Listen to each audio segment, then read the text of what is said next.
Alright guys, welcome to stream. We are live. Andy, we are live. Andy is here. My co-host is live as well. Alex will be joining shortly. We got 2 packages in today. Thank you Quappa and Snooze for redeeming, and welcome to the stream.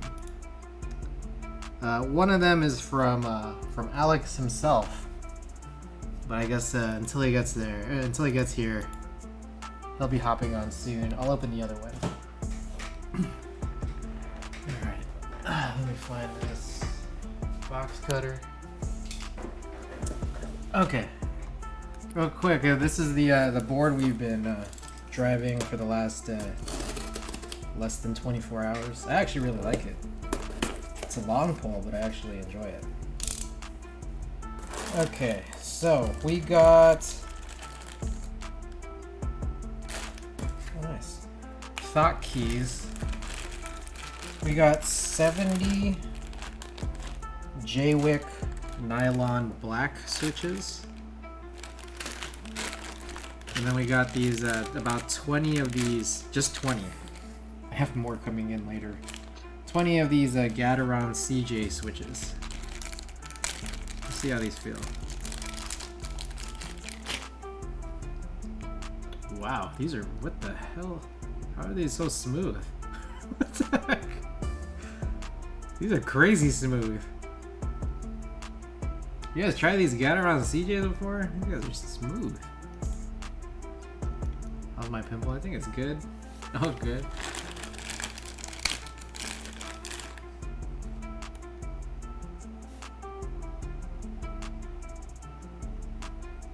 Yeah, these Jwick ones are really smooth too. What the heck? These are crazy after dealing with these like pre-tool cherry reds all weekend, trying to lube them up, and they're all scratchy, and they're scratchy even after you lube them.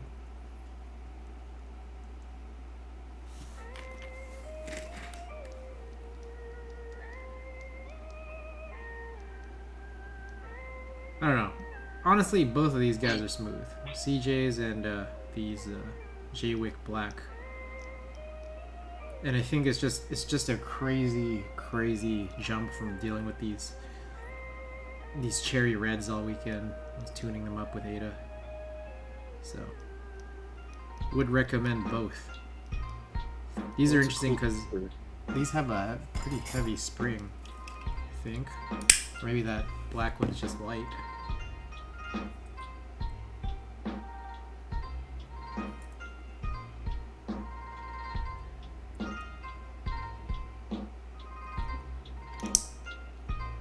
Back.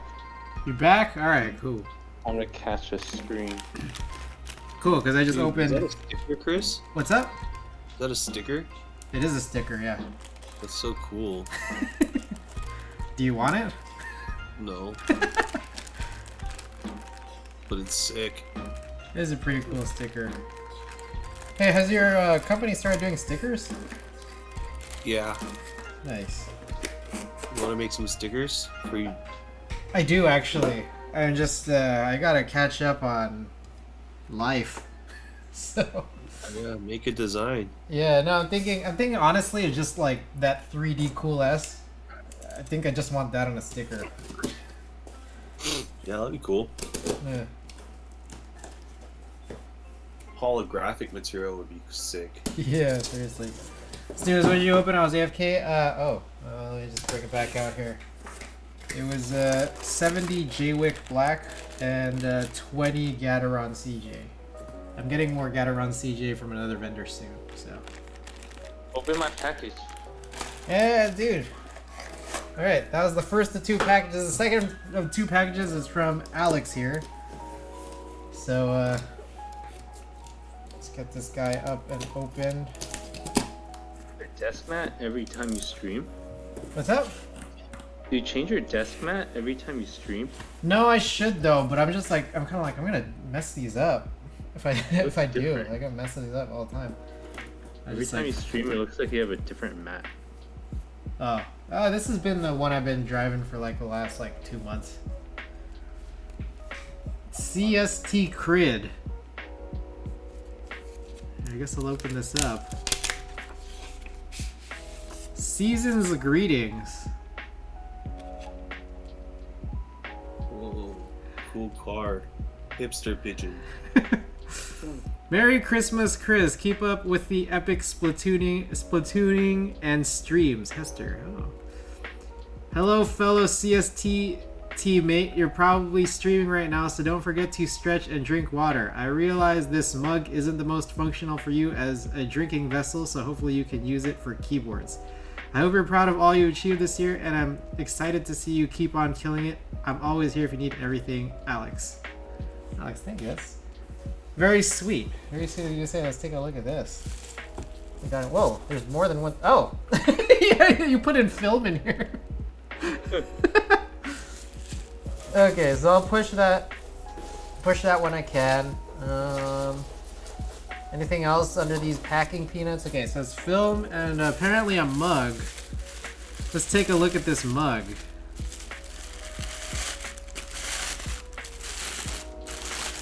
Whoa!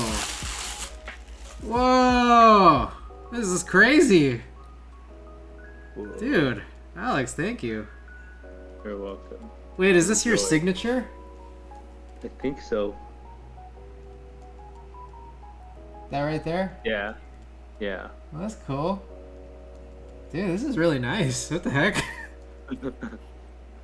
X Deeds, welcome to the stream. We just opened up this Christmas package from Alex, which included a roll of film I'm supposed to develop.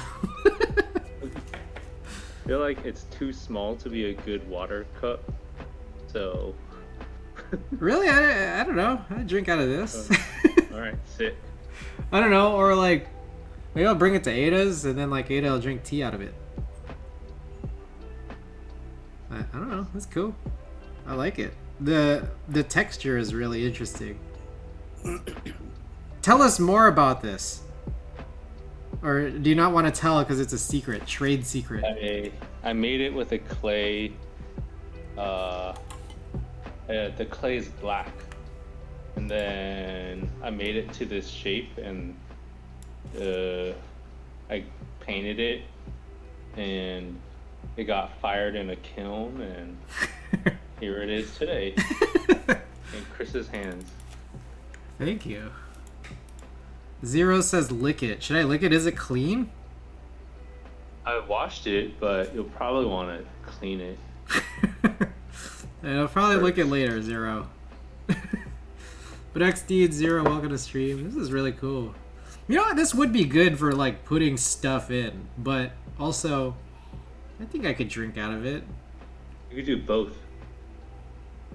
What could I drink out of it? Actually, you know what this is good for? This is good for like if I want smaller than a 8-ounce mug amount of like milk. Like this is like a good Oreo dipping, like a cookie dipping mug. It's like it's pretty low. Right. It's pretty like low in height. And you don't have to like put so much milk. Don't eat the Oreos. This is my Oreo mug. And this is a pretty hipster pigeon. Rock pigeon. Did you know that this was printed on FSC paper made in Sweden using chlorine-free, sustainable produced virgin fiber from Scandinavian birch forests with sound replanting schemes? I don't know what any of that means. The mill only uses its own green energy to manufacture its paper and feeds surplus energy into the local community. Pretty cool, actually.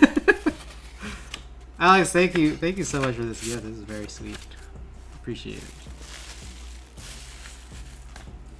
I hope you guys had a good holiday season too. I feel like we haven't spoken in a while. We've all been busy, I know. Thank you. All right. Just pulled this out and I forgot to put it back in. All right, guys.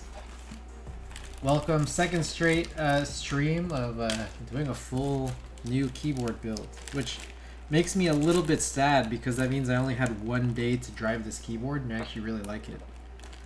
So, real quickly, before I start building, there is actually one little thing I want to do, which is I want to compare these two long pull keyboards, the one you see in front of you, as well as this Duck Viper I built back in like, I don't know, March or something.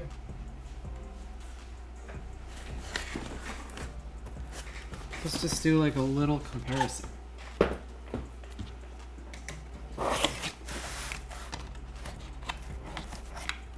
So you're gonna watch the Matrix movie? Yeah, my brother texted me saying like, "Hey, should I watch the new Matrix or should I wait till you get down here?" And I turned to Ada and asked her, and she's like, "Tell him to wait." So I guess we're gonna watch it when we're down there. But I hear it's not so great.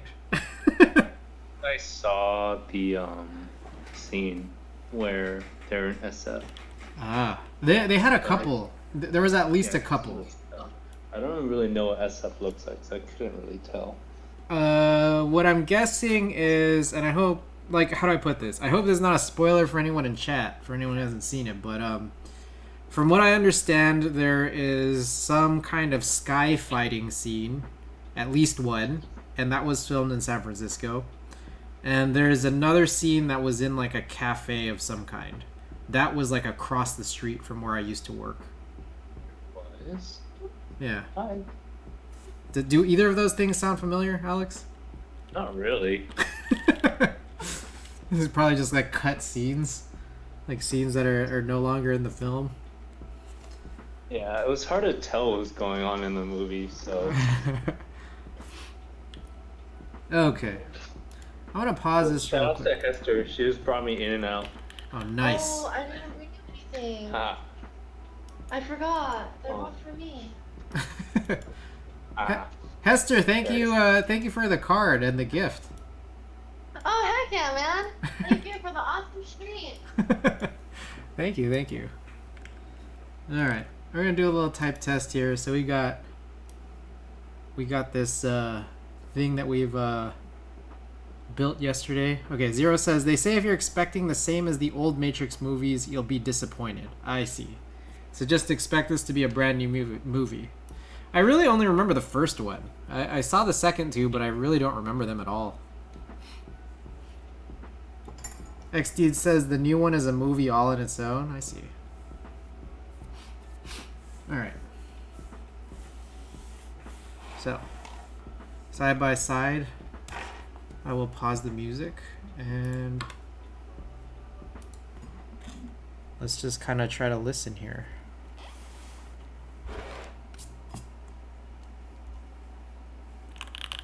What we built yesterday. What we built in March.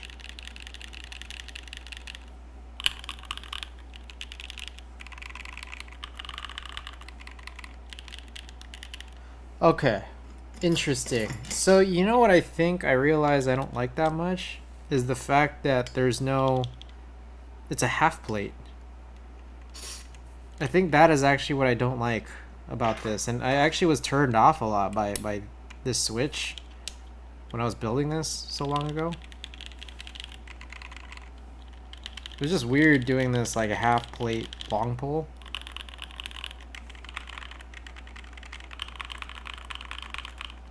But I also do feel like this is like a weirder switch than this one. This Franken switch here. So, let us do a little type test.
So that's that.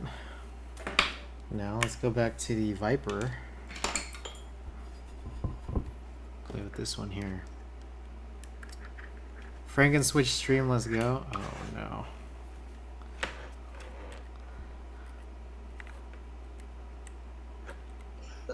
no.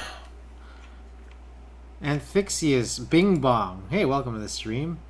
Samiku, welcome. Alright.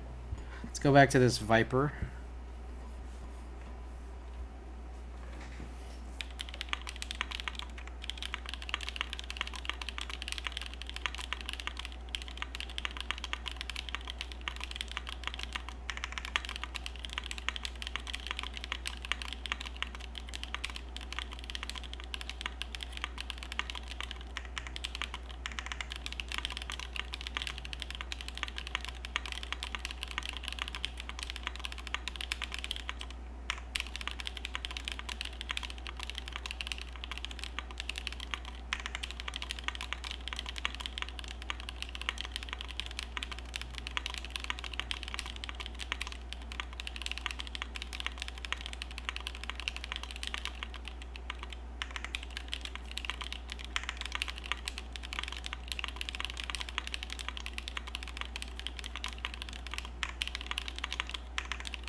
Yeah, that's very nice. Weird, I don't like it at all. You guys are crazy. Or I'm crazy. I did not like the Viper as much as I like the SXH.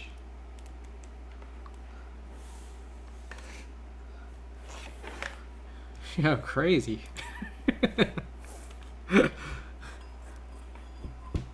Alright, I'll do a 30-second test real quick just to go back to it.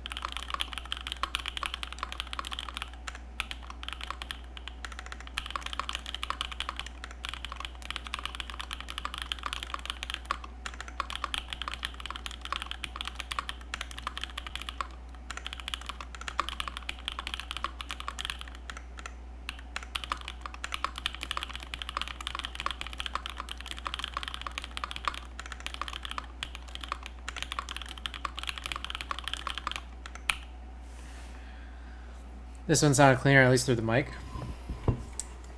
Yeah, no, I think, honestly, what I want to try now, actually, is putting these long pole switches into the Viper, but on a full plate. Because I think that's the difference. And maybe that's what you guys like.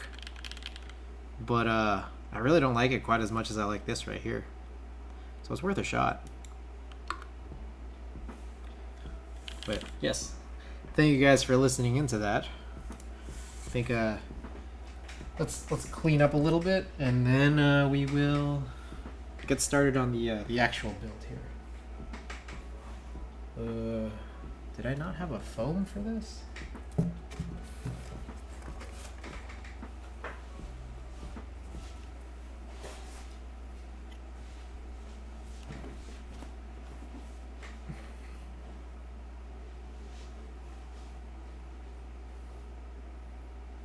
I guess I didn't have a foam for this. Also, I don't know if you guys are seeing this, but I think one of my light bulbs might be flickering. If you guys have been able to tell, let me know. But it feels that way to me.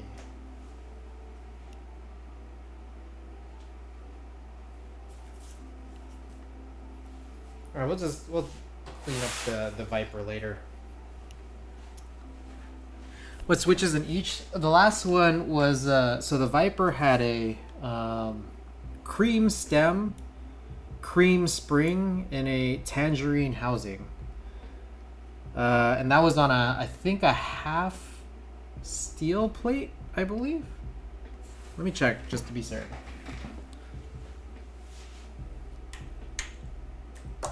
Yeah, I think it's a steel half plate. The one that you see in front of you here is Poseidon switches. JWK, just Poseidon, like a long pole switch. And it's kind of a new switch that just shipped. This is a full alu plate, as I understand. Georgie TV, welcome.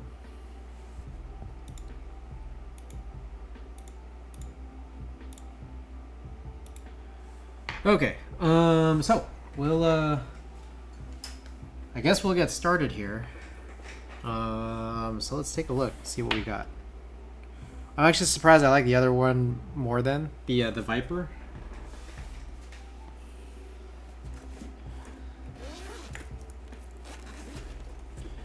All right. Let's push this one aside. Get rid of this. Might need my ears cleaned. Welcome, welcome. I still haven't shipped out, guys, just so you know, I haven't shipped out prizes from the last, like, week of streams, but...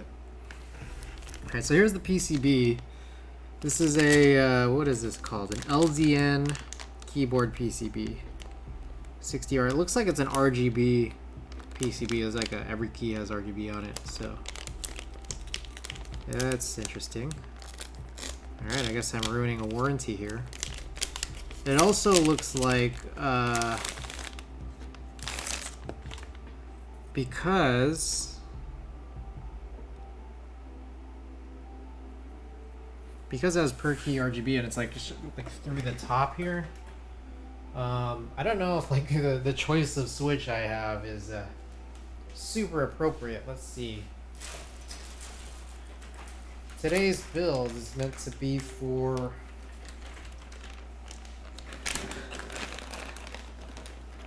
white. Oh yeah, this is white. Gateron. Oh yeah, this is for Gateron 8008 inks, which don't really have the pass-through, the same pass-through that some switches have to let LEDs shine through.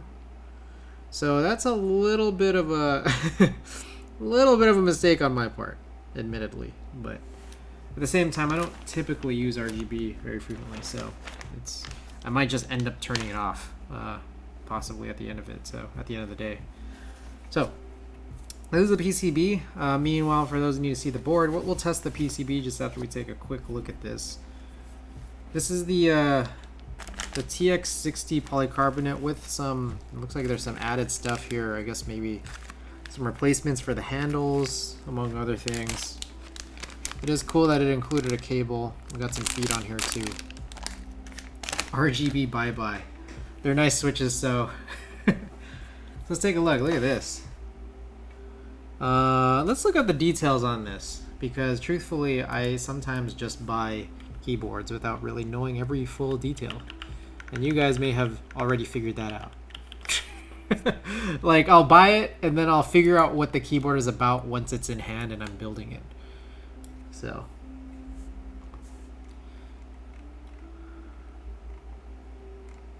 Alright, white aluminum top, PC bottom, brass inner weight, brass handles, oh, alu plate. I see. So this is I'm guessing E-white. This is E-white top with an alu, I guess, I don't know, not E-white plate.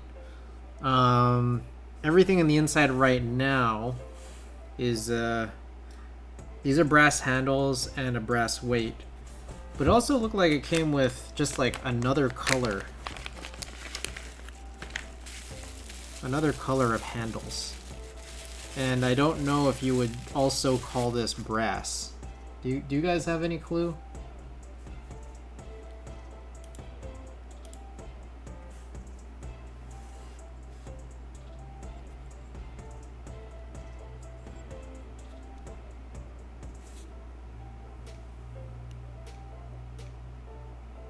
This is what we got.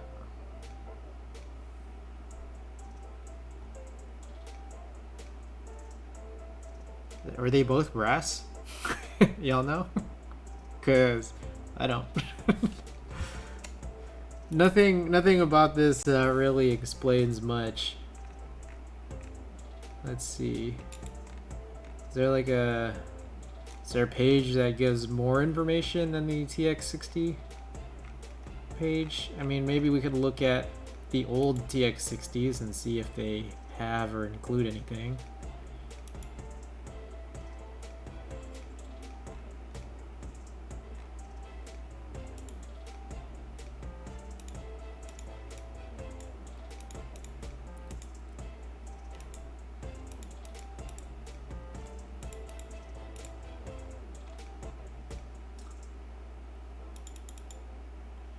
Sandblast to be fingerprint.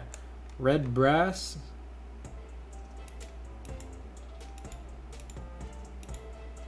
Like, would they call this one red brass and this is just regular brass?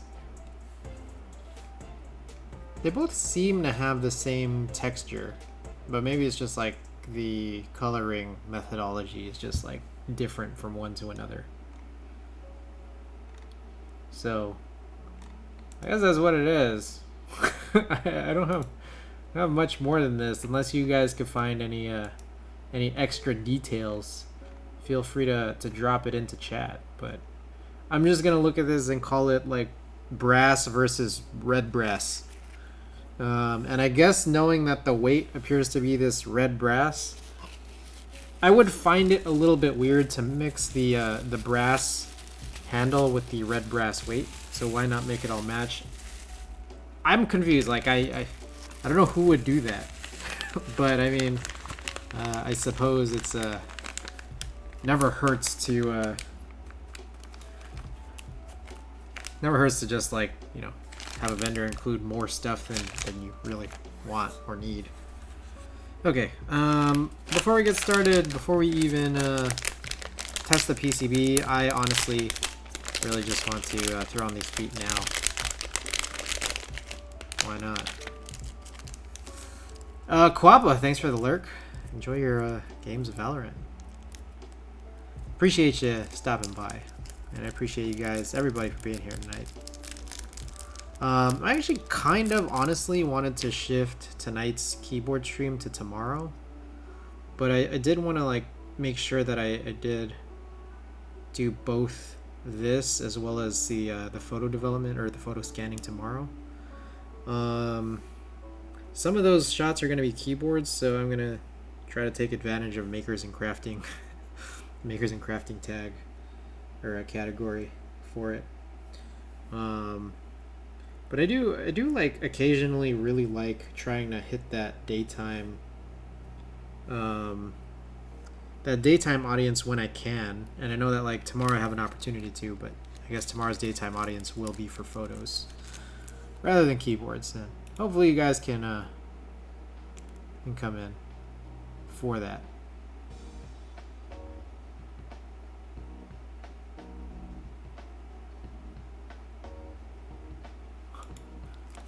Alright.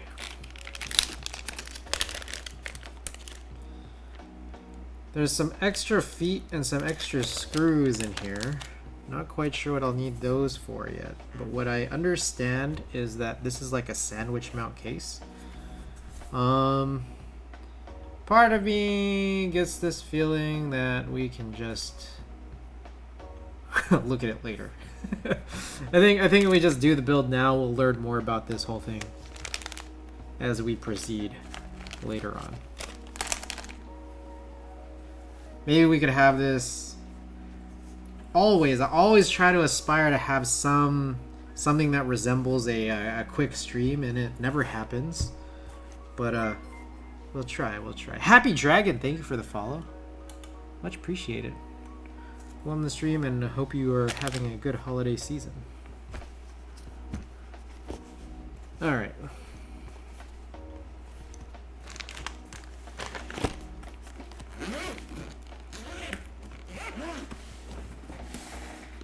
Quick streams are for the weak. Oh, yeah. Somehow I always make or like find some ways to make the streams interesting, don't I? Somehow, some way. Alrighty. Let's get VIA open. Alrighty. Let's punch this in. Let's see if this is VIA compatible out the gate. So, this does not look VIA compatible out the gate. Let's read up on this. Boy, this is bright. Oh my god, it is blinding. Catalog.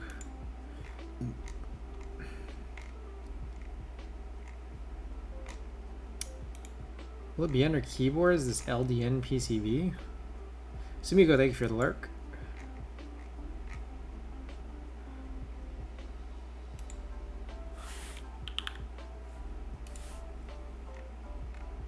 LDN PCB group by. LDN PCB group by. Alright, still get nothing. LDN PCB via.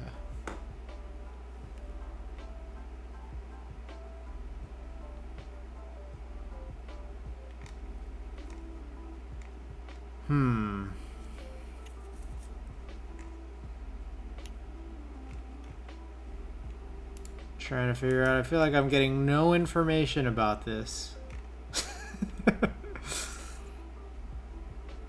And it's just blinding me at the same time.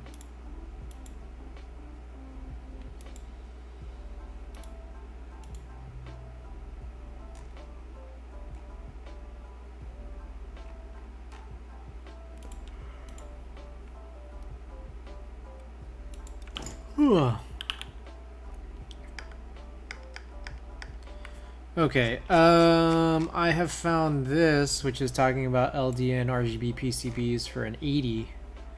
How did last night's build go? Oh, it went all right. I like the board quite a lot. So if you want to see the finished product, Peter Poppins, I don't know if you were able to catch the end, but here it is right here. The LZ CLS SXH with GMK Deep Navy. Poseidon long pole switches from JWK. It's a nice board. I like what it's all about, and I think it reinvigorates me to think that, hey, maybe long pole switches aren't so bad when I run it on a full plate. So I do quite like it a lot. As someone who kind of was turned off a little bit by long pole switches, I think it was sort of the scenario that we were in. Like 8-9 months ago when I first built it. When I first built my Viper. And I think that might have been because maybe I don't like long pole switches and a half plate.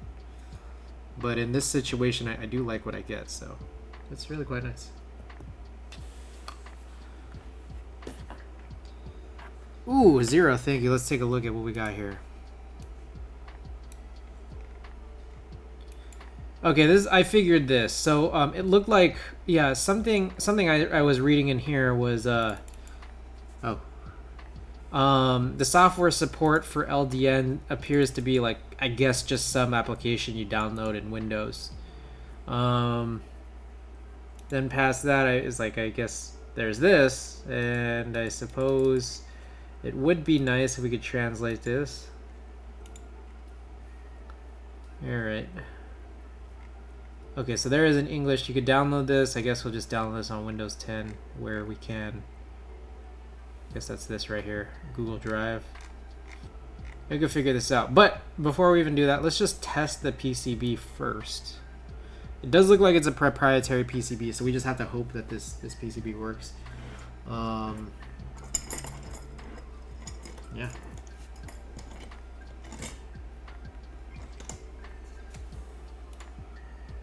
Okay, and then we won't get access to the test matrix, but we'll kind of see how things go.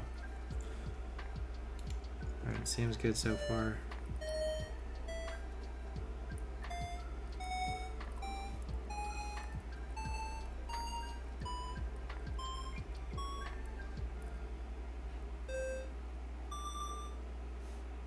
Alright, that's a bummer. Need that tilde. So I will like to remap. And maybe we'll try to do that before we get started on the actual build. And I realize we also do have to open up that board after all, because I need to get that plate out of there, don't I?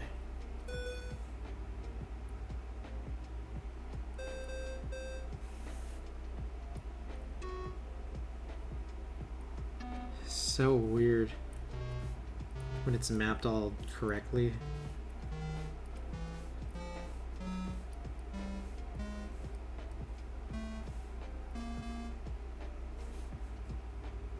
MSD.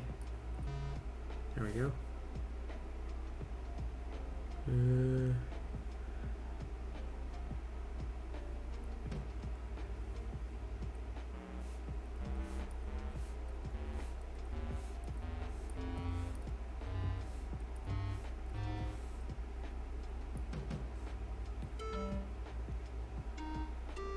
Interesting, you put a delete where that function key goes, alright.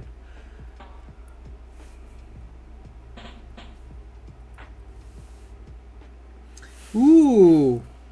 Look at this. Whoa. Layout options. Let's see this real fast.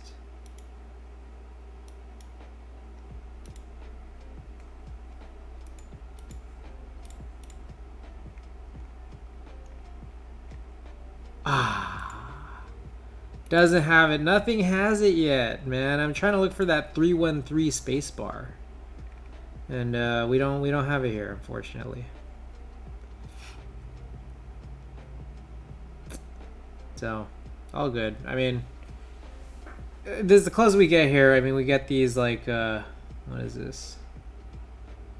Yeah, we kind of don't really get anything by way of like 1.5, 1, 7, and then some kind of split, unfortunately. Closest we're gonna get is like this guy right here, which I'm not gonna run this, but I wish they provided it. I hear that the Polaris round 2, they're actually considering that.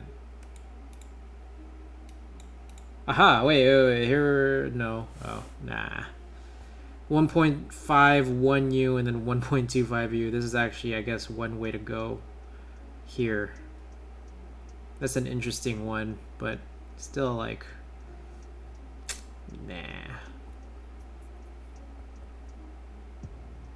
But yes, the hunt continues. Polaris round 2 apparently is supposed to have 313 though. So that's the first one I know.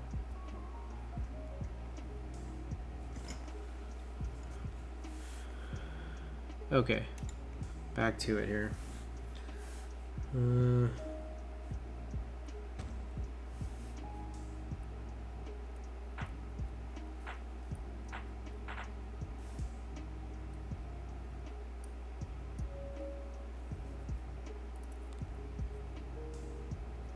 Interesting. So this one doesn't register. I'm guessing this is going to be some kind of function key. So let me try to find another.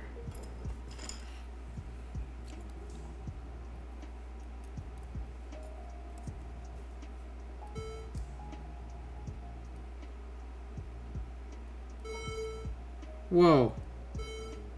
Jesus, what the hell is this?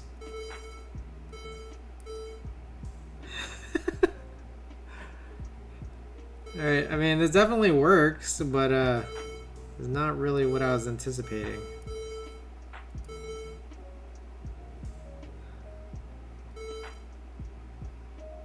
Oh, now it's underglow.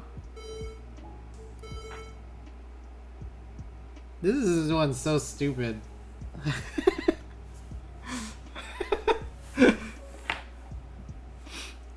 Alright, it works, alright. Okay, so I guess I'll get my Windows machine on. I mean, what other choice do we have? We gotta figure this out.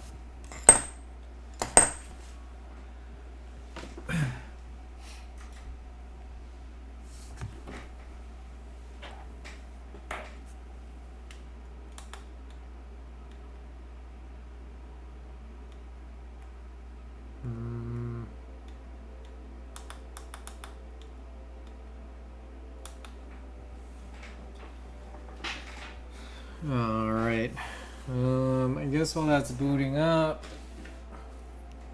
we can like try to multitask here, try our best at least.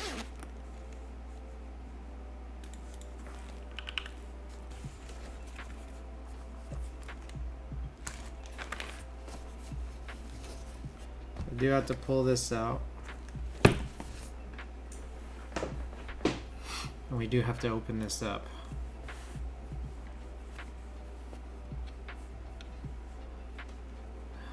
Zero has sent that, graciously sent that link, so open up. Ooh, wait a second, another Philips board, and it's 2021, almost 2022, and we got a Philips screwdriver board here.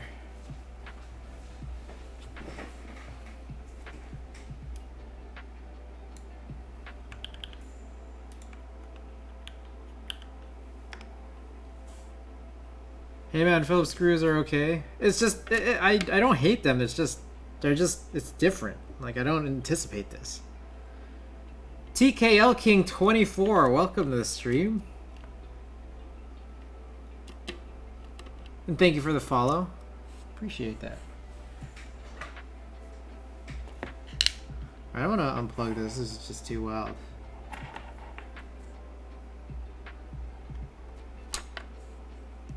It's a rarity. Yeah, I just don't expect it.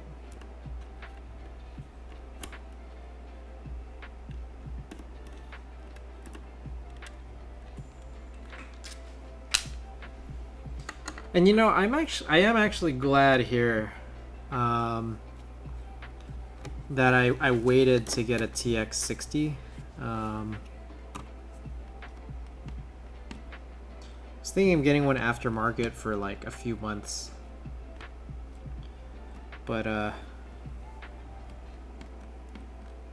then I ended up saying, I think Allhex sent me the tx-60 PC. I was like, oh, I'm glad, because I'd rather have this this PC one over the metal ones.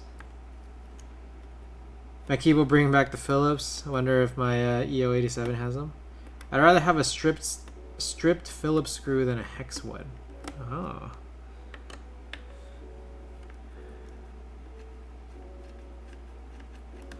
Interesting. Interesting choices.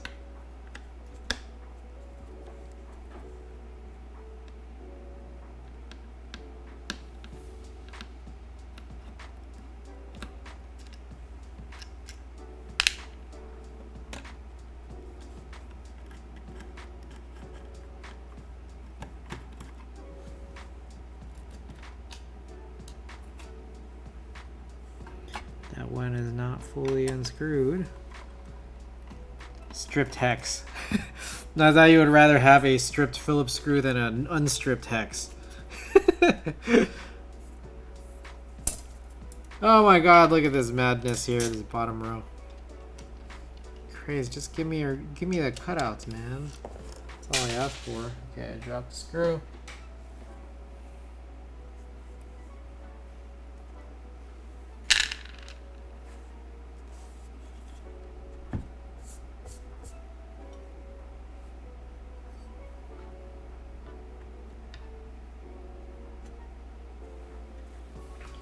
Alright, I am going to not screw this back. This is interesting.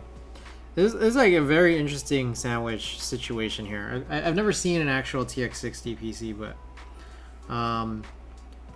usually I find it like these sandwich boards are like literally like layer, but then what I see here is the layers aren't flush.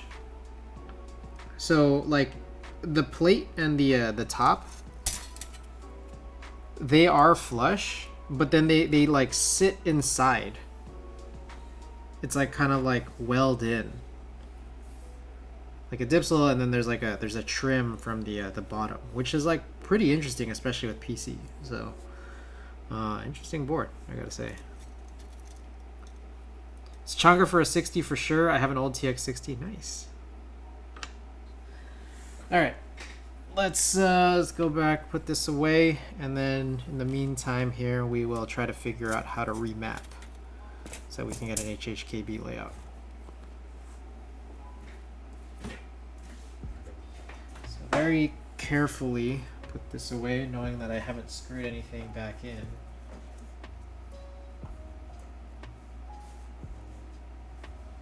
Oh my god, this case. This carrying case is like, the foam is in like layers. It's really weird.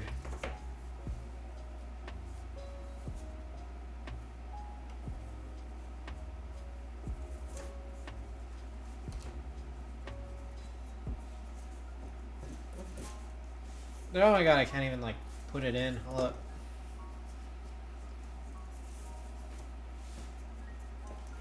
Okay, let's just put that aside from now. Imagine your company is named TX and you use hex screws. That makes sense. You got a good one though. In my opinion, PC bottom will be better for sure. Not a brass plate, thank God. All right. Okay, let's see if we can figure this out. All right. Let me make sure I'm showing what I need to be showing here. All right.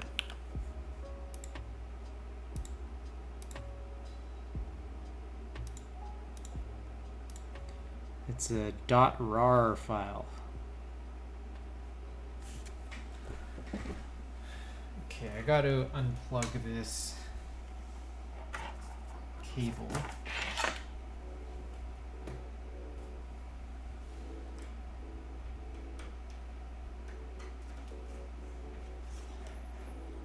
All right, and now it's even shorter distance because I plugged it into my PC at this point.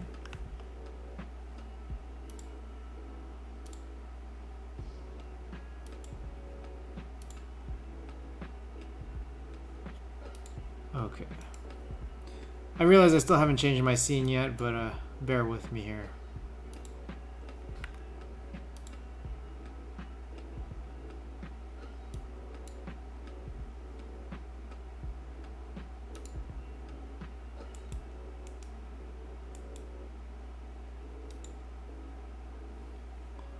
Boy, what am I doing? 1 second. Alrighty. Okay.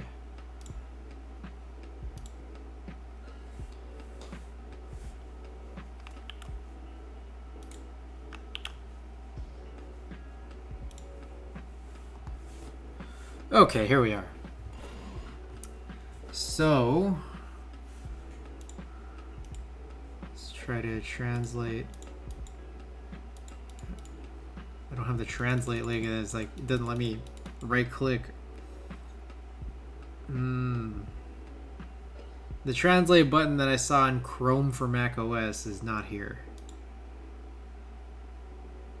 I also saw my bookmarks from years ago. More tools. Come on, man. Alright, maybe I'll just read it. I think I have it on my Mac OS window still. Somewhere here.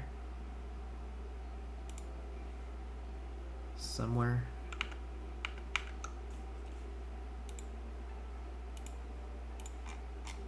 Aha, okay.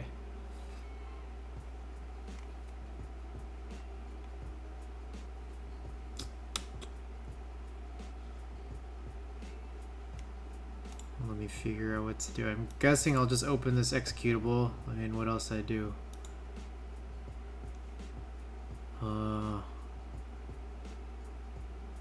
I hit a refresh button. That didn't seem right.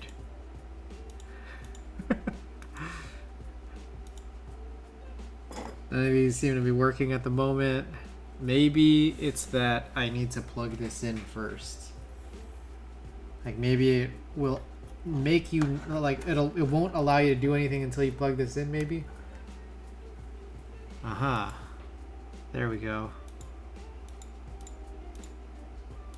But how do you make this in English?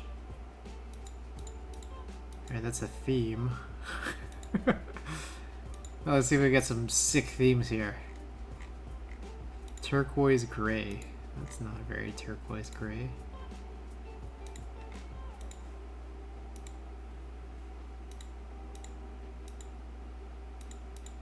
Okay, I feel like none of these are the language option. What do you guys think? Because I don't think they're the language option.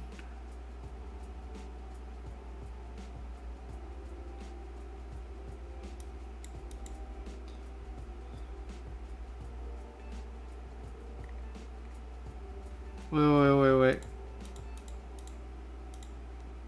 What the hell? None of these work. I don't know what the sidebar stuff is, but I'm trying to...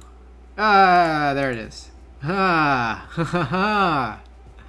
We found it. It was all the way at the bottom. Alright. Keyboard list, keyboard config. 0, thank you.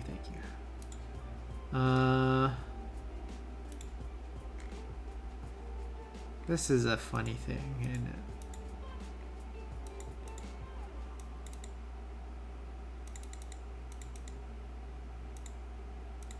Ah, okay. Perfect.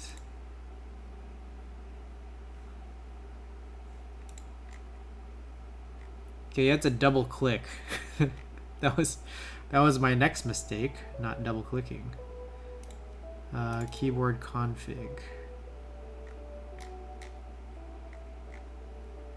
Oh shit, what am I doing here?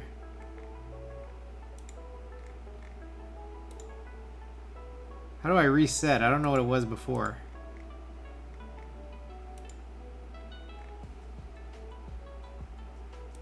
Alright, let's just keep it at 5. Recommend a range between 5 and 20.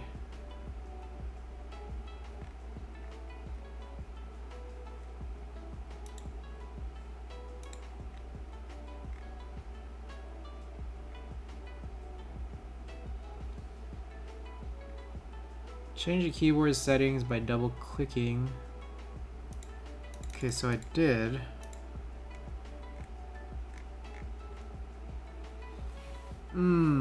Oh, you can set the name of the keyboard. Oh, that's cool.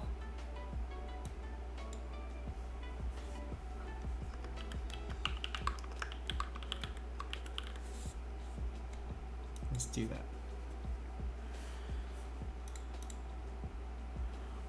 Okay, I see.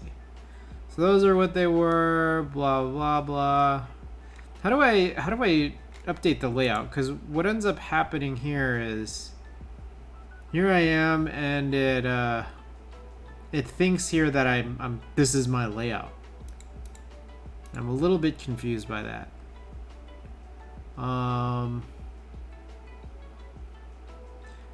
I'm guessing that maybe this kind of doesn't matter.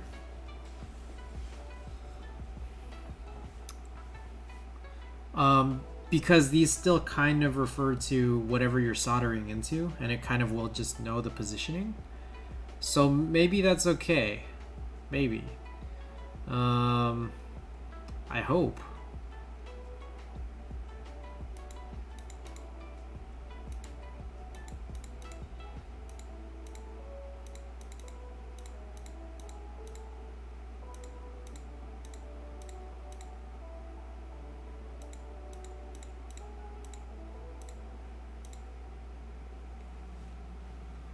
But some of these seem a little off because this definitely wasn't right width. This was like some kind of function layer button.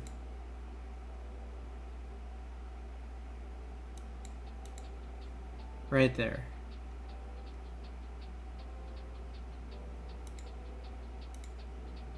Boy, this is some crazy... This is a crazy PCB and crazy software you gotta use. I gotta say.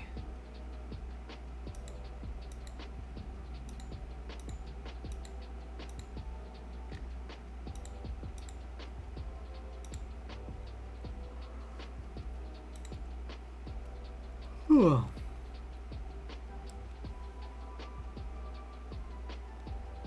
And this is interesting. I'm pretty confused about this. I don't know if this has something to OSU or I don't know. This is just some crazy thing, but I'm gonna ignore that for now.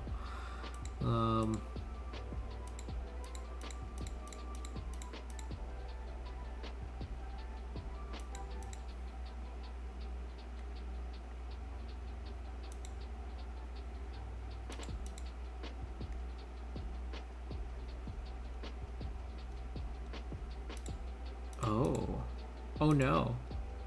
What the hell? Wait, what is this? Why is there like, why do they have a top and bottom? Button up, press button. What?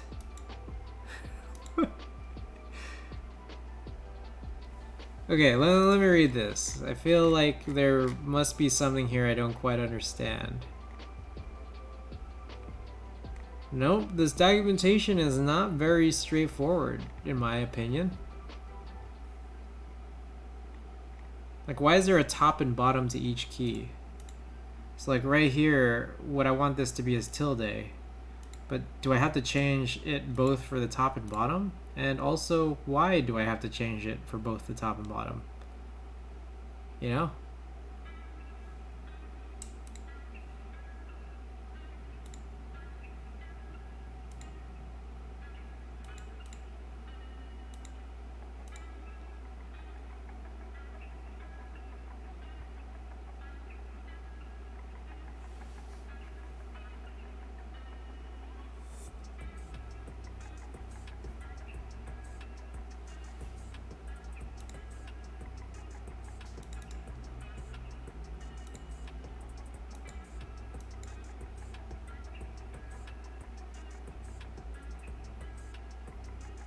I guess I don't quite understand exactly what it is that I'm doing, to be perfectly honest.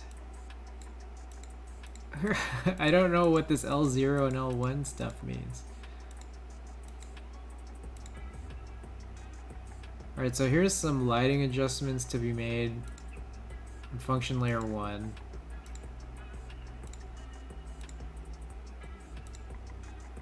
Left control. Left control.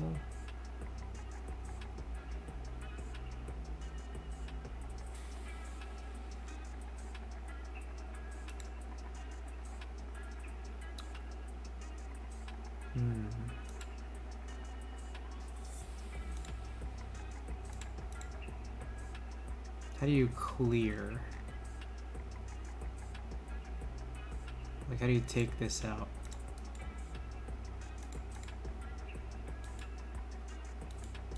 Oh, just right click, I guess. Okay, look at that. Now that's interesting here. What the hell is button up? Button up versus press button. If anyone has any idea. Switch to the next slide. Okay, so this is like unimportant to me because I would rather have this be for the keys I'll actually use. This one should be up, left, right, down, home, page up, and page down. And for some reason I have to do both sometimes. Media key code. Oh, I always forget. Oh man.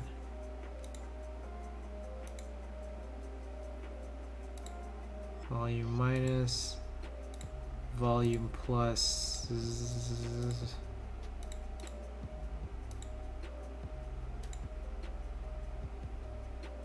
Mute and eject.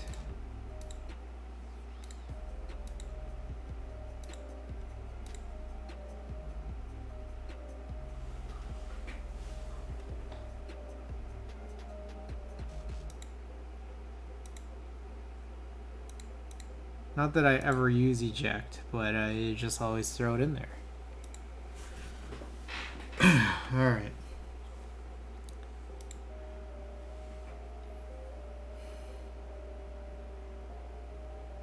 Rhythm switch. I'm gonna get rid of this because I don't know what it is. Delete, and this should be insert.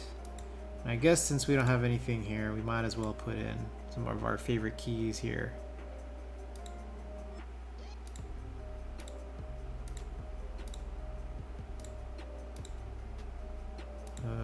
Slash star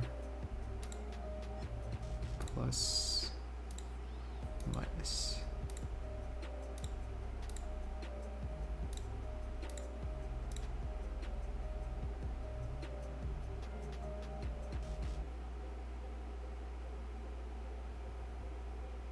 Alright, I guess let's just go with that then.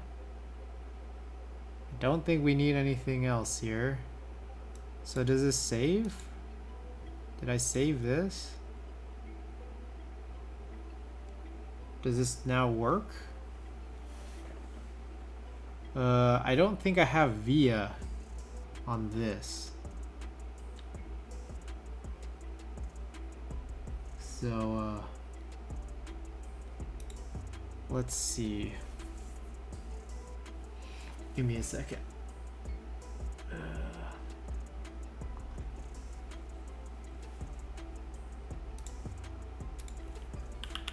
Oh, I do have VIA here. Okay. Let's try this.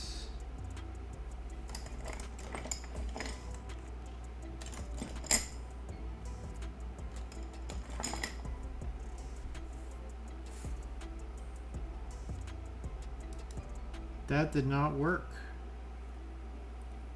Okay, so it's not as simple as just saving this. So what do I have to...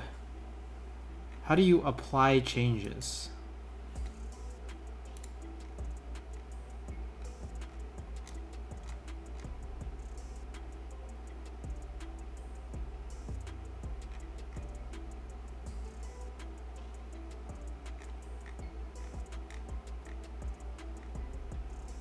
This is not made to be very obvious, unfortunately.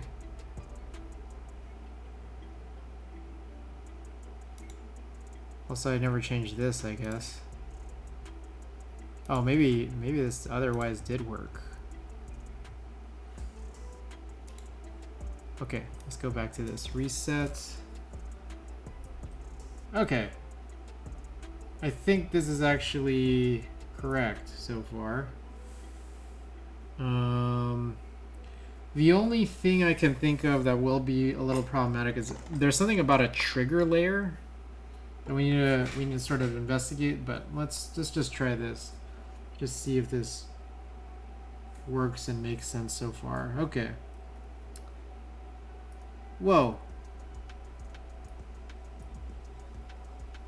Okay, so that's weird. Oh, you guys, I realize you guys aren't seeing it. I don't have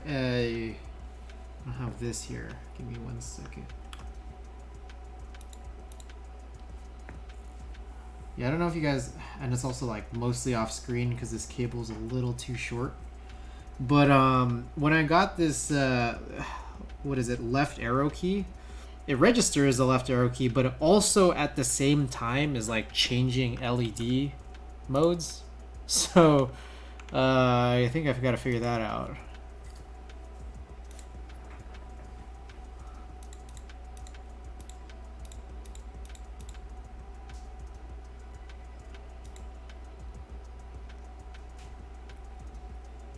Irish Meditator, hi Siege, how's it going? It's going good. We're trying to use this LDN software for this LDN PCB on the tx-60.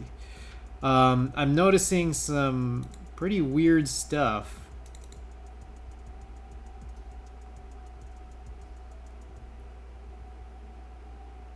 And I'm just trying to do my best to address what the heck is going on.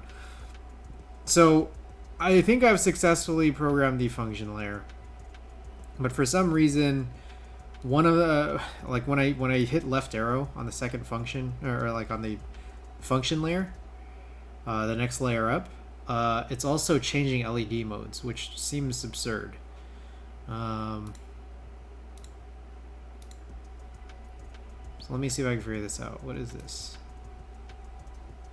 Switch the state of the axis light. I also feel like we could get rid of that.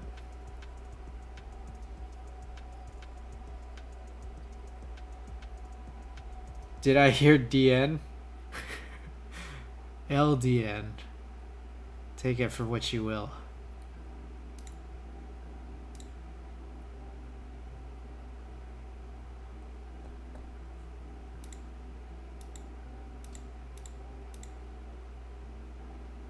Okay, what if I save this?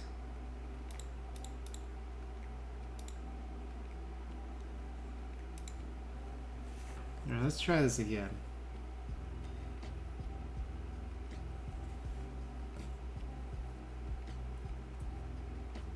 Yep, I'm definitely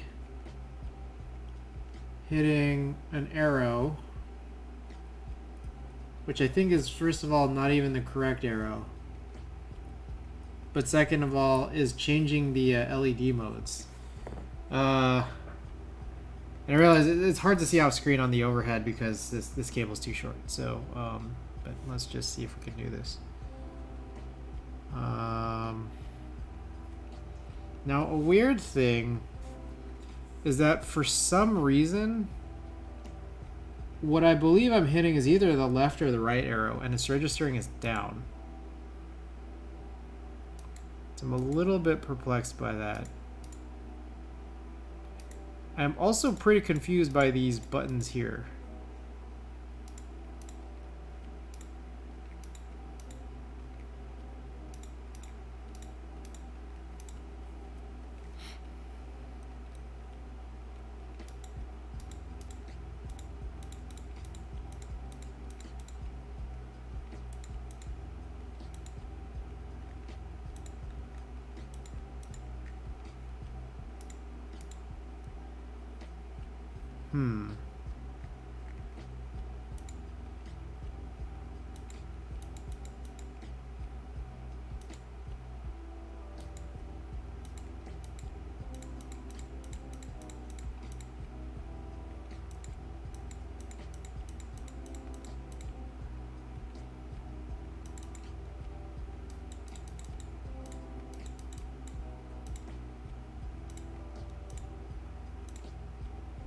Turn that off for now. And I'm still trying to figure out what the heck is going on here, you know?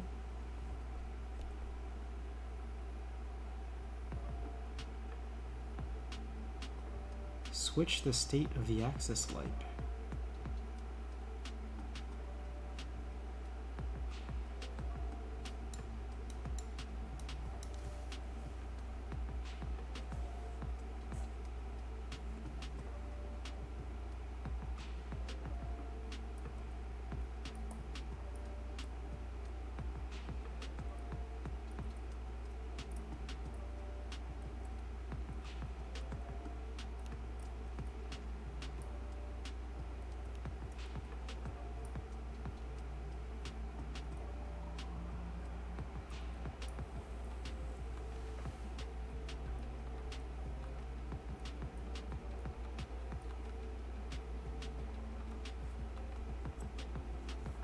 I don't know if you guys saw that, but apparently hitting the up key also hits the down key.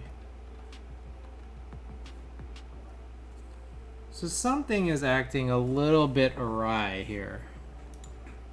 I got 2 keycaps sets today, and I'm really happy because I got an Etsy artisan for my girlfriend for Christmas. My accusers. Oh, nice. Hey, that's cool. Happy holidays. It's always a come up this time of year.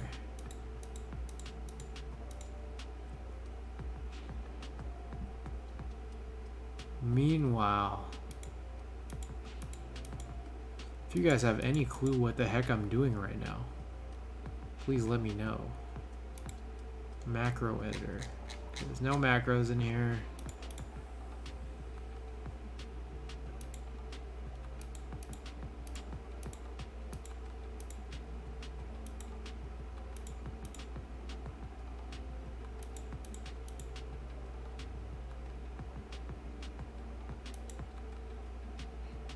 Also got some ink blues from the Novel Keys mystery switch thing and decided to use them, and I'm really liking them. Hey, nice. I actually do really want Gateron blue ink switches. I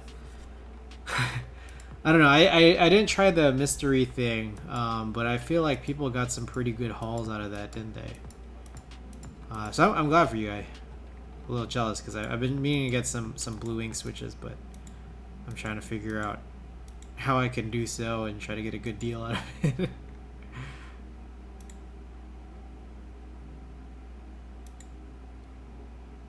Alright, what if I got rid of this?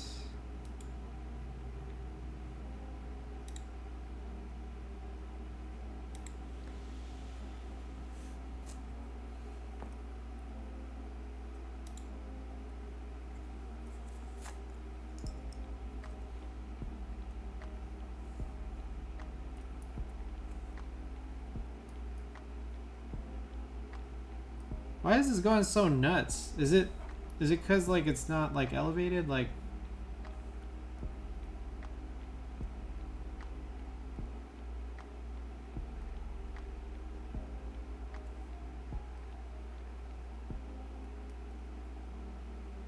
wait a second. Hold up. Hold up. So this is a like a switch. Hold up. Function layer. Switch to what? Okay, let's do this.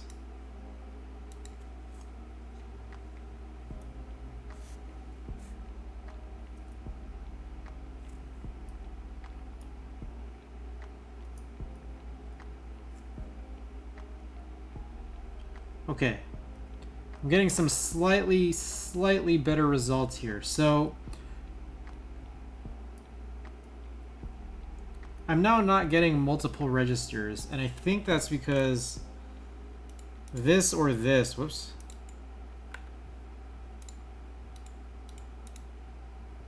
is causing it to become like either a switch versus like an actual like chording key.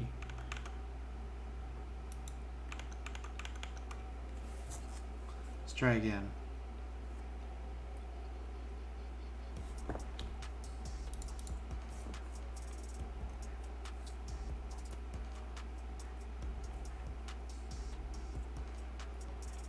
Okay, so this is not right. This has to be button up.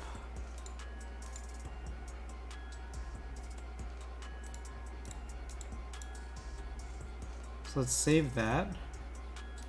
On top of that, I'm pretty confused otherwise about some of this stuff. It seems like there's like some LED related stuff to all this. Is there a QMK for that? How, it might be easier. I'm gonna imagine that like these PCBs that like are meant to be working with these weird like other softwares are like, they do this for a reason, and I think it's for like all the stuff that they're trying to throw in like LED wise or just capability wise. I'm sure that there's probably like QMK for LDN or just something else that'll also work. But there's probably just going to be like, you'll be able to like remap it to where you want it to be, but then you'll lose some of these capabilities. And we were seeing this last night with the Gigon thing on the Finger 60. So you're right. It might be easier if I'm just doing it for remap. So. Mystery switch is definitely worth it because it's $15 for 90 switches, and even if they aren't great switches, the worst case scenario is you get milky. Oh, is that still on, or was that like a holiday sale thing?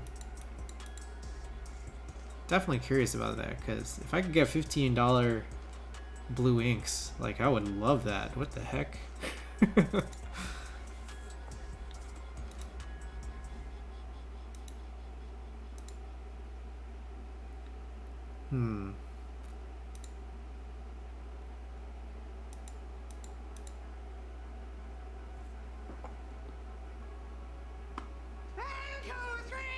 All hex welcome. I am trying to figure out what to do.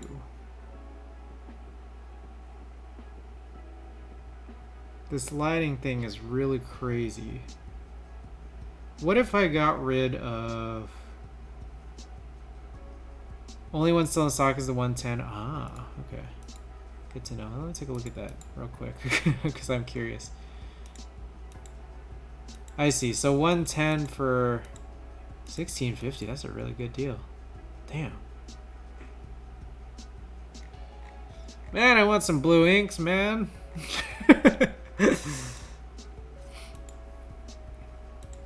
Alright, let me get rid of this. Let's see if... What the... How do you get rid of this?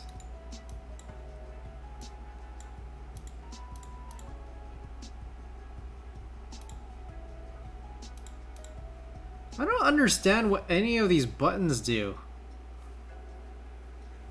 All hex Y. I'm trying to collect as many clicky switches as possible. Like clicky, MX style, and just clicky switches in general. Stuff that I could build with at least. Yeah. Ooh! Danny pops his eyes with a big old raid, the party of 49. Everybody, welcome. Tanya, welcome. Hey, Danny, I hope you had a great stream tonight. Let us know what you were up to. Uncool dude, welcome. We are trying to figure out this this LDN software for this LDN PCB, and it's like I feel like it's almost there, but there's definitely some weirdness going on. But everybody, welcome from stream. Leaf Bread, welcome. LDN Triggity, welcome. Bitter Seeds, glad to have you back. All right, so it's a little off screen. This cable I have going into my PC, like this extra cable I have going into my PC, is just like not long enough. But one thing you'll notice here, I just tried something different. Let's see if we can kind of show it. Yeah, this is like weird. I'm hitting left arrow. This is like a function layer.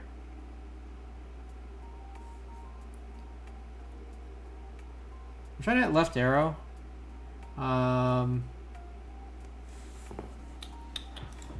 Whoops, I feel like I'm doing something wrong here. Give me 1 second. I don't think maybe then that this is supposed to be what I think it is. Let's do trigger layer.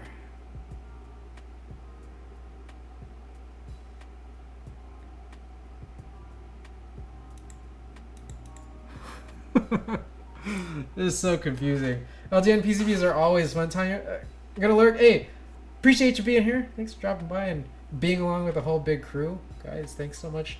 Everybody, thanks so much for being here. I appreciate it. I hope the stream went great. I hope everyone's having a good, happy holiday season. All right. Let's go with this. Because I don't know what I'm doing here. All right.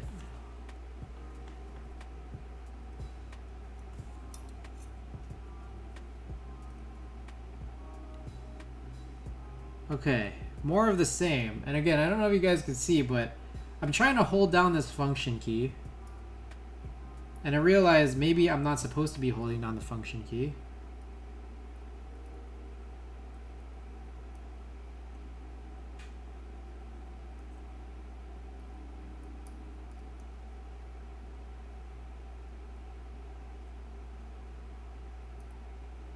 And now I can't get anything, like I'm only... Okay, so you guys can see this.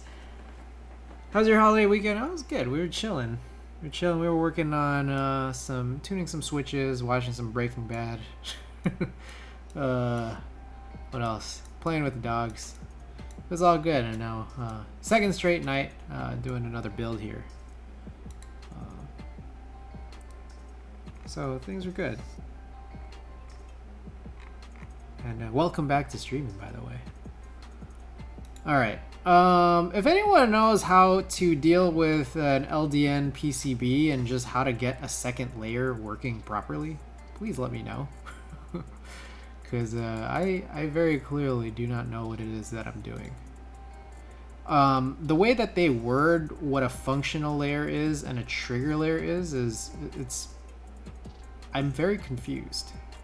I just want to be able to hold down a function key and get to the second layer. And why there's so many words here to explain what these do, and it's it's look at this. Look at, you hover over and then it's just like the same words.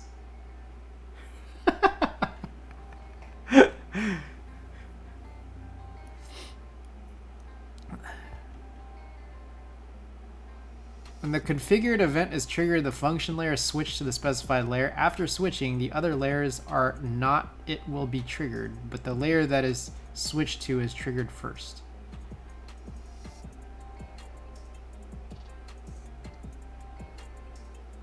Ah, okay, so the function... Okay, one thing I'm missing is because I think right now I have it like a toggle, like almost like a caps lock. I want it to work as a switch. But I think one thing I might be understanding I'm missing here is I don't know how to get the shift functionality to work properly, but what I think I can do is I go to layer 1, and then on layer 1 I go back to layer 0. And I think that this is how that'll work. I think. So like right now, I guess I'm still on layer 1 at the moment.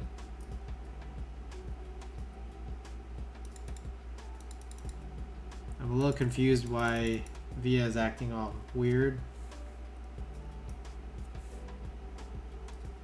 Okay, so we're back on layer. So this is exactly what it was.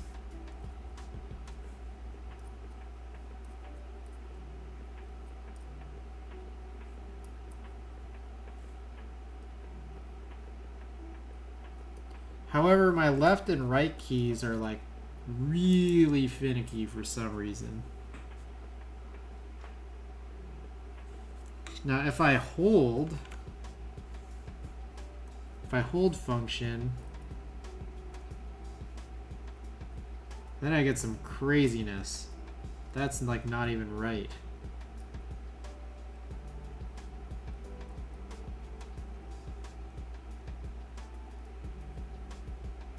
Okay, now for some reason I got lighting back on.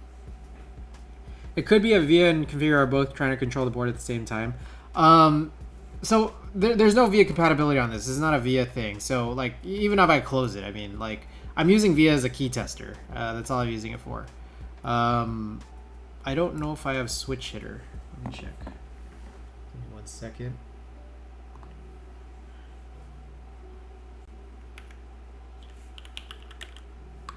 Oh, I do. Huh.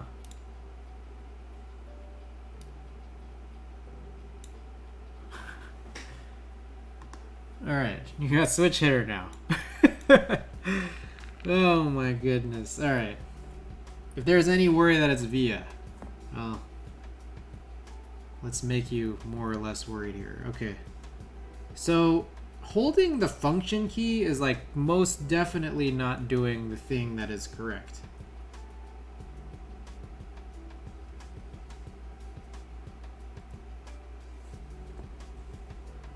Frank, welcome. Frank!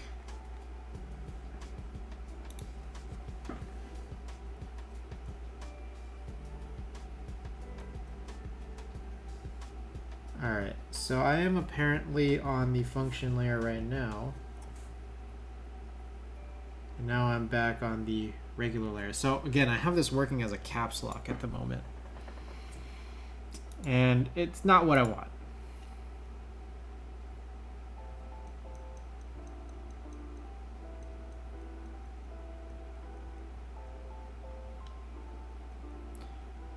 I also, again, do not know why there's any LED play here.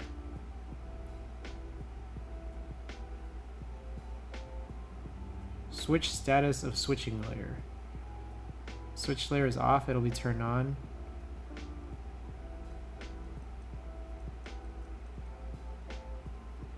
Each time the function is triggered, the corresponding layer will be switched once to the open state.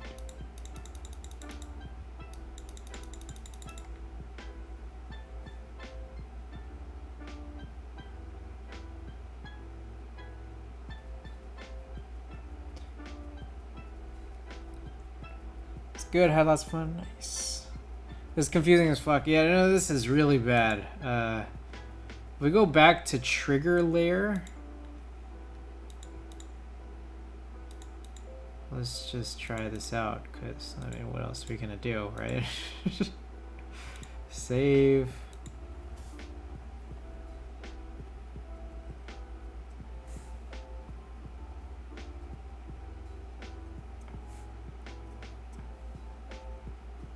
Okay, wait.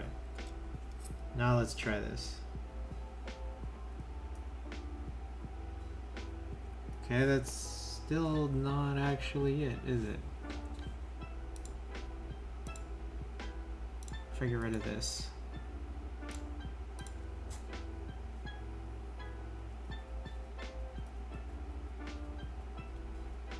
What am I doing right now?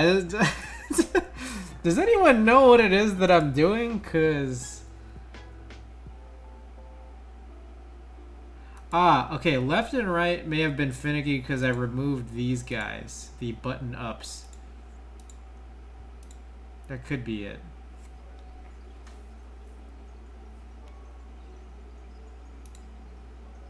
But I still don't think that the trigger thing was correct. Okay, what if I get rid of this? Put it down here. Trigger 1.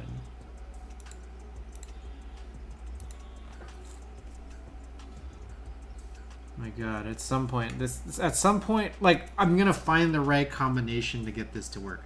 I know that that's gonna happen at some point.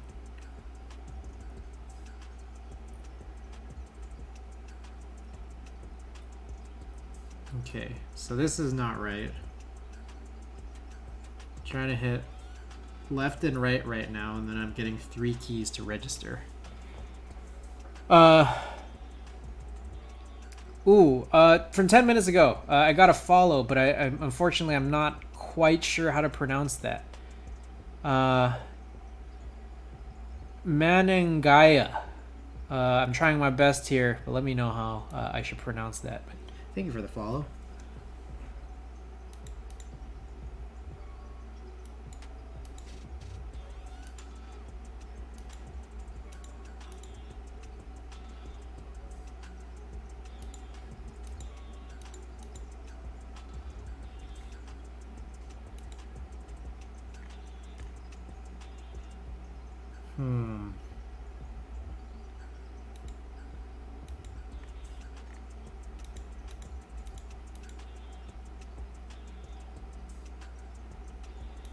There's nothing here. Okay, there's a couple things in my head. One is I don't know how to get like the actual proper function to work, not as like a toggling button, but as like something you would actually hold and cord. So that's the first thing. The second thing is I have no clue why it is the case that even on that second layer, like upon holding it, lighting modes get triggered. That's just super weird to me.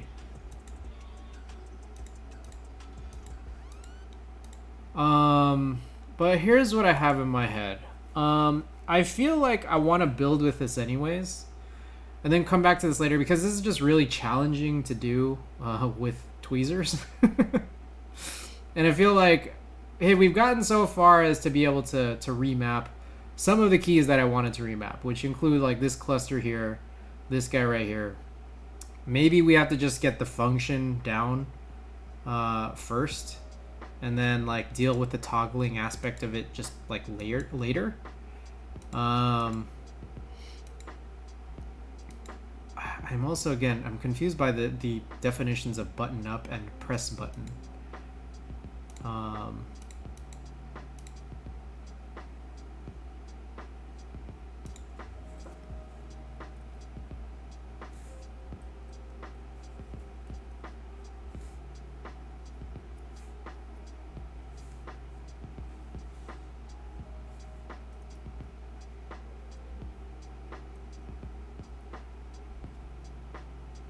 It really doesn't like that, does it?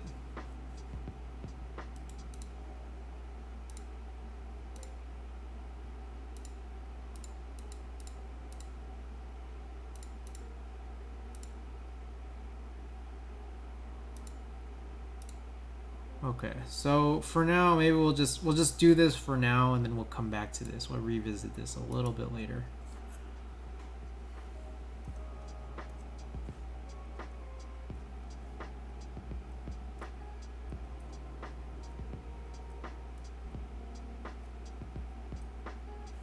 Well, that actually still is not quite sure what has happened, but still not getting it to work the way that I thought it would. Huh.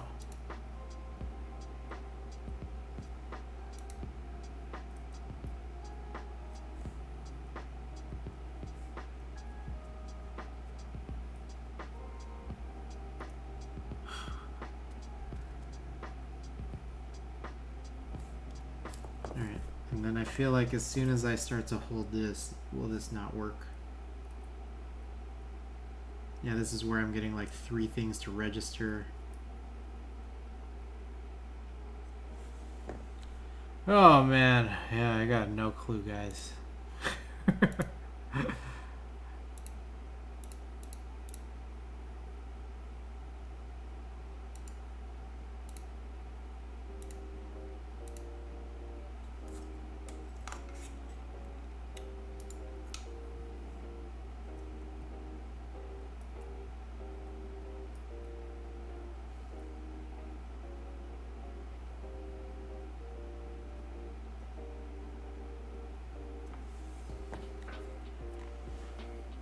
Most tx-60 vids I see don't dwell into the software, Sag. Yeah. Alright, you know what? Okay, wait, maybe I forgot to hit this save button. Was that it? Was that the issue?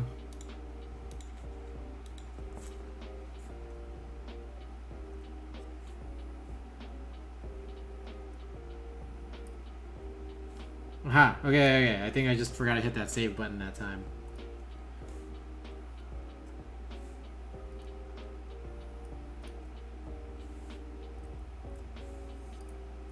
Okay, no, I'm still stuck there.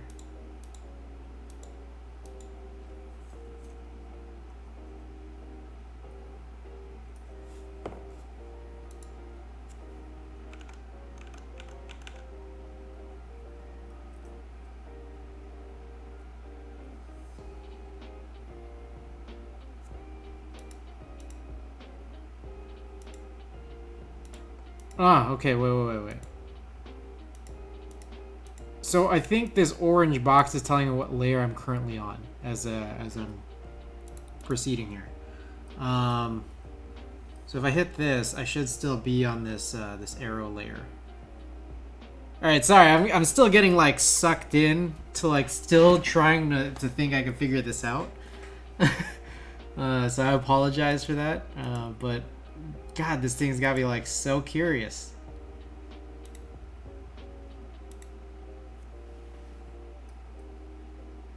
Whoops.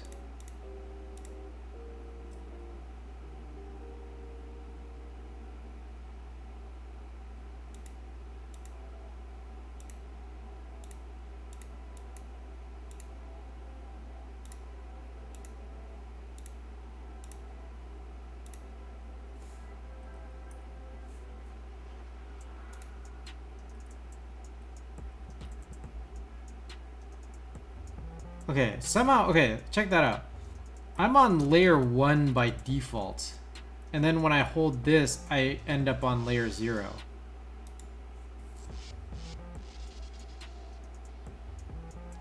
But on top of being on layer 0, I also register 3 keys.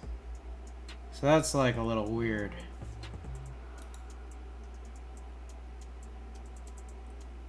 It's like, just get me on layer 0. You know?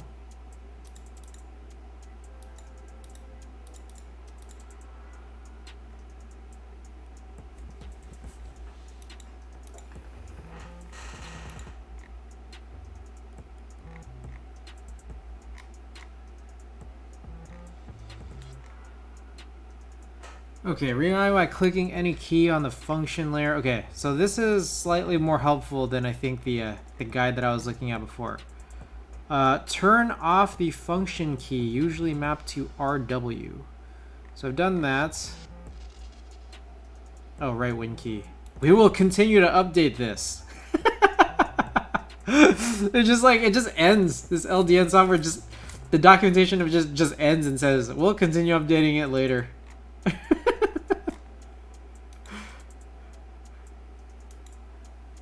Wait, yeah. All right, hold on. I'll show you guys this. Look at this. You go to LDN and say, hey, download this, change this to English. Backlighting change is here. Remap by clicking any key. Check the supported layout. Turn off the FN key, which is usually mapped to right win key. We will continue to update this. It's like, huh. That is definitely helpful.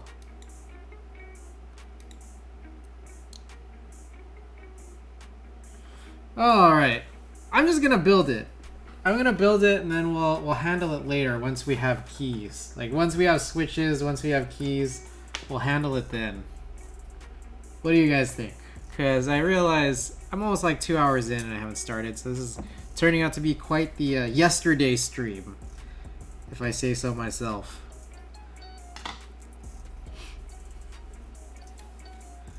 Alright.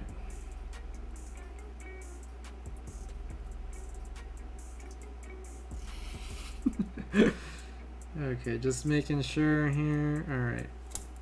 So I'll go grab the work mat. We'll get some stabilizers, and I probably should have, like I pulled yesterday, done these stabilizers off stream, but honestly I didn't think I'd be 2 hours in just messing around with trying to remap. But hey, every stream is interesting in its own way, right?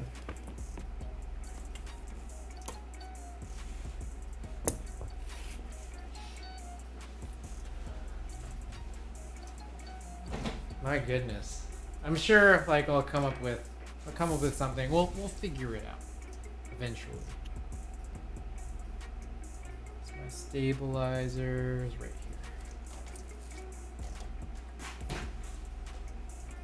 here.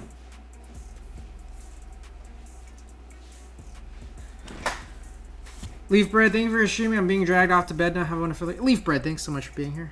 I appreciate it. And I hope you take care and have a good night's rest.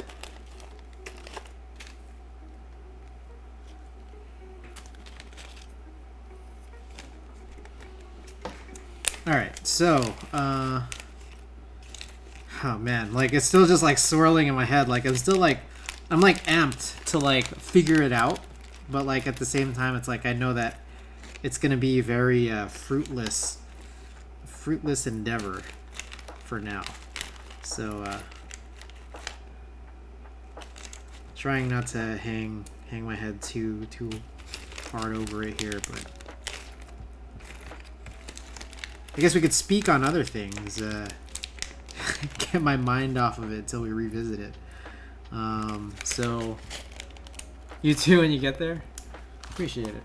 Oh, Mendex, thank you for the hydrate and welcome. For those just tuning in, wasted what felt like at least 45 minutes trying to remap. And we mostly have, but just getting the second layer is, for some reason, really challenging. So now I'm just going back, because I realize it's just the second layer, like, we can at this stage, like, still, you know, like, run type tests. We'll be able to. I'll just come back to it later. So here's our build. 2, 4, 6, okay.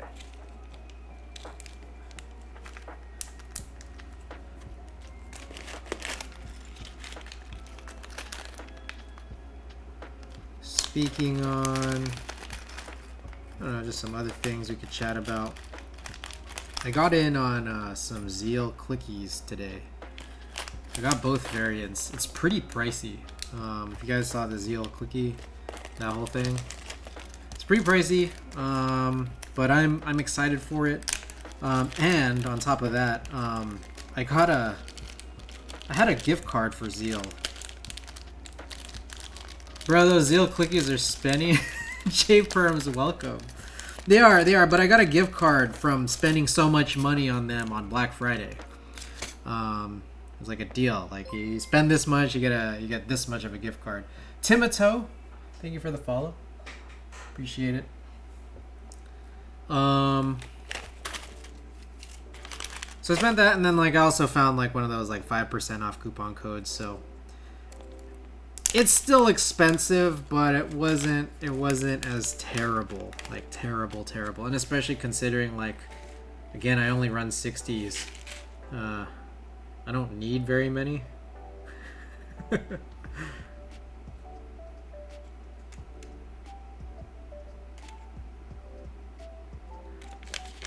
$1.90 Australian per Switch plus shipping. Yeah. It's pretty killer. it really is, but I had to do it. I've been excited for it. I actually myself got I have Pro World Switches, so I wanted to be able to compare. Now, one thing I read was I hope I was reading the right page, but apparently these Zeal clickies, they're using like the Gateron cap design. So that's one way it's going to be different from Pro Worlds for sure. Not gonna lie, I'm pretty interested, but I don't want to try them. But money, yeah. Timoteo, yes, we have been working on this tx-60 PC, but largely all our time, or most of our time, has been spent trying to remap, which has been a whole stupid thing. so we're just trying to proceed now, like everything is okay. All right, gotta find our lubes here, our lube brushes. All right, let's just get it going.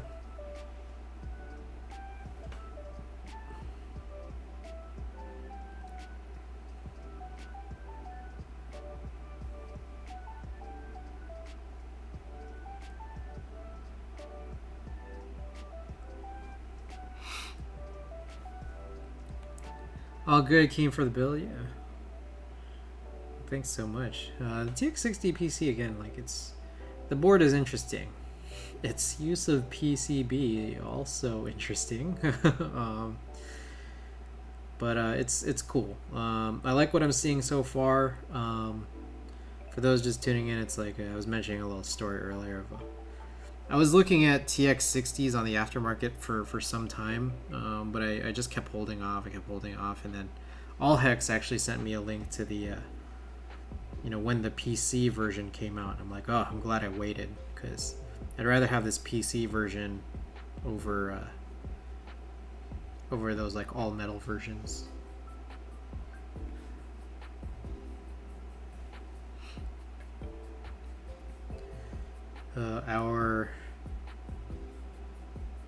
Lately I've been running a lot of viewers choice keycap set polls, but today I think this is I want to run this keycap set. Mendax just redeemed a hydrate, but I was talking about Mendax, how came over and looked at like what's my favorite key set, and it's pretty much this one that we're going to use today, and not because necessarily it looks super nice or anything, but just because I feel like there's some history there where, as I mentioned yesterday, it's like it has HHKB compatibility for a GMK key set that ran so long ago, before there was a giant drought in HHKB compatibility on key sets. So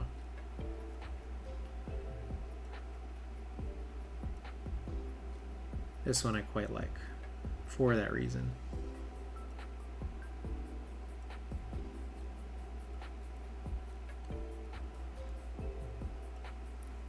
Ugh. Okay. Somehow I feel like today was somewhat productive and very unproductive at the same time. You guys ever get that feeling? Like you feel like you've done a lot, but you feel like maybe it wasn't enough still. You guys ever get that feeling?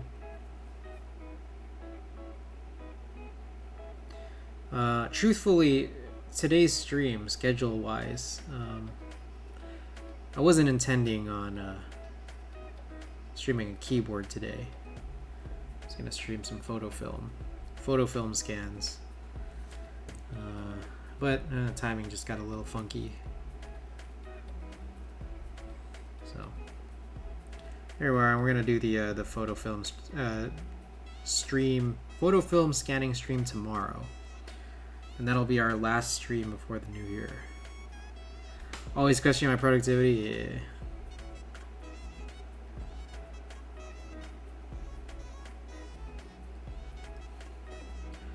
Last stream of the new year tomorrow.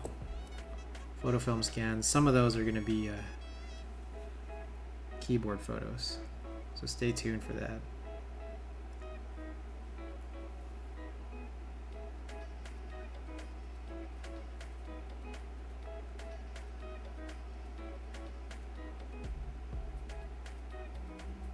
I just added a year's worth of expenses and income to 0. I feel like that was productive. Oh, nice.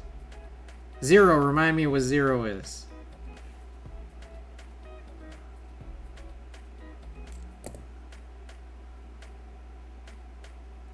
Accounting software. Oh. I see. I'm guessing it's kind of the equivalent of I don't know. What is it? TurboTax here? Is that what it is? Quicken? Corresponding software here in the States.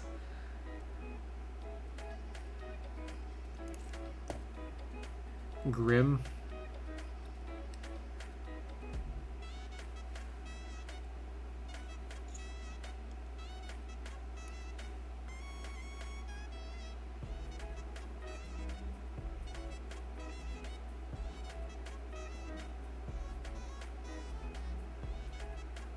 Basically just tracks expenses, but I only just connected the bank account and doesn't do past transactions.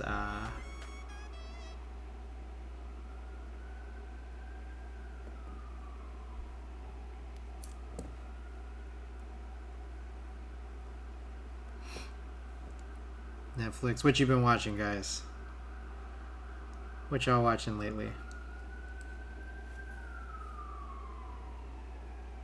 Ran out of things to watch? Oh, there's never enough. Witcher new season? I see.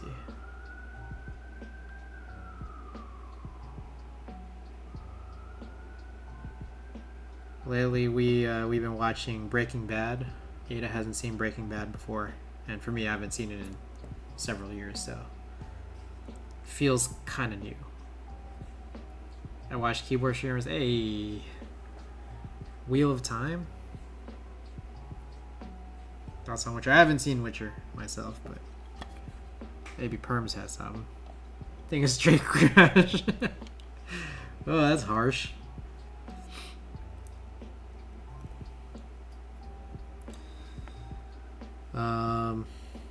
Oh, almost used the wrong one. Witcher's awesome. I see. Yennefer is very attractive. It's worth a watch just for her.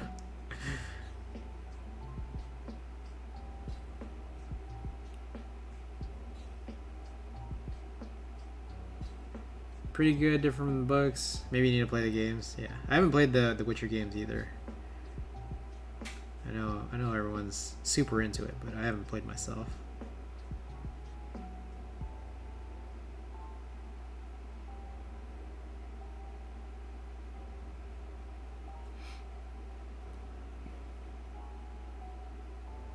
Watched Matrix Resurrection last week. Don't recommend.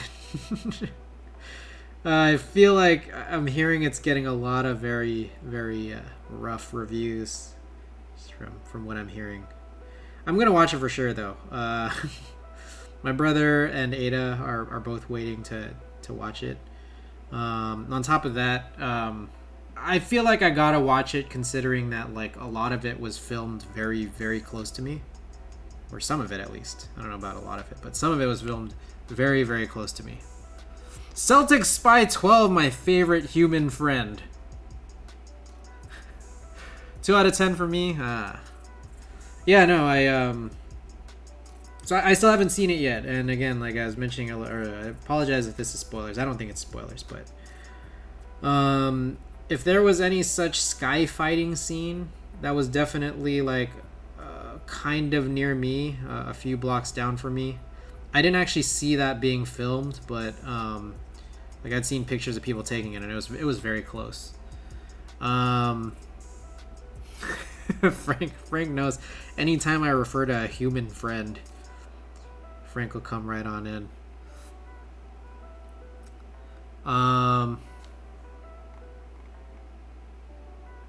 Matrix 2 and 3 were filmed on Alameda Island. Oh. I did not know that.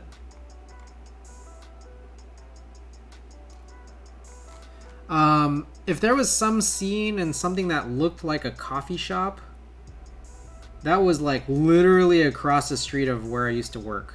Like I would actually like walk by it and like see like, oh, I guess this Joe and the Juice is closing down. I wonder why. Did they go under? And then I guess at some point they had their facilities used for filming. And then the Joe and the Juice came back after. So, but it was just weird because it's like it was literally the same design as Joe and the Juice, but they would like they replaced the same exact signage with the same shape signage, same exact shape signage, but it was like a different logo. Coffee shop used often in the movie. Ah. Yeah, there were times where I was like trying to like at night just try to find out and like look for the filming, but I didn't go out that frequently. Yeah, I lived over there when they were filming. It was an old Army Navy base over there. Oh, wow. That's cool.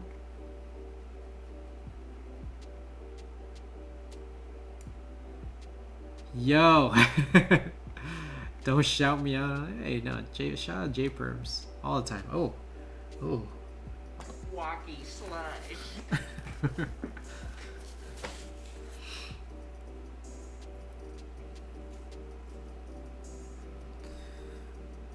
That's cool.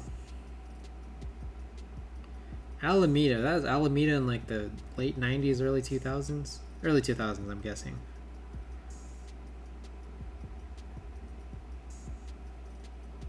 The Ducati scene was over on 880 by 25th Avenue exit. Oh. That's crazy. Dang. Hey, shout out PLX. Hey, shout out the PLX HHKB edition. I know that wasn't there in the initial phases, but shouts out. Hey, if you're looking for someone to build the HHKB top version, I know a guy. Word has it he's lubing some stabilizers right now.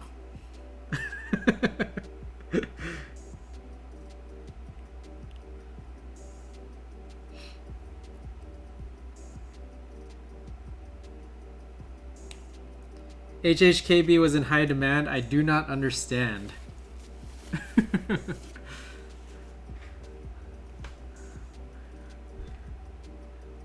HHKB the GOAT, man. Alright, I'm supposed to be getting like a ton of BDZ in soon. I'm lucky that this is my last stream for the next like at least week, because it looks like I can see the end of this tub here. It'll be a little while, but I see it. Oh, what's his name? Hey. I think that's his name. I think that's his name.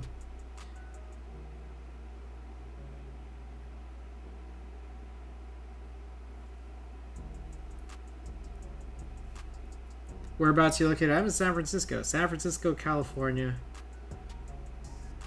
Across the water. But right here.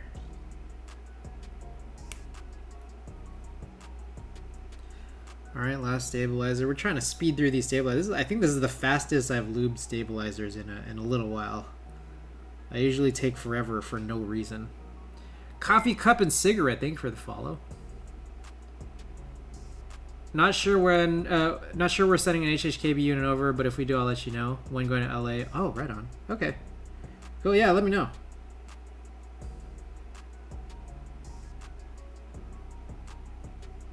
I would be honored.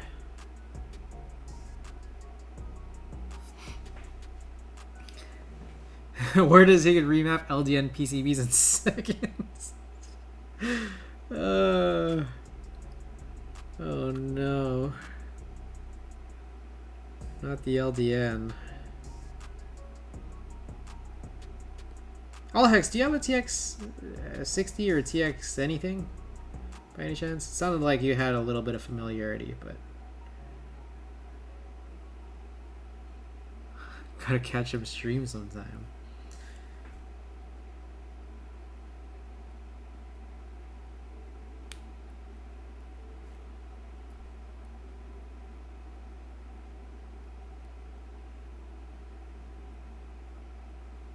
Oh, I caked this on big.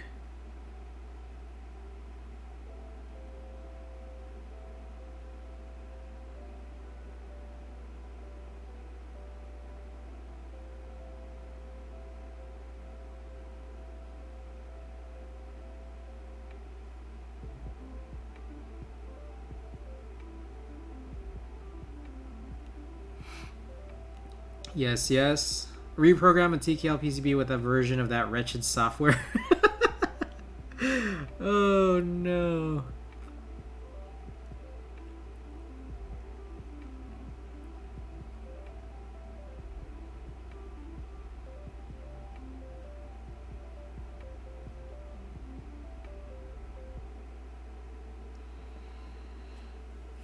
Alrighty.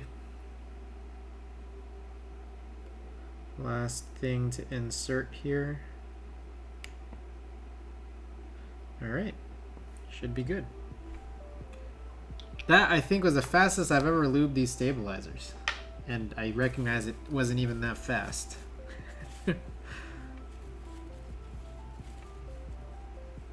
Just waiting on new weights and plates to arrive from manufacturer. Should be coming in. Oh. Ooh, that's gonna be soon. This PLX going out. Ooh. Alrighty.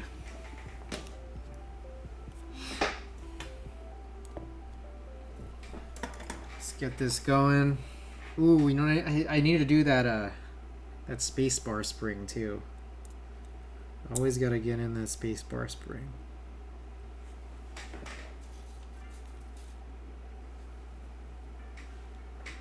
What's cool about this this here white PCB is that you can get BDZ all over it, and it's like harder to track than on a black PCB.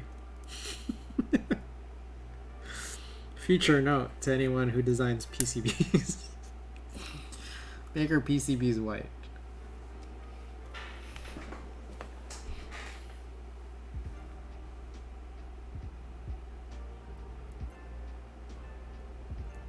Good touch on this LDN PCB.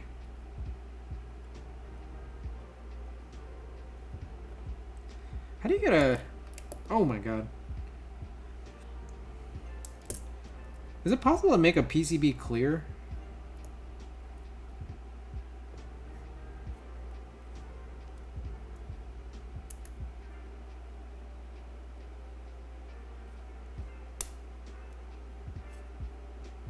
This is a funny one. Make the BD... Ooh, black BDZ. Yeah, I'd be down. Yes, make your make your PCBs any color. We just need new colored BDZs. All right, I need to grab a driver.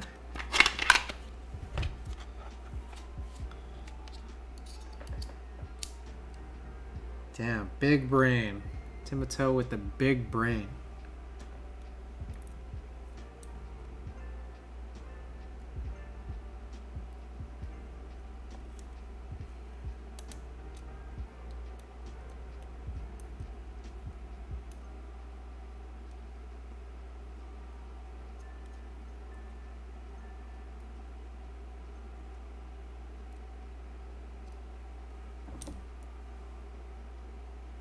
Sag. Unit's going to warm. Ooh, Warm Thoughts gets a PLX. Nice. I gotta catch that for sure. I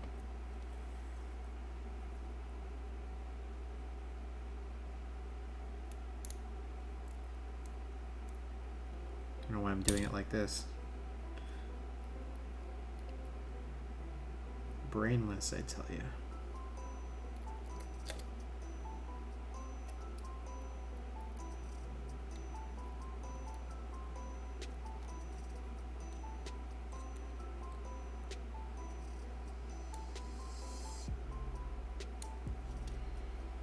Drew, welcome back. Glad to see you. Hope you and everyone else on this stream has been having a fantastic holiday season.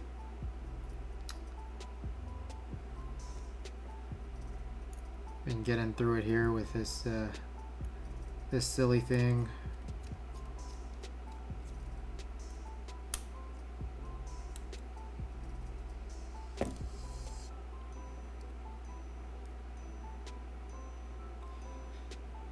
BDZ all over my fingers right now. Hey, how edible do you think BDZ is?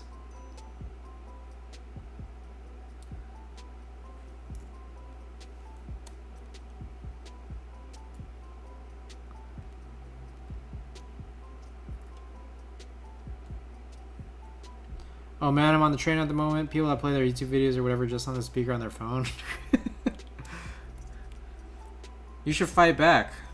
Play this stream really loud. Oh god, wait a second. I kind of want to take back that suggestion. Because it's me.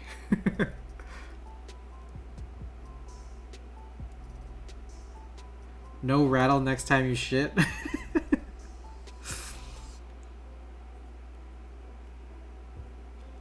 Wait, hold up. Whoa, I just thought of something.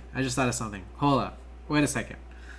So, I have heard BDZ being compared to a melted marshmallow. Now, here's my question.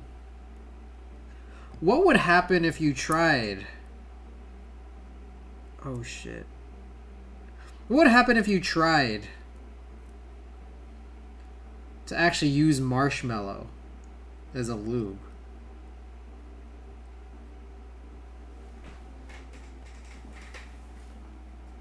Stop with that stupid shit. I was just riffing here. I feel like it could work because like at some point like it'll because like you have to melt it, right? You'd have to melt the marshmallow in order to have it be some like a lube you can apply. And then like it'll be like at some point it'll like not be as like, you know, liquid or gel like. So like I wouldn't say it would harden, but it would almost be like a foam. Like what would you what if you use some of that like do you want ants? That's how you get ants. Or what about the like that like liquid foam? You guys know what I'm talking about? Like what? Okay, how about like silly string? Could you use silly string as a lube?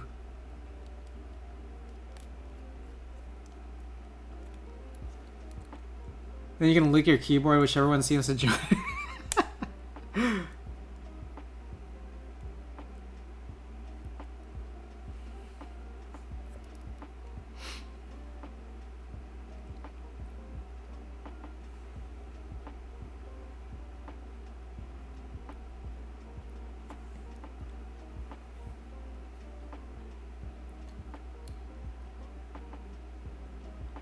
Whoa. Wait a second. There's like a... Whoa, guys. Hold up. Wait, I am not a fan of this.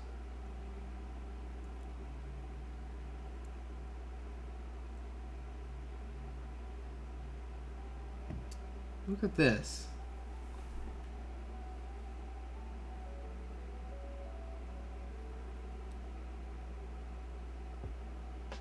Does this require a clip-in? Because like how is your screw supposed to like how's the head of your screw supposed to clear this component, this LED component?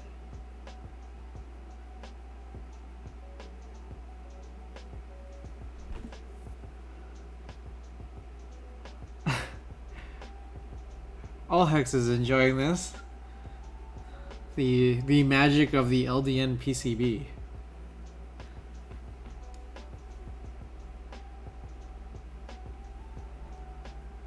You bend it easy. I mean, like I was beginning to try to like just screw it in. Like, what if you just try screwing it in really hard?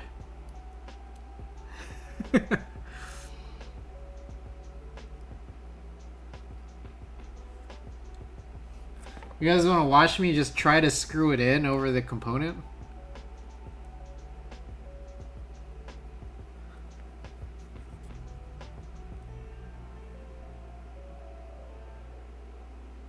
Yeet that shit. No, Chris, no.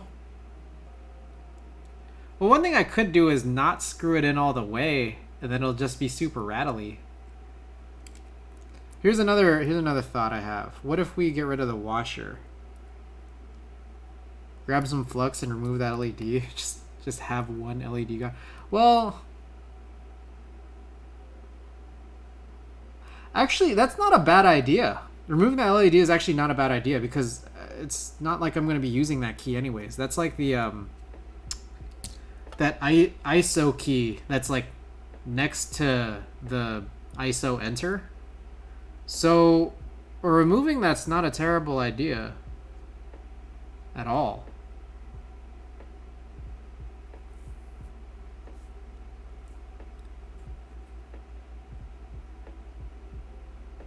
Yeah, I'm kind of down. Who needs the LED anyways? Yeah, I'm kind of down.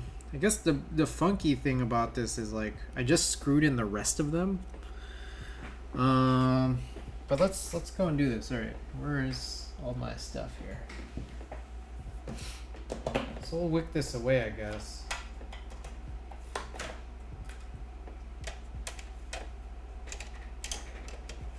Always a great pleasure to bring out the wick. It will also increase the length of this stream, give us that content. TX spent way too much time on stabilizers, they forgot about the placement. Isn't TX a clip-in though? Those TX stabilizers? We're only at 2-ish hours.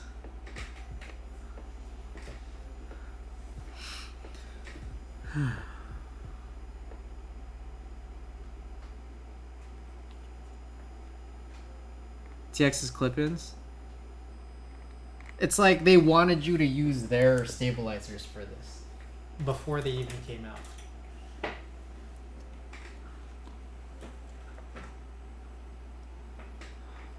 Should have bought clip-ins.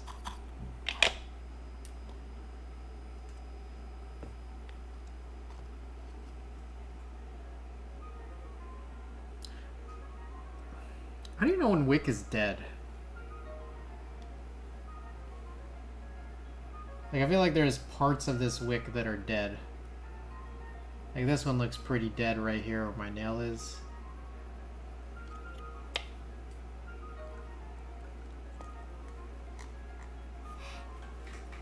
Alright.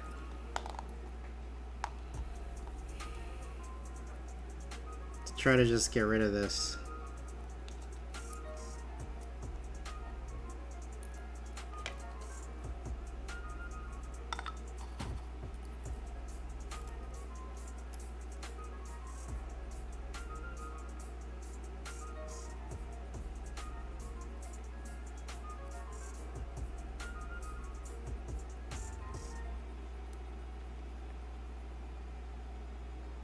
Did I need to add flux? Maybe I should have added some flux, huh?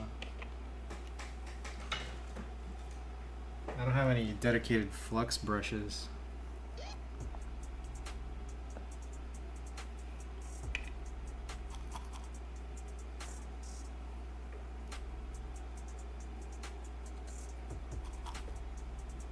Add some shims?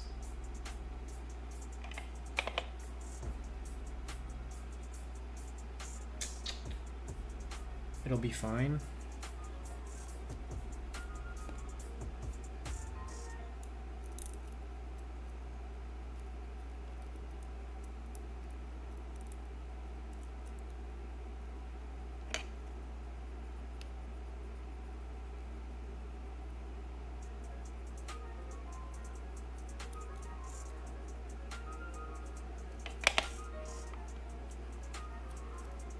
Add thread? Wait, what is this? What are we talking about? Oh, we're talking about TX stabilizer is not fitting some of these thinner. Dang. Yeah, I probably should have added some flux to this early. What can I use to add flux? Should I just get rid of this? I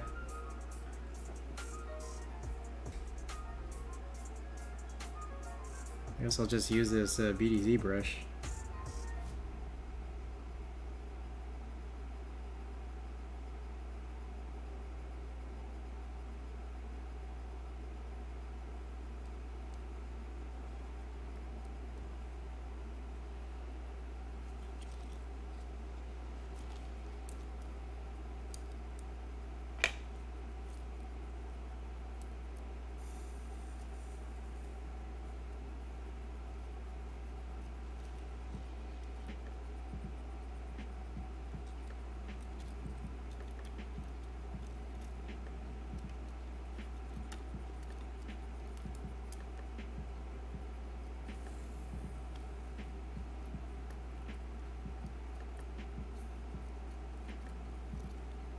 Ah, I got some copper all over it. How do you remove this shit? Oh my god.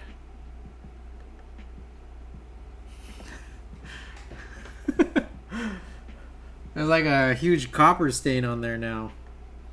And I still, is that what this is? Copper? I don't know what this is. But it's still on there, unfortunately. What are your thoughts? What shall I do here?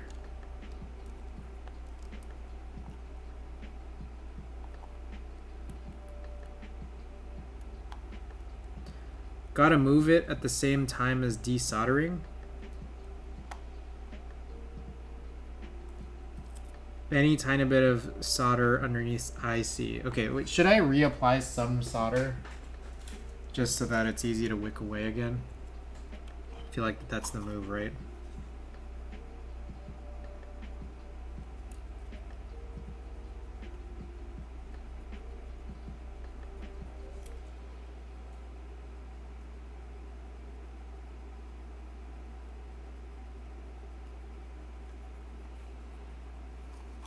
I say you set fire to the whole works down to the several beers and say the cat did it. Ooh, that's a good idea.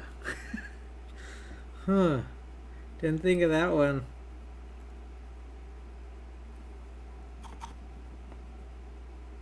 Alright, I'm re-adding a little bit of solder here. Just so I could get it to like reflow. And I'll try to wick away again.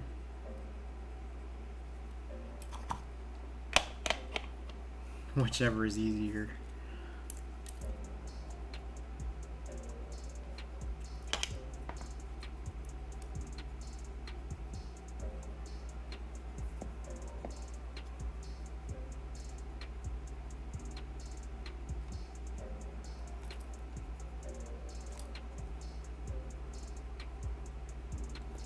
I may have blown it.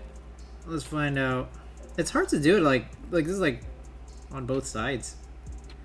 It's been a while since I've tried really like removing SMD components like this.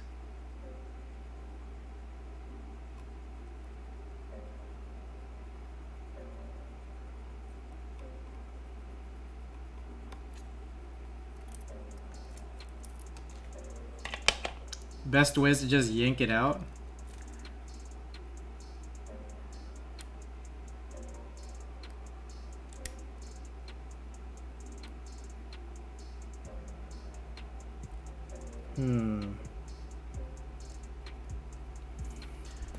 Usually don't worry about the wick and just heat it up and push, then use the wick later or just leave it because I'm lazy.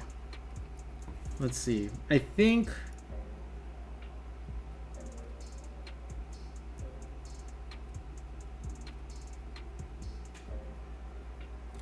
Hold up.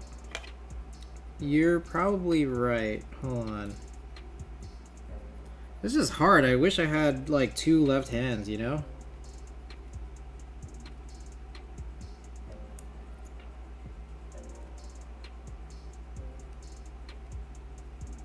Like, and okay, here's a question. Does it matter if I like lift a pad for this LED that I'm not gonna care about?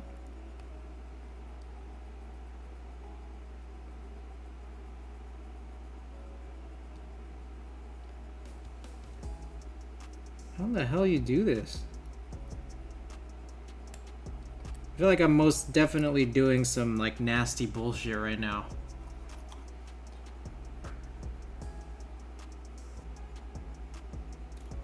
Double-ended solder iron is good for these. Is that a thing? Is that a real thing?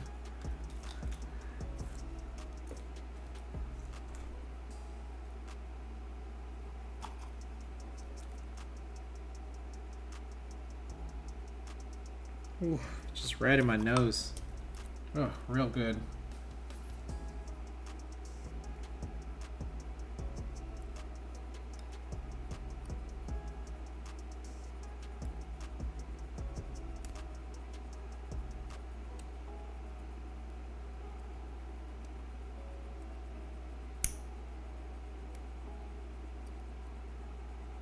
Okay, okay. I've lifted off one side. Yeah, I think the wick just was pointless here. Whew. Probably shouldn't even have introduced the wick in the first place. I've just caused this to get like super dirty. Alright, I got it off. What a terrible design. I think it's not terrible if they were really trying to get people to use clip-ins. Like, knowing that TX came up with a clip-in design, they're just like, alright, if they just use the clip-ins, it would be a good idea.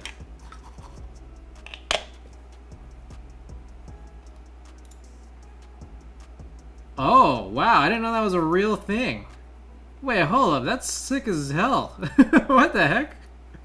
That's crazy. I mean, that would also even be good for, like, I don't know, the fact that, like, switches like Alps and MX are, like, 2-pin, like, on, like, metal solder joints. Alright, I am a little bit embarrassed to show what the PCB looks like at this point. I lifted it out, and I mean, I don't think there's anything wrong, it's just really ugly.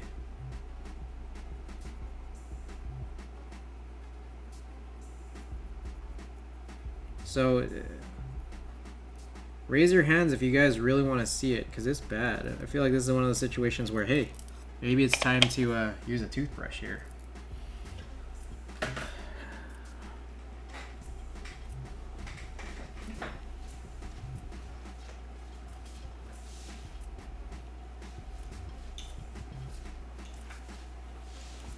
Zoom in, alright.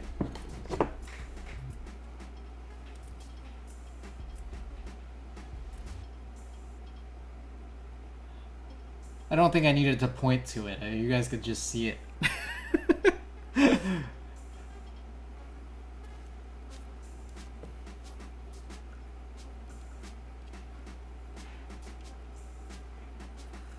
I'm gonna try to clean it real fast.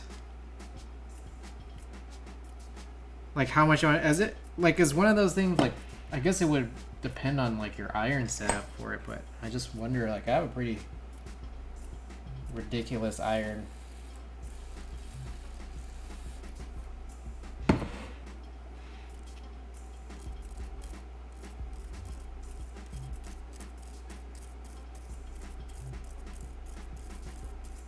I don't know that my cleaning of this is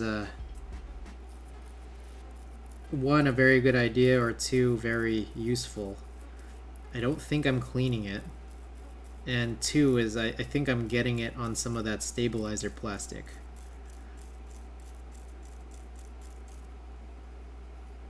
TX is molding. Here's one trick that TX doesn't want you to know. Avoid using their stabilizers by removing an LED.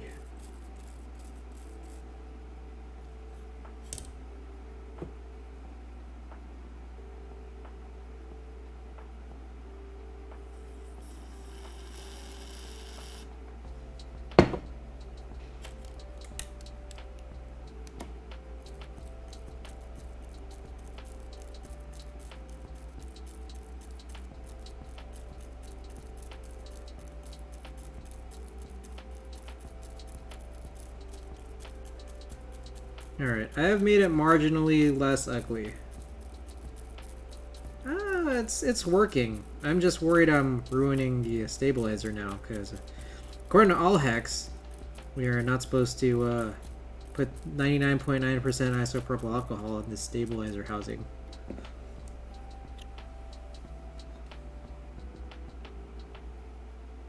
Well, it's cleaned up now, I think. It's still like a little bit, but I'm good with this.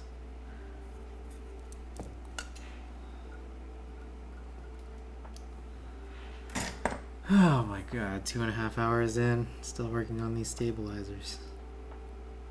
Working on these stabilizers, haven't really fully remapped it. Alright, there we go. Watch, you know what would be funny? Is like, what if that was like a load-bearing LED? Like, the PCB bricks, unless you have that LED in it.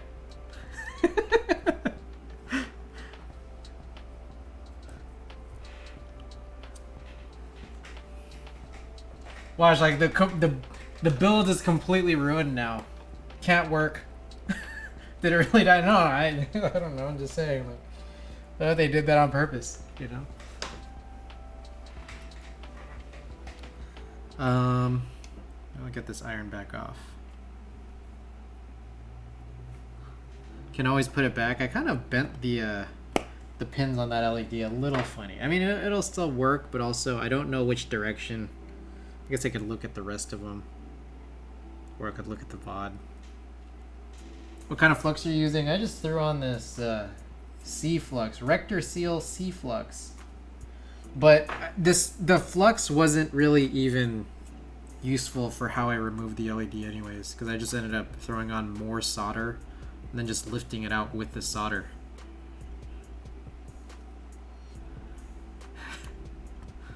An LED can stop all the other... Oh no! Wait, should we try it? Should we try it real fast? Alright, I'll plug this back into my Mac. Let's just see how the LEDs work. Okay, okay. Still good. Whew.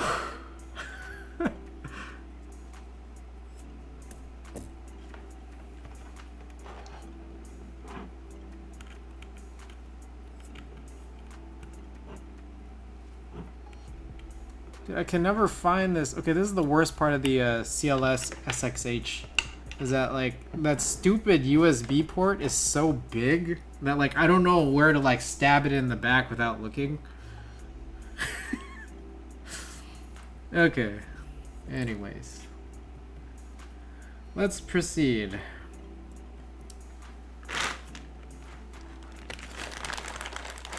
You better use this for a month.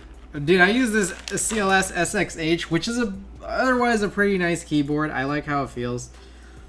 But I've used this for all of one day, and then now I'm like, gonna use this.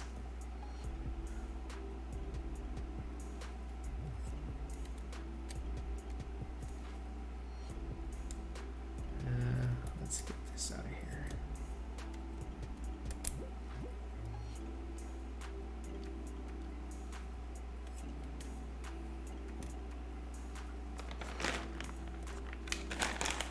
That would suck for the PC case though, to not have LEDs to just turn on once.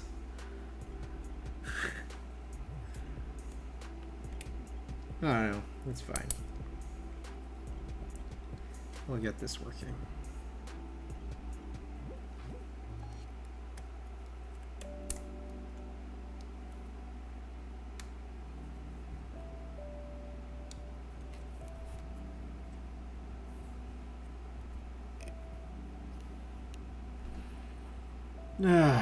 What the hell? This bottom row. It's just like... I just wish that every plate was like 1.5U or like 7U ANSI. Just like 7U ANSI. It just make it so much easier, you know? I had to F off last night before you screwed it together. Did the diffusers work? It did. So we're good there. It's a good board, the LZ. I actually quite like it. So I'm not gonna put it in that space bar just yet, but I am gonna try to pop in a couple here and there, just to make sure our alignment's good. Labeled PCB? What do you mean by labeled PCB? Please elaborate.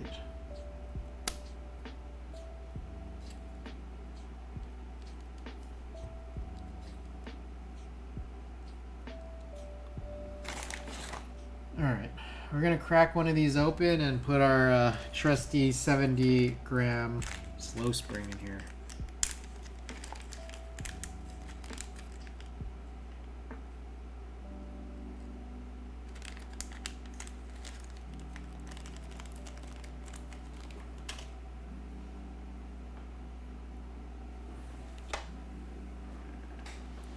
Sometimes they have labels printed on the PCB. They kind of do, but like not.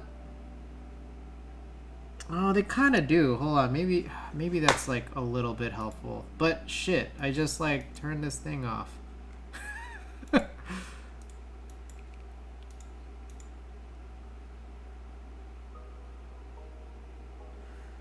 No, these are not that helpful, unfortunately. Like, there's a bunch of numbers, but, like, they kind of don't correspond to anything that, like, makes a whole lot of sense. Unless maybe the layout guides have it. No. No, it doesn't. So there's these little numbers here. So, like, a 1.5 unit left control is 2. There's nothing in their guides that say anything about the number 2. I don't think. Oh, actually they do. Wait. I could be wrong. Hold on. Let's take a look at this together. Look at that. Actually, this may very well be exactly what it is. 2, 4, 6, 14. Oh, that is helpful. Okay. Okay, that's the first good thing I think that they've had to offer here. Okay, so that is actually really nifty. That is really nifty.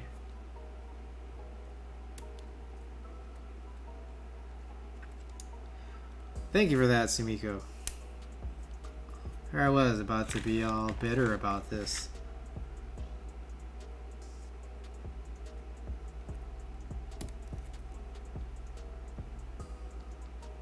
Oh wait, I don't use left control, do I?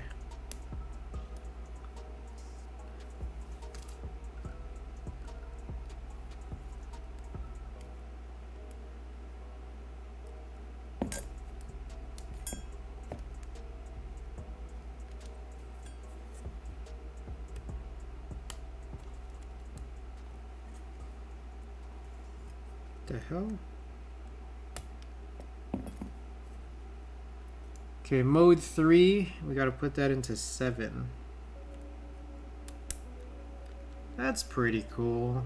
Alright, I am a fan of this. 20.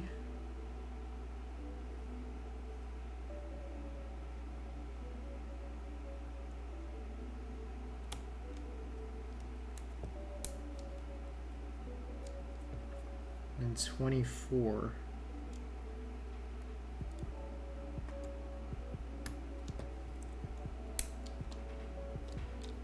Alright. Okay. Now let's crack one of these open. Sumiko's the best. Hey. Shouts out Sumiko.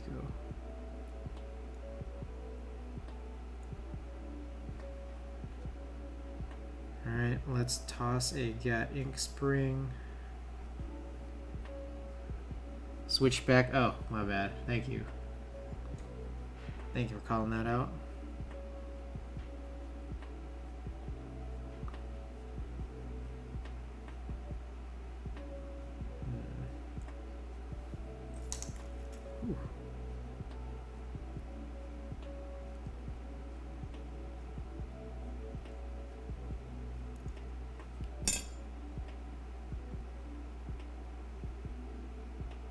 That is backwards, but I'll fix that later. Okay. I love all the different options for this PCB though. Options galore, so good. Oh, I hate options. Just give me the one option I use every time. I hate options.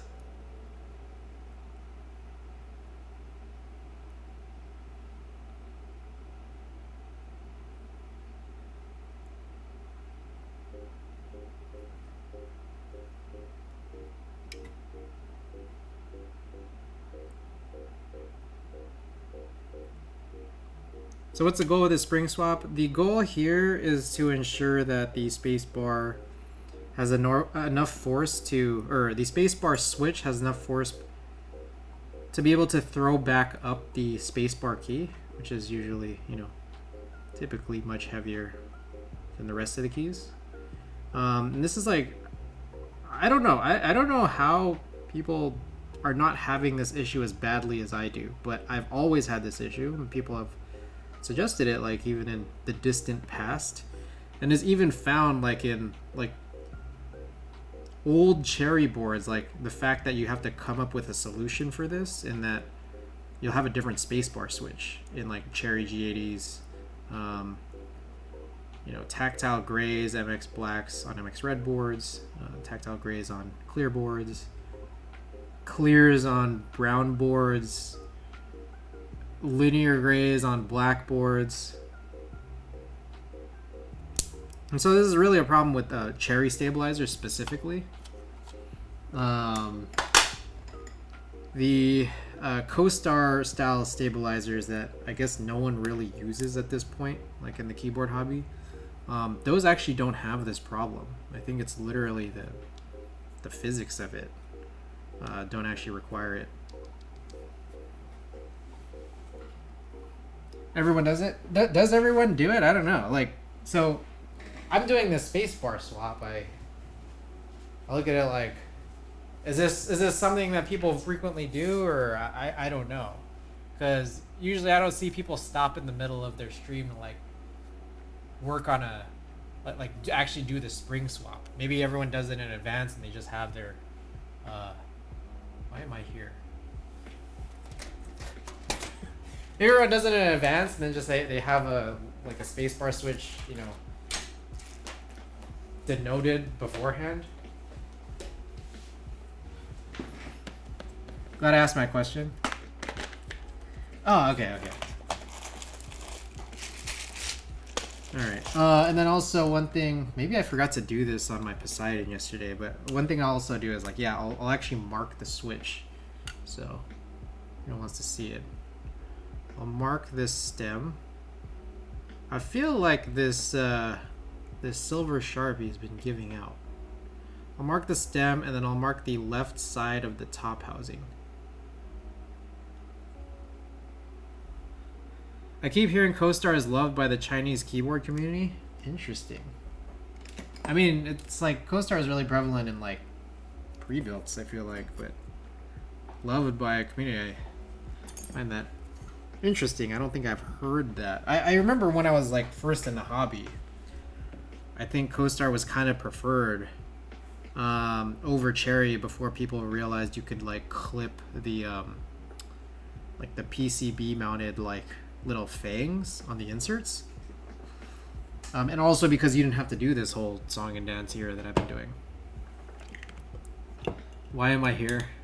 No, I went over there as like what I walked over there to grab a keycap set, and then I was talking and I lost my train of thought. I grabbed this keycap set because I just wanted to be able to actually test out the keys, see and make sure everything's all right. Fantastic.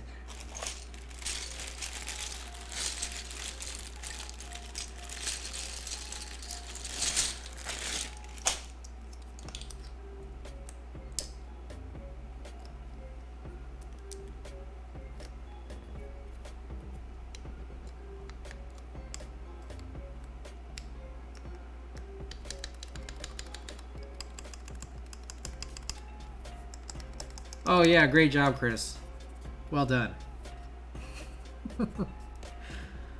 You did a very good job lubing these stabilizers. Alright, I feel like I'm sufficiently warmed up. I'm gonna turn off this heater behind me. My electric bill's been going up like crazy. I think I'm like on pace to double my normal monthly bill. Alright, let's just punch the rest of these guys in and... Alright, it's so good to catch you live. Yeah. Oh, I'm glad you're able to be here. Gotta go, meeting friends to play board games. Right on. Hey, hope you have fun. Enjoy.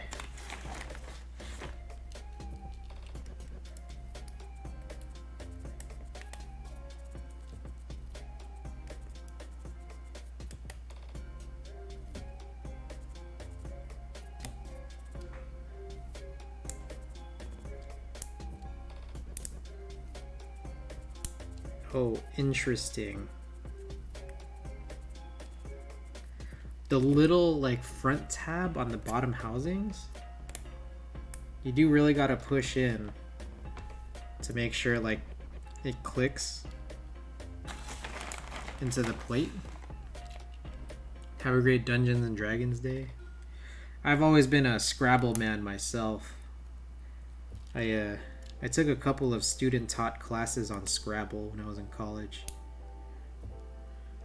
I got like pretty decently good. I would always play those like online Scrabble. I don't know, like not Words with Friends, but the ones with like actual people who were competitive. And I was like always trying to get my elo like kind of up. Then I stopped at some point. I had a real cool. Good for the brain. I had a real cool Scrabble, like a vintage Scrabble board, which I feel like the people who really play Scrabble like the vintage deluxe boards more so than the modern deluxe boards.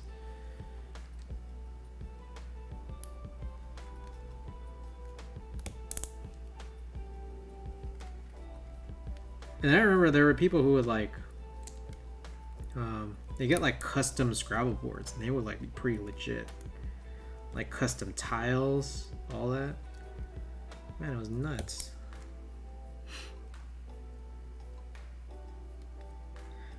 I think there was at one point in those classes I was like top 2.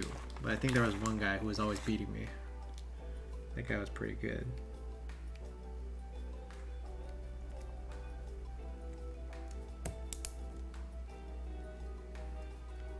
Other than that, the only other kind of like tabletop game I really like, I like Set.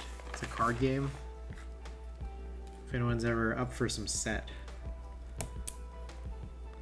Set's like super fun because like,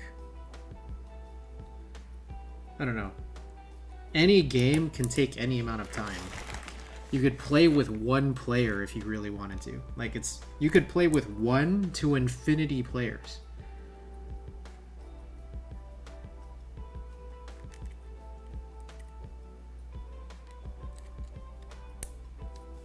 And you can always just like resume a game another day.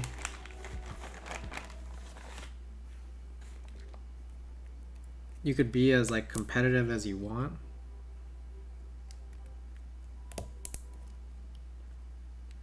So that's a good game. You ever be around?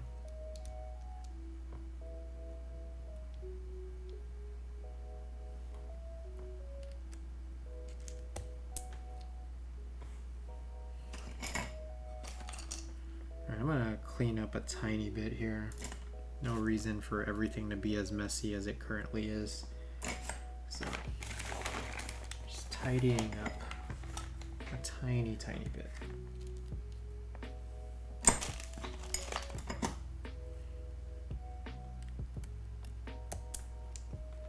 Time is it 11? All right. I feel like I'm gonna try to solder this and assemble this in the next 30 minutes. And then what I'll try to do at that point is I will dick around with trying to remap for, hopefully I'll time box that to like 5 to 10 minutes. And if I don't figure that out, I'll just switch to a type test. And then after doing this type test and all that, I'll go back like 5 to 10 more minutes of dicking around and trying to figure out mapping again. And then we'll run a giveaway. How do you guys like that? For anyone who hasn't seen, guys, the title itself has giveaway in it. So feel free to hit that giveaway command, guys. We got 1 giveaway tonight. Old junk I have. Ships free anywhere in the world. So stay tuned for a nice little thing. Something I own that may be more useful to anyone who's not me. It's not really... The thing is, it's not really junk. And yeah. Thank you for the follow. And welcome. Hit that giveaway command if you guys want to find out what it is.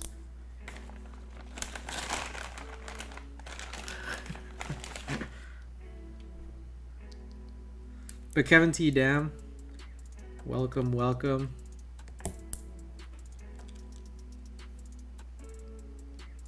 Hey, there you go. Nice little $15 value here.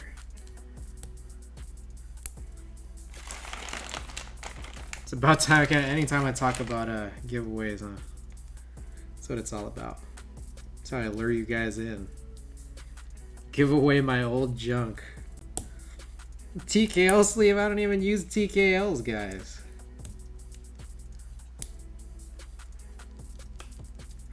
Drew, yes, we got the tx-60 PC, which we've run into many an issue so far today, but we're gonna be trying to plug right along here.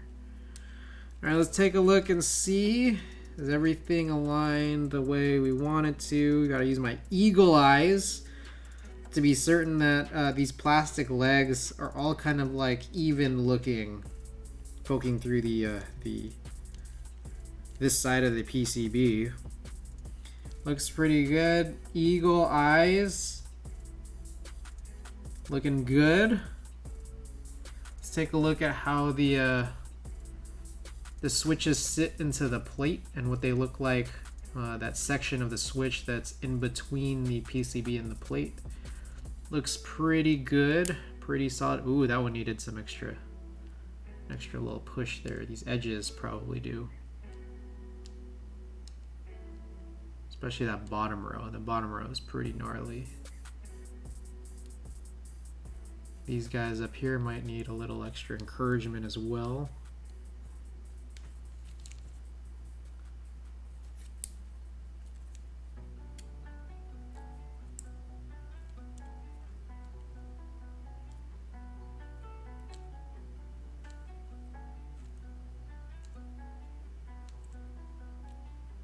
Alrighty. I think it's time for us to do some soldering. What y'all think? You guys ready?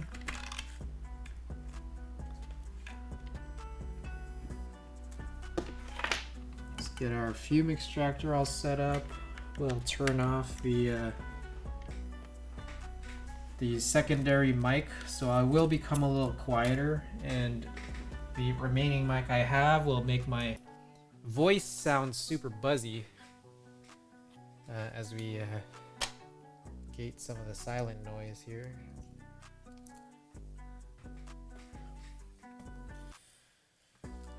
We'll again do the one leg at a time thing.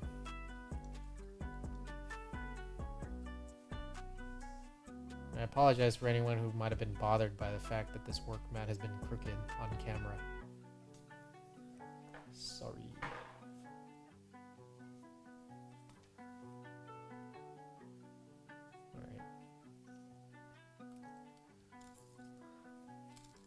Alright, good to go. Let's get it.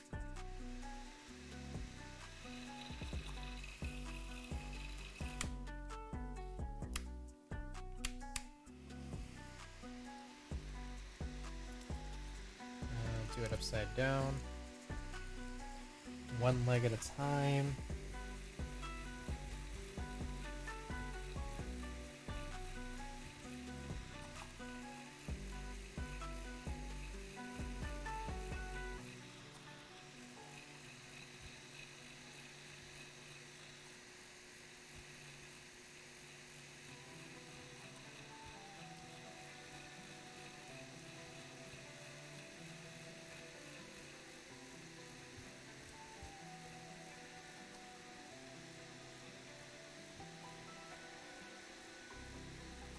Hey, how come they don't make surface mount switches?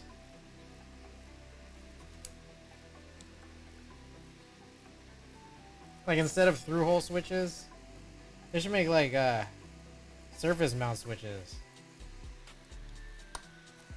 Has anyone ever done that? Ew, stop.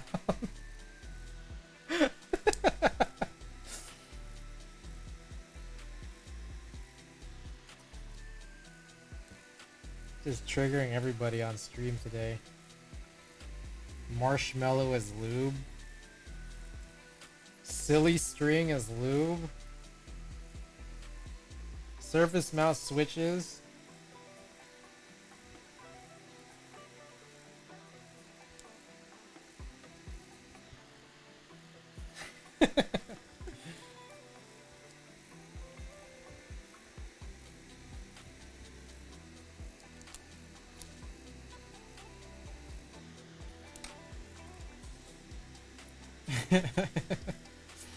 Plateless surface mount switches.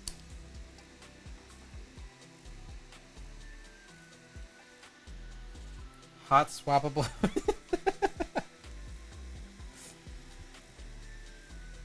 They should make soldered keycaps.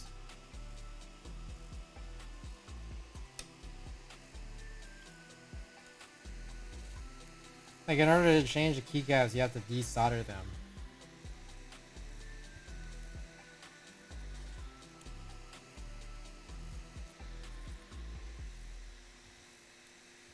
And they're like surface mount. Like you have to solder them surface mount too.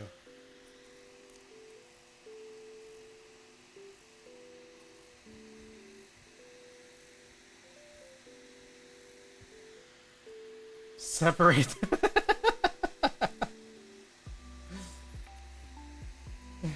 It's like the dumb machismo. It's like, yeah, this hobby's not for pussies.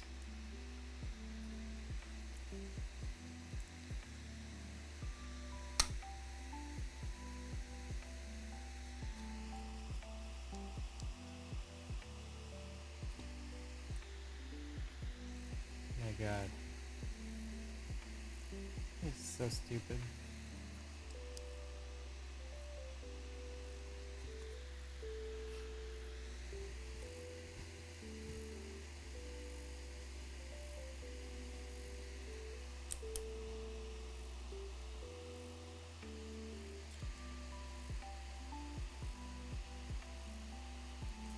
I guess I am mode ending this. I don't think it's necessary for me to, but it just happened. I don't know what to say, guys. Wait, that was a heads up play earlier, you guys mentioning that I should desolder the LED in order to get this this screw-in stabilizer to work. Big brain.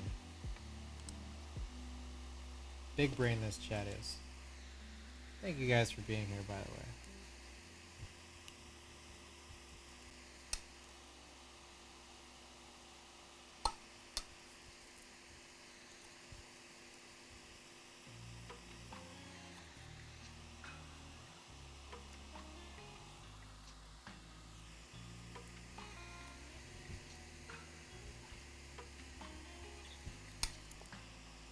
There should be a through-hole keyboard.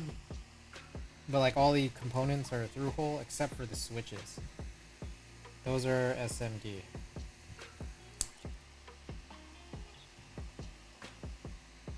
SMD switches, but with through hole in switch LEDs. Oops.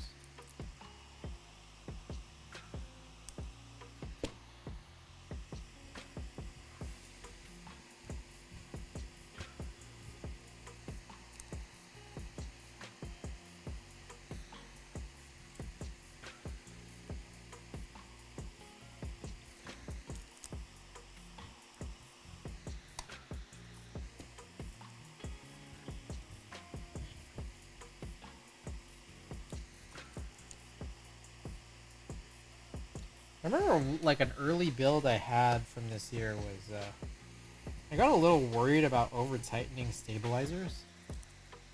so I actually like didn't tighten them. There was one build I had where I really didn't tighten them that much, and I couldn't figure out why my stabilizer was so rattly, and it was because I literally like did not even screw in the stabilizer all the way. And sometimes I think about that.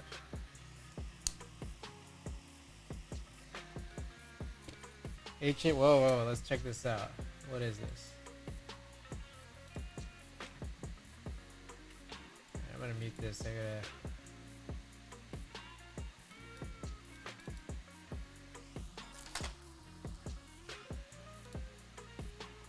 But you're like, oh my gosh, that's incredible. Wait, can you type on them?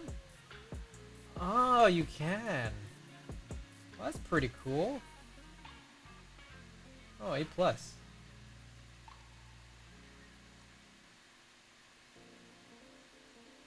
How heavy are those knob switches? Are knobs surface mount? I've never used. Oh, don't look at that. I've never used a knob keyboard.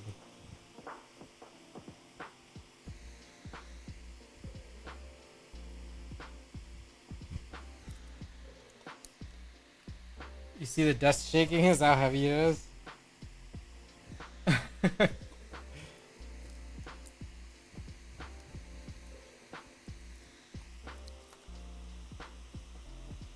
It's pretty funny. Heaviest switch board I have right now is my Duck Eagle V1 with corner blockers, of course. I added some KB fans 5-degree blockers. It has cherry linear gray switches.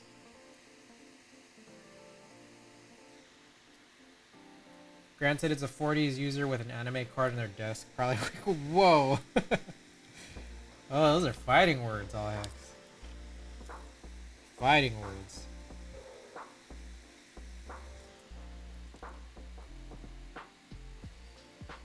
And yeah, is there a way I could fit a 5-pin switch into a 3-pin socket? If we're talking about MX, yeah, you can clip those extra 2 plastic pins with just like some nail clippers. Yeah, like those extra, like, so 2 of them are contact pins and then the other 3 are plastic pins.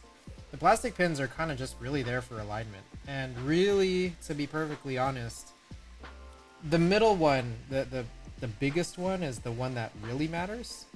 The other 2 matter the most for if you're going like a half plate or plateless. They're otherwise good for just kind of keeping things just generally aligned. You know what you're doing, but they're not really necessary if you're going like a full plate. And they're not really necessary if you have a PCB that uses 3 pins. So try that out, just so long as we're talking about the same thing. If we're talking about these MX style switches, that would be the way to go. Danger Rain, thank you for the follow.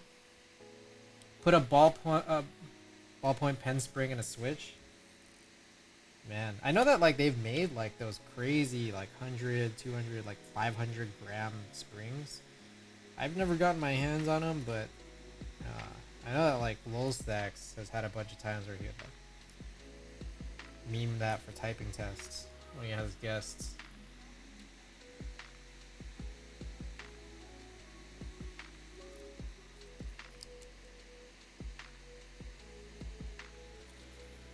There are 2 chips on this. I didn't even realize that till now. You see that? I didn't even notice. Shouldn't look that hard. Yeah, it's LDN, right?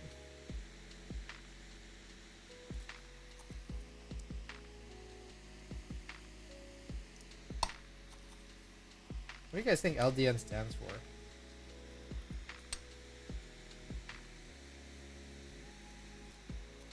Latter Day Nuts.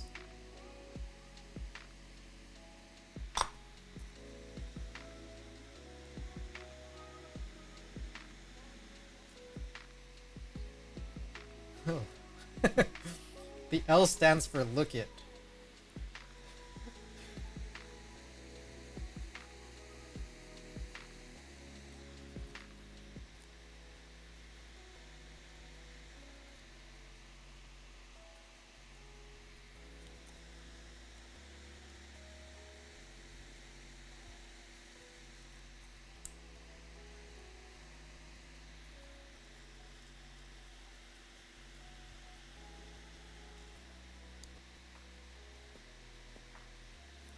These sandwich plates are so big that like, I don't know, you can see like flux flying out in all directions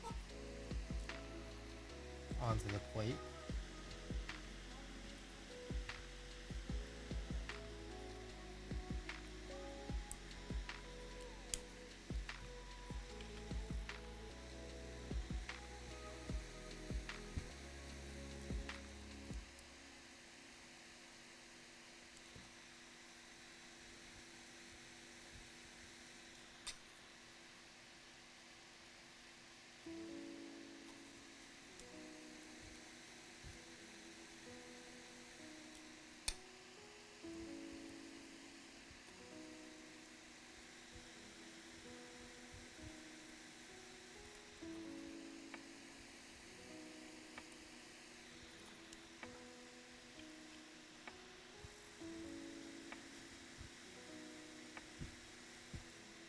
Almost done with these first legs.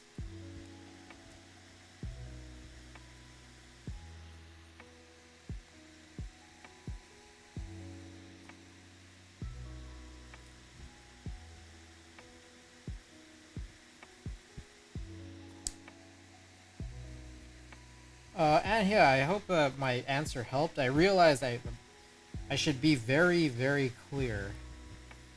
You take the nail clippers to the two smaller plastic legs. I'm not sure if I made that specification right. I don't want to be responsible for anyone clipping the contact legs.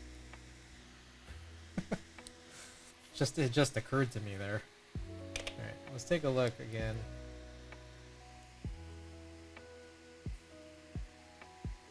Alright, everything looking good. Everything looking good. Alright.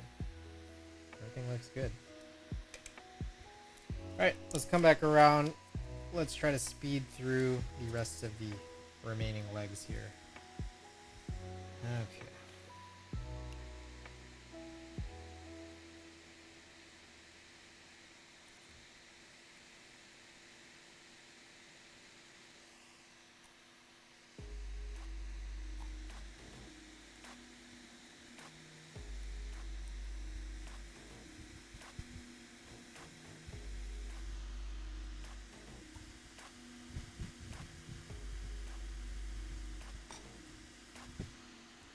And here I got it. I just want to try some switches, but most of them are 5-pin, and I have an OTIMUS. I see. Got it.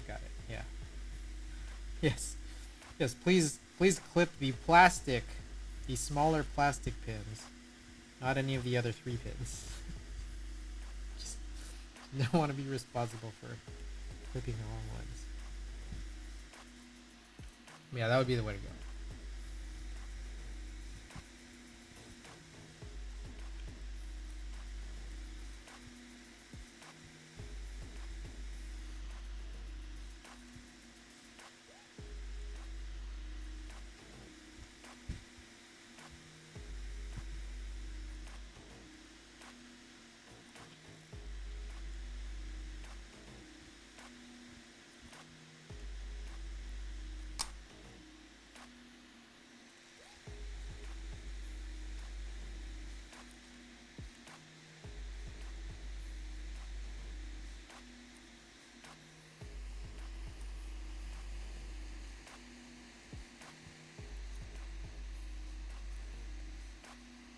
I find the nomenclature, like the evolution, pretty interesting. Just something I want to point out is on Geek Hack, like in the like several years back in the hobby, people used to refer to 3-pin switches as plate mount switches, and then 5-pin switches as PCB mount. The idea being that like Cherry G80s and certain like 60% at the time didn't run plates, so your main source of alignment was through the PCB having the extra 2 holes for those extra pins, and then you would need switches there to align them properly, like to actually drop into the holes. Meanwhile, at the same time, the 3-pin switches were generally used when you had plates that already aligned, like it did the alignment for you. So you could get away with using essentially this other style switch. And it's like interesting. I don't know why. To be honest, I don't know why Cherry even produced it in the first place. They probably could have just made 5-pin switches everywhere and then forced PCB designers to always have 5 pins. You know, I think about that sometimes. Opa Omenu, my favorite human friend. Welcome. Flame Horizon, what keycaps are you planning on putting in this board? You hit that build command. I do have a plan here. Usually I allow for users to kind of vote what key sets that I have available to throw on. But this one I really want to just throw these on. These are what I'm doing today is it's a GMK set that was run in 2013, which is it's kind of like a black on a very, very cool, almost gray white. And it has red Cyrillic sublegends on them. As I understand, I believe Originative ran this key set. And bear with me for anyone who's heard me tell this story like several times already, but it's one of my favorite key sets, if not just for this history of it being so old and it having HHKB compatibility when so many sets around that time and years after did it. So shouts out to them.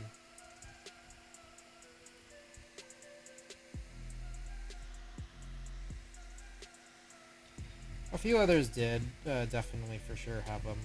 I know Ski Data Plus, which preceded the Ski Data with 2 eyes. That one had HHKB compatibility too.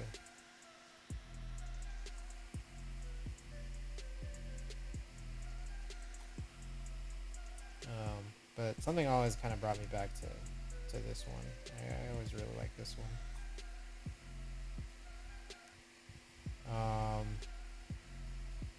SA. I feel like some SA, like the signature plastics.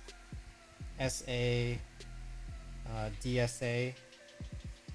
I think, I'm not sure about DCS, but a lot of SA and DSA had HHKB compatibility too.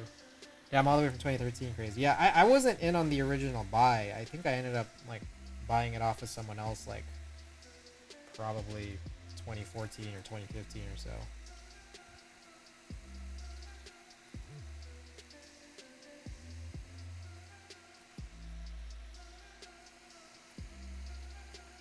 Now we are almost done here. Then we can assemble, and then we can... Oh no, there's a bent pin! Oh man. Alright. Desolder gun. Oh, I didn't see it! I didn't use my eagle eyes. Ah, I hate doing this. I hate, like, I love my desolder gun. But I hate when this happens because it's like, I have to clean the desolder gun, and it just seems so wasteful to like have to go through the same exact cleaning process, but for one, like after having done one switch versus like, you know, when I'm desoldering a whole board.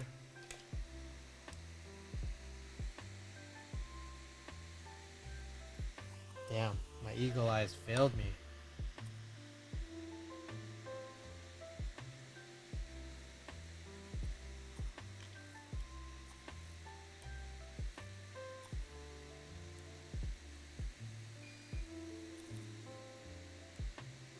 How did I not see it? I did the first leg. A bent pin, yeah, so sad. Are we good though? Like, desoldering it is fast. Cleaning it is like the killer. Cleaning the desolder gun is killer.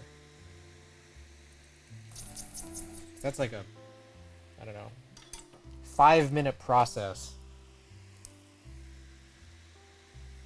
This one right here.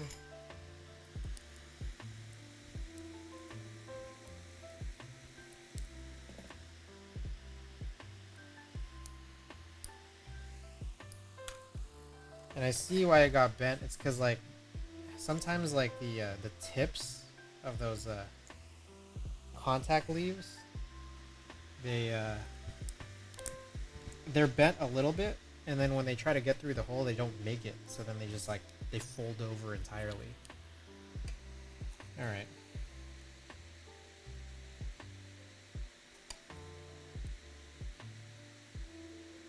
All right, we're good now.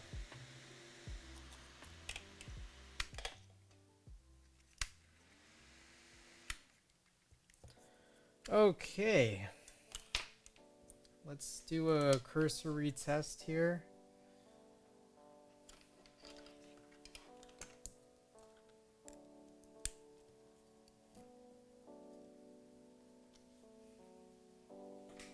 Alrighty.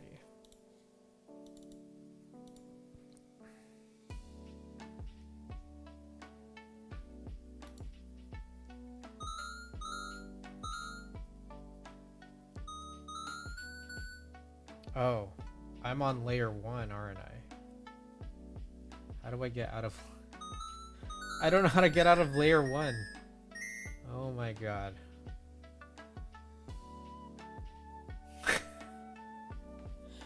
This is this damn thing, you know? This is this damn thing. Cause like I haven't been able to figure out how to remap this like really properly.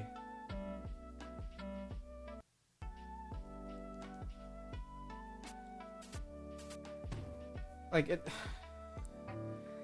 Ugh, it is so silly.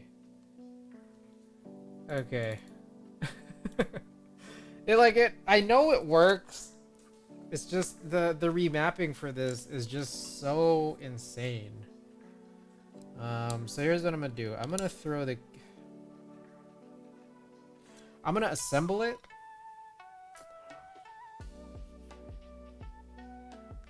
I'm trying to think of what to do. I really don't know what the best solution is. Okay, I'm gonna not assemble it, and I'm gonna go plug this in right here and right now. Oh, this is so goofy.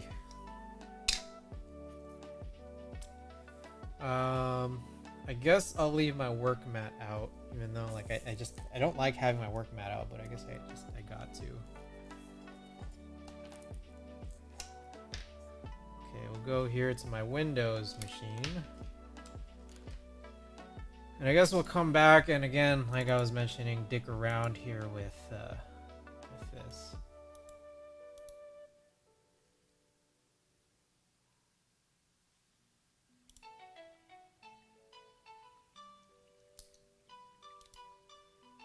So on layer 1, I'm trying to get to layer 0. Here we go again. Here we go again. See, like, look at this. I don't know why, like, the orange means this is the layer that I'm on.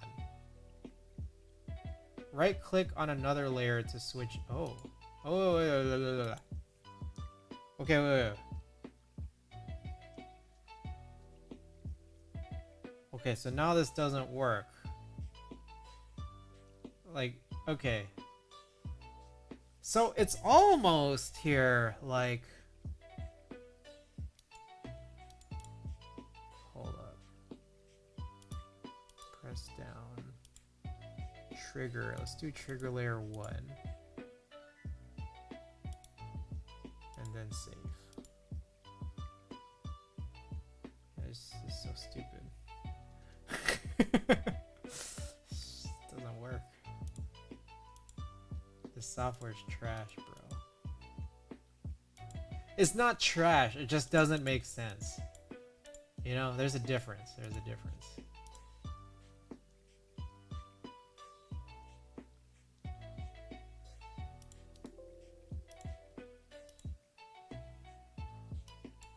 Wait. What the f... Okay, hold up. Trigger layer 1. Save.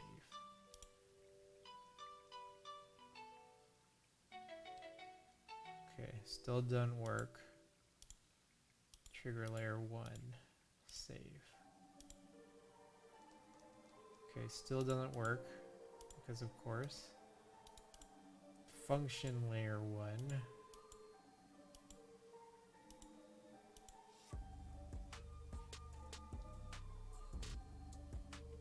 Maybe the explanation, the translation of the explanation, it absolutely is. It at 100% is crazy confusing. So I have nothing that I can really do here other than just like try everything. You know? Like I'm gonna try literally every single thing I can. So this still, like this function key is still not doing what I want it to do. Because of course, why would it?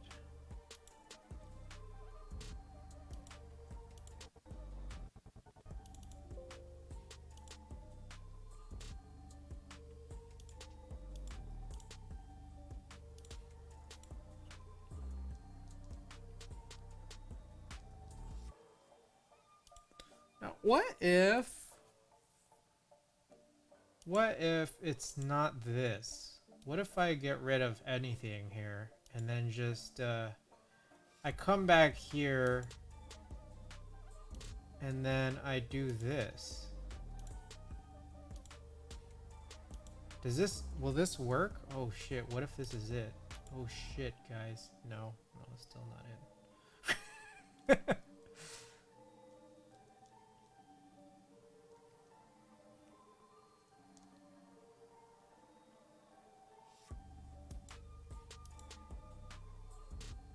Switch to functional layer 1. Okay, wait. When the okay. When the FN key is pressed to trigger a function, the left mouse button clicks on the selection box below to select the. What the fuck is this? The right mouse button clears.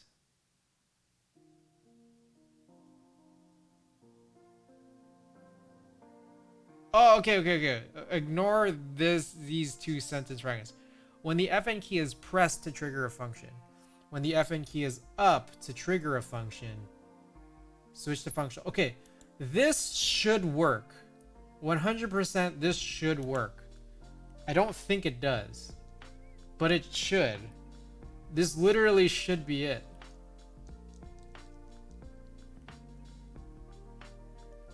It does not work. Oh my god.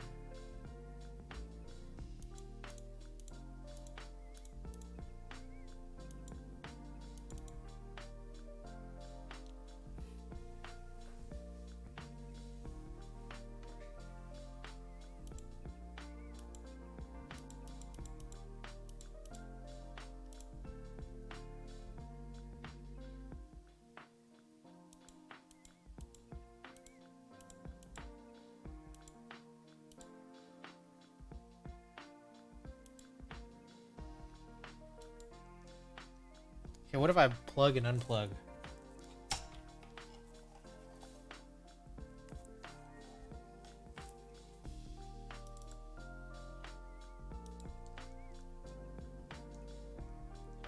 Oh my god, guys.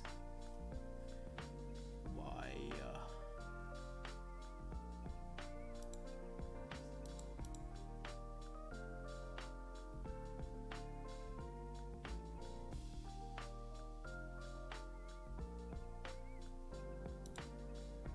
Wait. Okay, so this wrote in what that's supposed to do.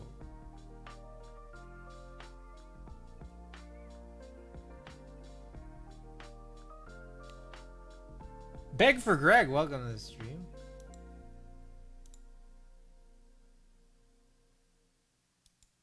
Okay, wait. That should be TA0.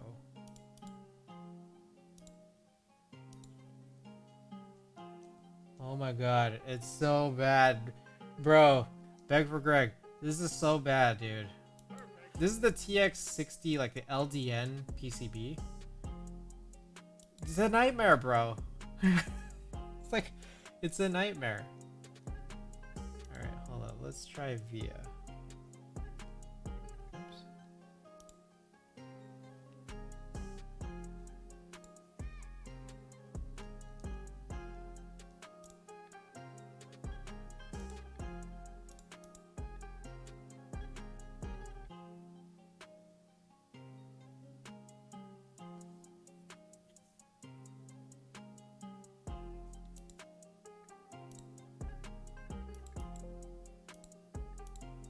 Okay, so when button up is, what is FW?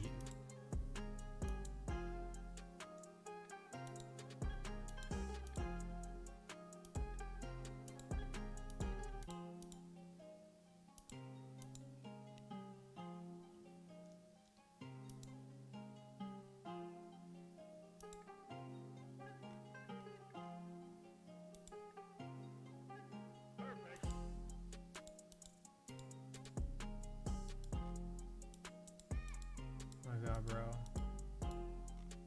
Nightmare, dude. It's a nightmare.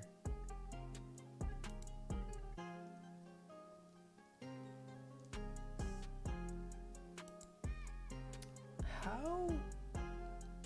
My question is, how did I get this to work in the past? Okay, how about this? Let's just make sure that this key even works and is soldered properly. It does not appear to be. Did I miss a pin? Oh, motherfucker, I missed a pin. Oh my god, wait. I missed a pin on the function key.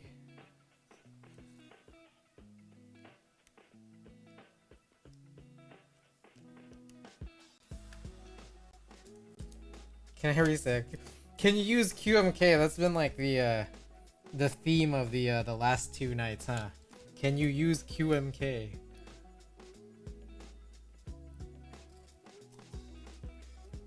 Yo, low-key, fuck you for that. Well, no, hold up.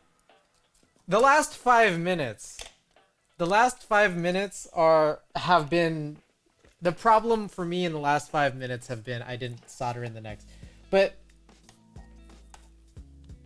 the first 45 minutes that we had at the beginning of the stream, that was this bullshit. You know, the none of this makes sense bullshit. Okay. So let's try this. Let's just try this A right now real quick. Does this work? What the fuck? Okay, so the answer is no. A doesn't register right now. But it does appear to register that thing that I think we needed. So hold on, let me unplug and unplug real quick. See if that A comes back into life. Okay, so there's the A. What the fuck? Well shit, it doesn't matter what it is, right? Like, I mean, we could put nothing there.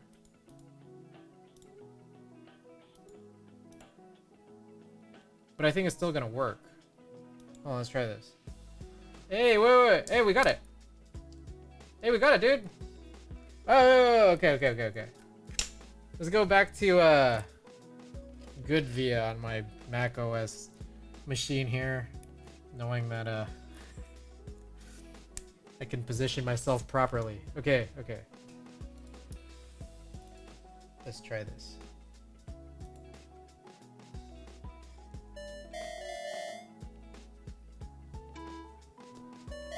I don't know why the sounds, like, audio desync is really bad.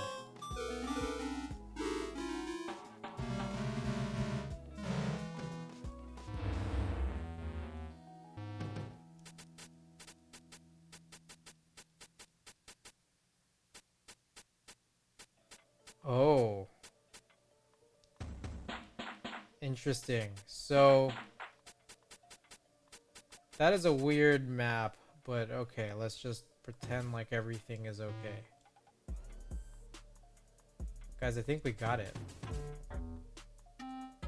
But this is definitely a weird remap, which I think I kind of want to play with real fast.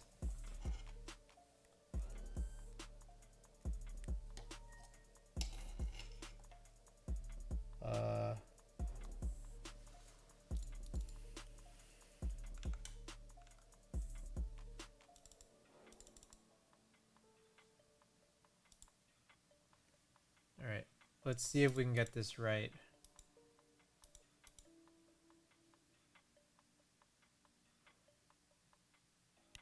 I don't know what to say other than this should kind of, like, it should work, but what I'm thinking of is Maybe everything is supposed to get shifted 1 because we're in like 1.5 U mode.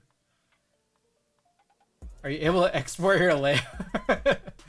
Yeah, I'll do that. I'll do that in a moment. Okay, let's do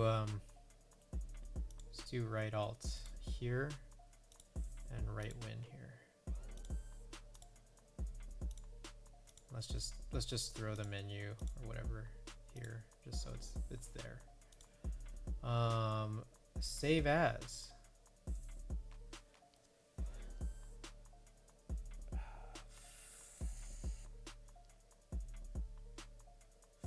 Fuck L D N. There we go. Saved. All right.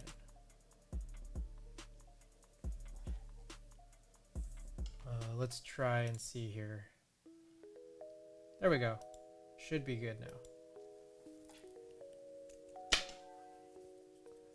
And let's just check to be sure in Mac OS that it's what we want as well here.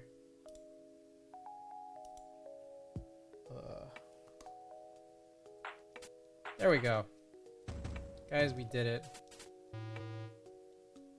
Okay, so what struck me as necessary was that we had this rwin as the layer button, like that function key, prior to me doing any of the remapping. And then like I guess I forgot about it for a good portion of the rest of it. But it hit me that like, oh, maybe I need to do that again here, and then that's kind of gonna resolve it. So yeah. Well, there you have it. Okay, let's do some assembly then. Yes, but fuck me for that. I get it.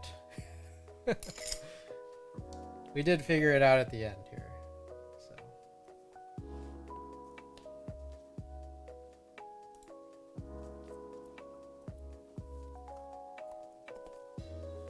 Alright, I guess in the future then,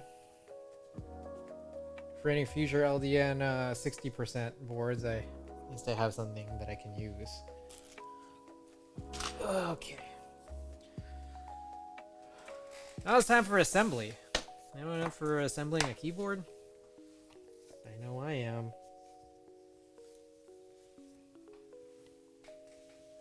We were way too excited. Way too excited there. Okay. Let's pull that off. What I think is necessary then at this stage.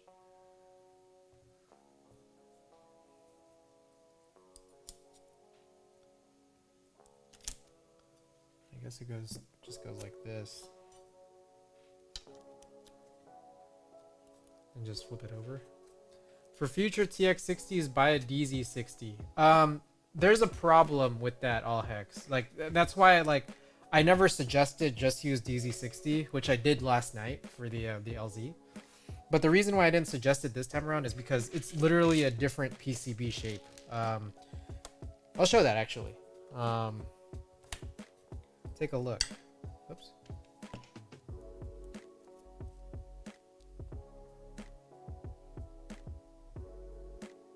Actually, I'm not certain. Wait, I'm not 100% certain. It looks similar. It looks similar, and it may be similar. Like you may be able to use a DZ60. I'm just not 100% certain, but like the actual LDN PCB, if you take a look, the PCB construction is different, but I'm not 100% certain that you can or can't use this. Bring out a DZ. I'll go grab one actually. That's a good point. Good point. Let's be certain here, because all hex, between you and me, one of us is right. So let's figure out who that is.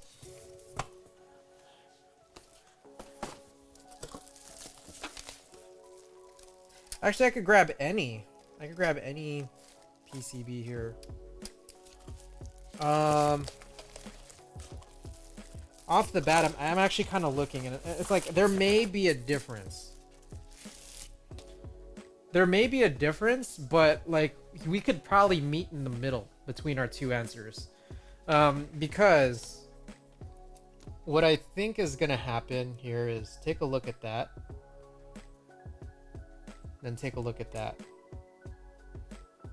This protrudes out slightly more, but the placement is generally the same. What I think that means is that when you use a DZ60, it's just like way inside more. So depending on how your cable like looks and how your cable is designed, you might not be able to get all the way in there. But that just depends on your cable. Yeah, exactly. So there's the answer. We meet in the middle there then. We can use the DZ60, but then you have to be really, really wise about your cable choice.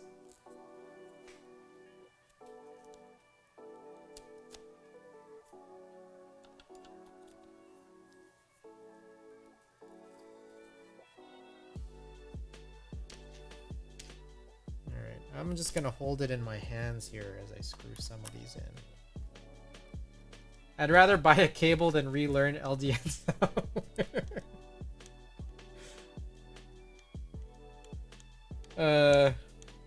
Well, here's how I look at it. I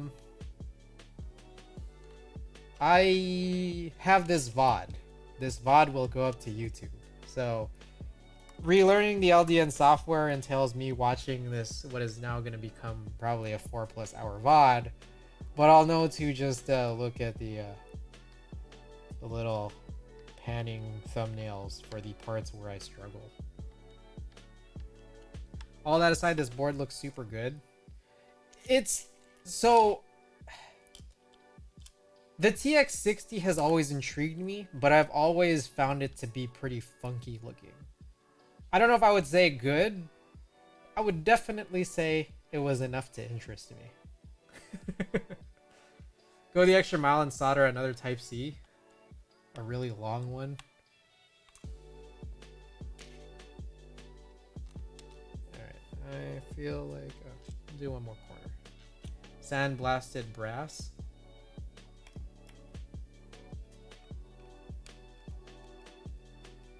Okay, I've just been kind of holding this up because, again, what I find kind of crazy about this is the way the sandwich works is that the bottom, like, kind of encompasses, like, the top layers of the top case and the plate. And we'll see that again. Because I want to show, just by comparison, my I'll bring it out, the Honeyboard HP60. Which is just like a more traditional sandwich, or just like any stacked acrylic. Literally any stacked acrylic, which I have like 3 of, or my HP60. They have like all layers flush. And this one, it's like not all layers are flush. The bottom is like, the bottom is the guy, you know?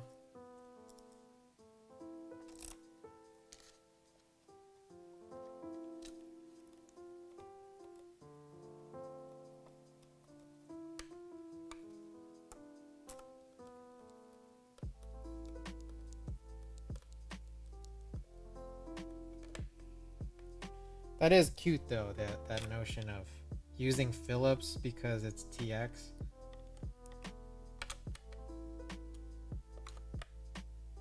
And then everyone's boards are stripped.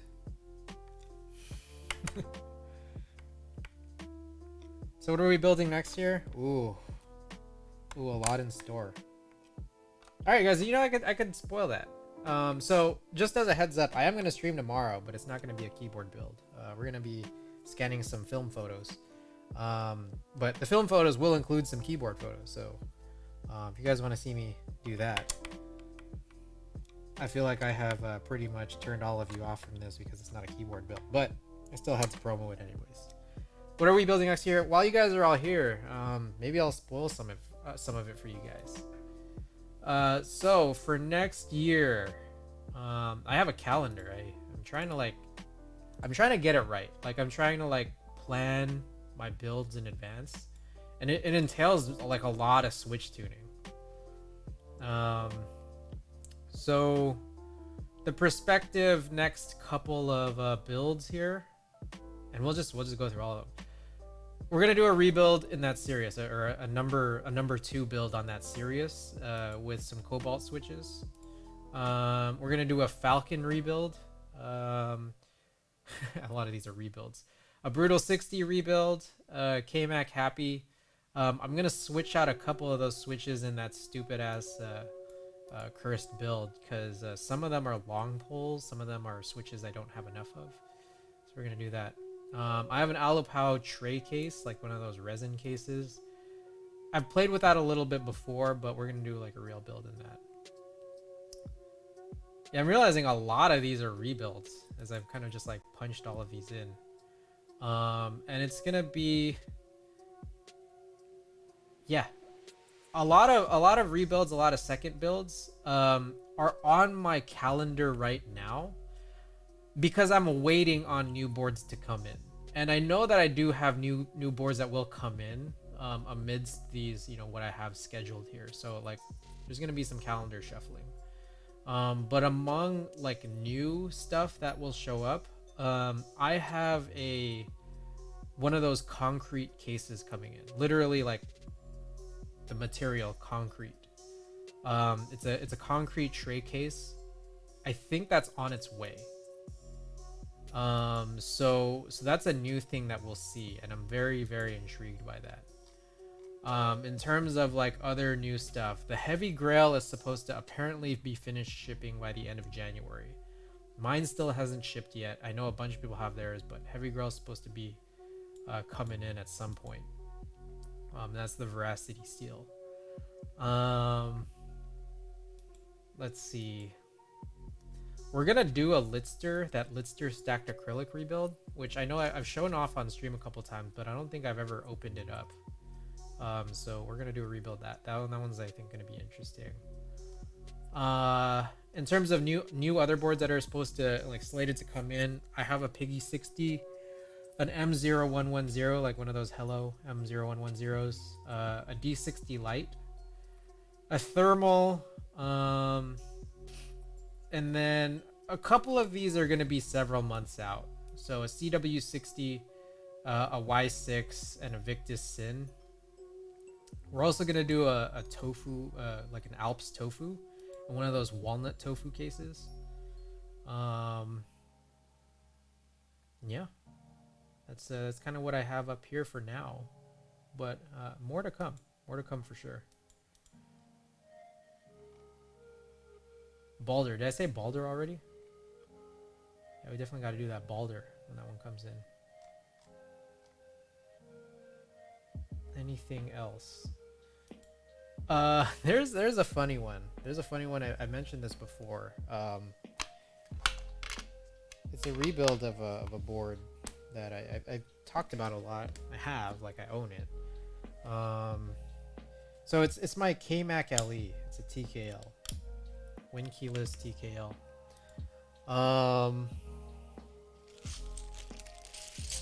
I have ordered a replacement PCB and plate from Gone. The problem is that it's gone. A lot of people I think would consider like Gone untrustworthy. But I went in for the gamble there and think just like, okay, I don't think he's untrustworthy. I think he just takes forever to ship.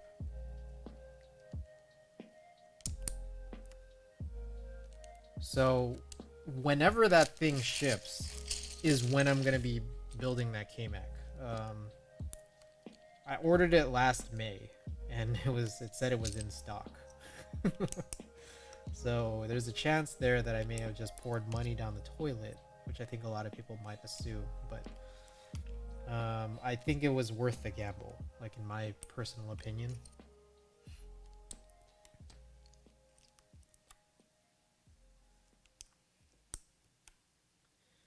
But yeah.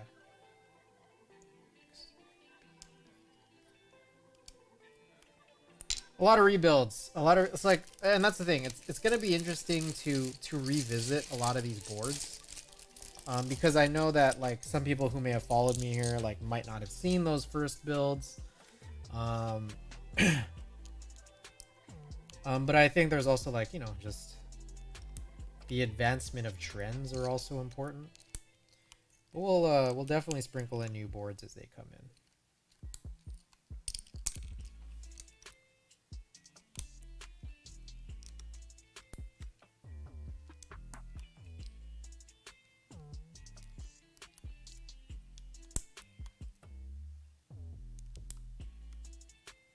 And yeah, any designers out there, if you guys are working on HHKVs and you want someone to build your proto, hey,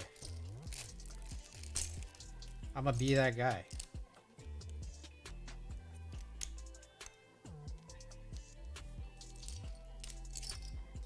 Hit my line. What y'all think of these keycaps? It's not a perfect match because that E white is really bright, but I don't know. I hope you guys still like it. I like it so far. As I'm punching these guys in.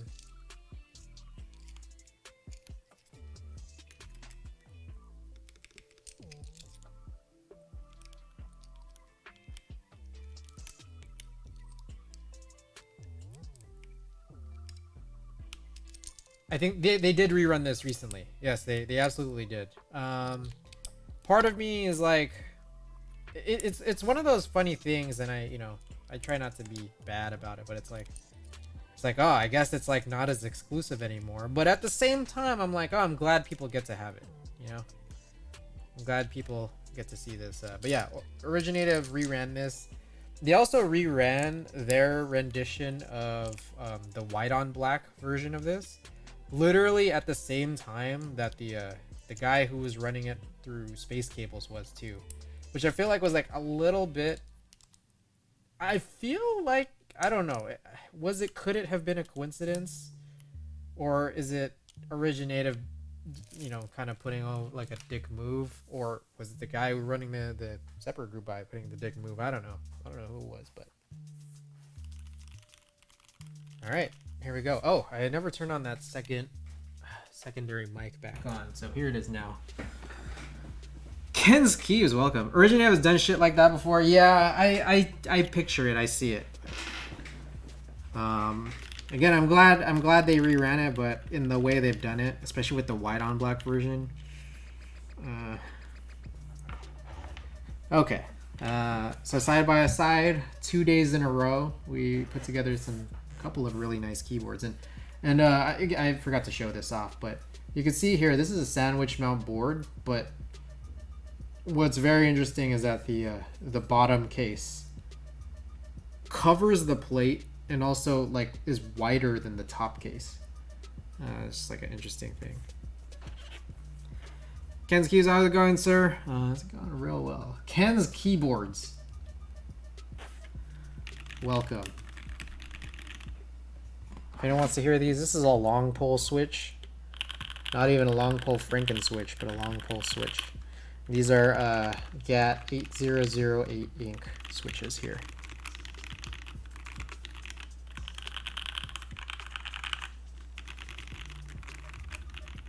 All right. Cool. Glad everyone could be here for the build, but I guess it's time for some type tests. What y'all thinking? Let's run a little prediction, yeah?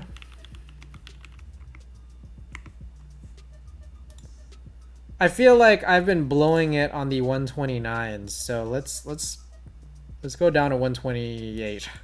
Let's go down to 128. All right, 2 minutes, prediction period up. Feel free, guys, to wager some points, your hard-earned points, for maybe a little more. Meanwhile, I'm gonna clean up just a tiny bit here. I guess I should shut off my my PC so we could get back in line with Mac OS. My Mac OS set up a bit easier for me to handle when streaming.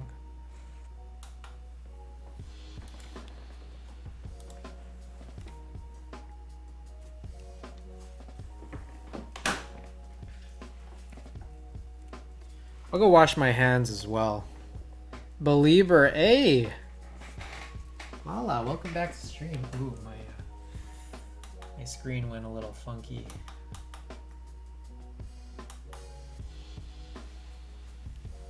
All in? Oh no. Oh no. All in on the doubt, maybe?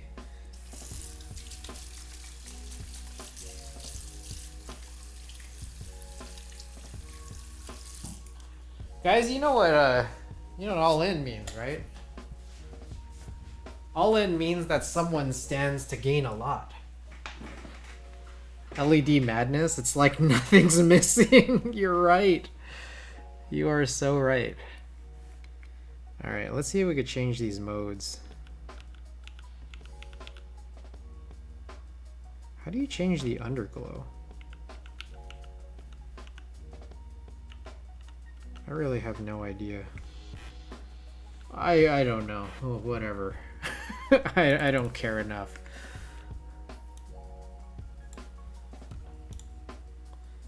Alright. Let's choose a... oh, prediction period almost over. Can I see the bottom? While plugged in? That's what it looks like here at the bottom. It's pretty overexposed at the top because in real life it's not that bright. If y'all want me to bring it down just a little. Oh, whoops.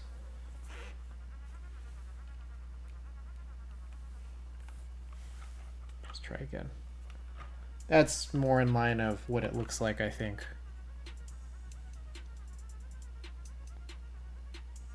Kind of ridiculous. I don't know. Whatever. LEDs are just so stupid. Alright, Modern ink. Yeah, let's do modern ink. Modern ink is like a good one. Alright, guys. So, what do we have here? This is a tx-60 polycarbonate. What do we have? Aluminum plate. It's a sandwich style case. Aluminum plate, Gateron 8008 ink switches. What else do we have on it? GMK black on white with red Cyrillic sublegends from 2013, Originative Co. Threshold, I believe, is 128 words per minute. I'm going to bring this in a little closer to me. And then I'm going to turn off the music. Crack my neck a little bit. Ooh. Get myself ready to go. Let's also grab the ugly gel wrist rest that no one seems to like. And if anybody has any wrist rest recommendations, please send them over. 60-second test, 128. Whew, whew, okay. Let's do it. Oh no. Redo. redo.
Woo! Woo! Oh, I crushed it. Yeah, 129. I didn't even bring that 129 down. Nice. Frank, wait. Guys, I actually hit it. But Frank, did you pay out already? Couldn't do 130. I could not do 133 yesterday. That is my bad. But thank you to the believers. Thank you so much. take a look at this wrist rest here. Oh. Oh, I see. Size. It's funny because it's like I have like my boards, like these 60% are all 60%, but like kind of paid out. All right. Frank, thank you so much. I appreciate that. Congratulations to the believers. You like my rec? I'll consider it. I'm gonna shop around a little bit more. Because I feel like there's probably gonna be some cool ones out there. Maybe I need more than one, you know. This might be up there. I like that it's available. I like that it's in stock, and I like that it's from Novel Keys. That's for sure.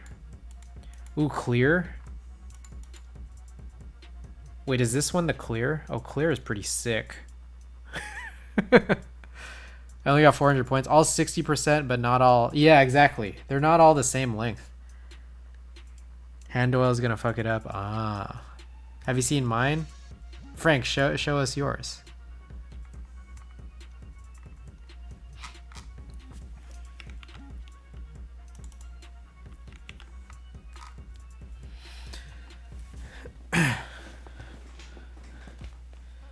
Met Group Eyes, bro. Met Group Eyes does not have valid SSL or the valid certificate here. I'm always hesitant to view Met Group Eyes, although sometimes I do it anyways.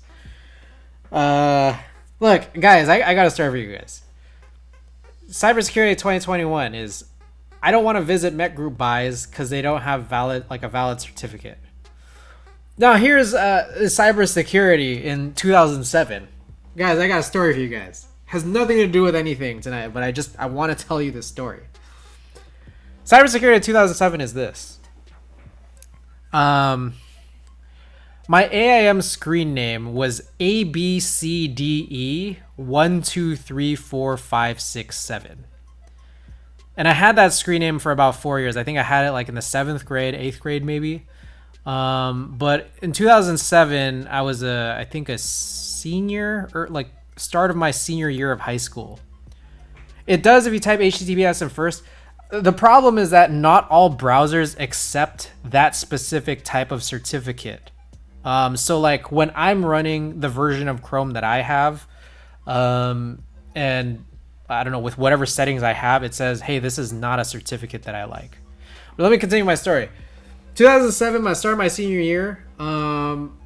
I had already had my ABCDE12345667 AIM screen name for several years. Shaquille Oatmeal, that's a great username. Thank you for the follow and welcome. So I'd already had my screen name for a couple years now. When I realized that somehow what completely went under the radar on AIM was the fact that they provided you an email address to go along with your AIM screen name. So it wasn't at AOL.com, it was at AIM.com. So ABCDE12345667 at AIM.com was an actual email address that I had owned that I had never known about. So I signed into it. Once I discovered that I had it, I signed into it. And what ended up happening is I see a bunch of emails, mostly like just spam or just administrative emails, when all of a sudden I hit a couple of emails that say that I have a MySpace account. Now I never had a MySpace account. But according to my email inbox for this AIM screen name email address, I had a MySpace account. And so I click in and I look at it, and it's some teenager from Chicago, Illinois. And I'm thinking about like, how the hell does this work? And it starts like spinning in my head. Okay, here's what must have happened.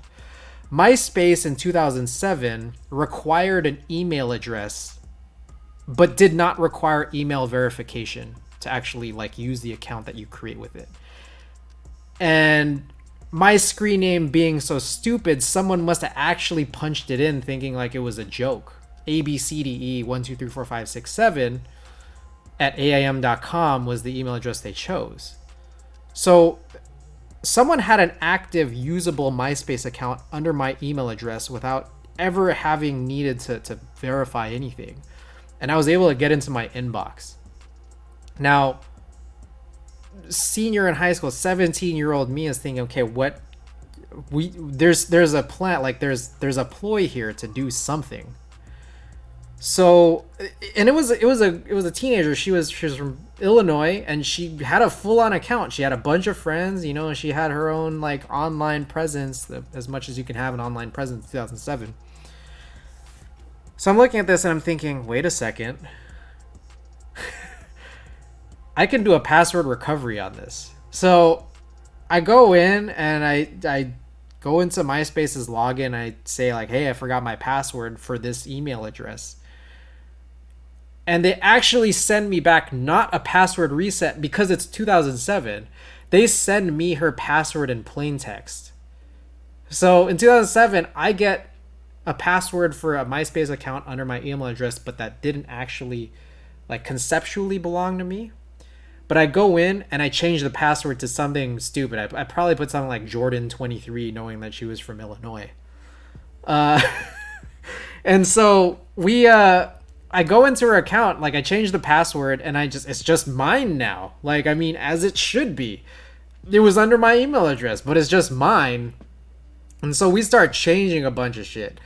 Me and my buddies, we like Google Rainbow Man on Google Images, and we find this like what appears to be a supervillain named Rainbow Man, who like, I don't know, he's just had one of those like evil like zigzaggy mustaches, like a Waluigi type mustache, and he's just like surfing on a rainbow, and he has like a black jumpsuit on. And we change her profile picture to this picture of Rainbow Man. We change like everything. We change all these colors, and then like we change, because MySpace had the music. We changed her music to be like Crank That by Soulja Boy, which was, you know, very much for its time popular in 2007. And then we just start writing all this crazy shit. And it was funny because it was like we just seeing the aftermath of what had happened. A bunch of her friends start like commenting on all her feed and everything, saying stuff like, girl, you don't even know how to crank it. And meanwhile, like, her in real life is probably telling like some of her other friends, saying stuff like, hey guys, I don't know what happened to my account. I think my account got hacked. Don't believe that's me. That's not me. And then like 2 full weeks later, the account was suspended for phishing. So that's cybersecurity in 2007. And 14 years later, I don't want to visit mech group buys, but sometimes I do, reluctantly. Anyways, here's this tx-60 PC. Thank you guys for being here for the build, but I think what you guys really been waiting for is this giveaway. So thank you guys for bearing through the stupid ass build and also this dumb story from 14 years ago. Guys, tonight we got a little something for y'all. I don't use it, but maybe someone here might find a little bit more use for it than me. How is that connected to Mech Group Eyes? Mech Group Eyes doesn't have a valid certificate. It's not trusted by every single browser. So that's just what I find to be a security issue. Like this security issue from 2007. Anyways, tonight we have a TKL Chiton Graffiti neoprene sleeve. As you can see, there's one very obvious reason that I would never use this. Tonight, it could very well be yours. So if you care for it to be yours, I just have one little thing to say for you. Feel free to vote for your favorite map or your favorite number from 1 to 60. And hey, maybe this could be yours.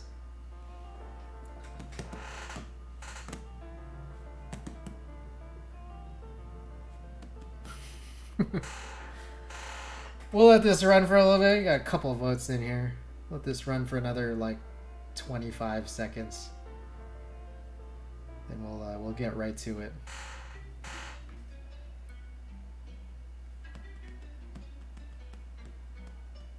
It's just no one. Everything is like a 5-way tie right now.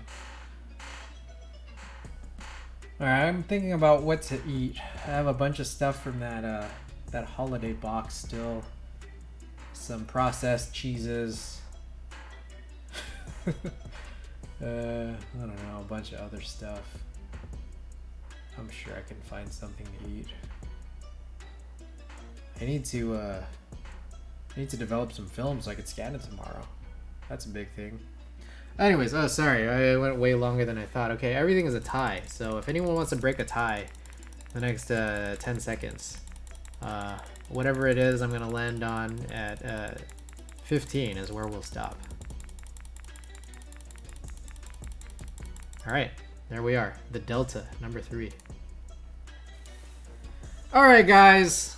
Everybody out there, lurkers, viewers, people who bared with me through this this stream, this whole thing. Wait, this is the Delta. Oh, okay. Guys who want to win anything, believers, doubters, all that, smash that follow button, hit that play command. It's time for your chance to win a Chitin Graffiti TKL neoprene sleeve through this game of marbles.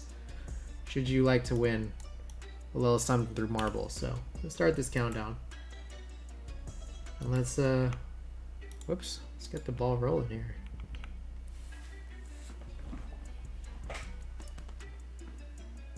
I don't want to win, but can I still play? Absolutely. You absolutely can join. Ruin it for everybody. I think that's the fun thing about these junk streams. Like, no one really wants the things I give away.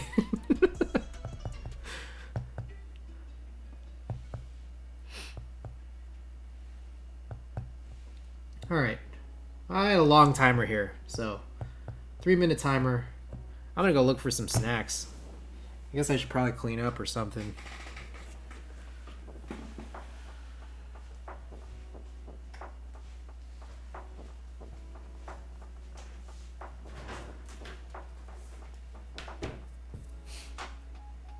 What can I... Oh, that cheese looks very moldy in the fridge here. I gotta throw that away.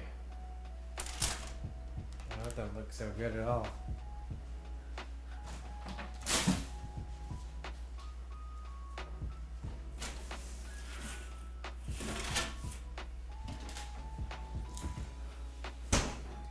Oh, I could maybe I'll cook myself some farro. Yeah, I like farro. You guys like farro? I like farro.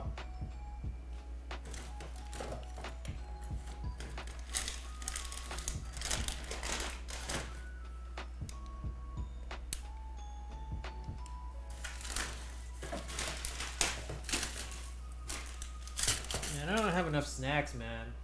I need more snacks. Alright guys, you got about a minute left to join. Smash that follow button, hit that play command.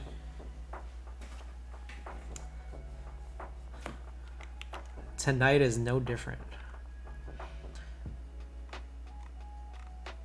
I'm the snack. Sumiko, I think Frank caught that earlier. TKL, like, pass. Play, join in, guys. Join on in. Gotta get a COVID test tomorrow. I gotta donate some stuff to Goodwill.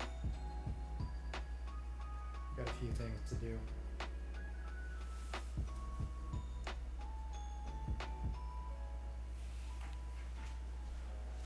Alright, whoa, my god. 15 seconds left to join, or less.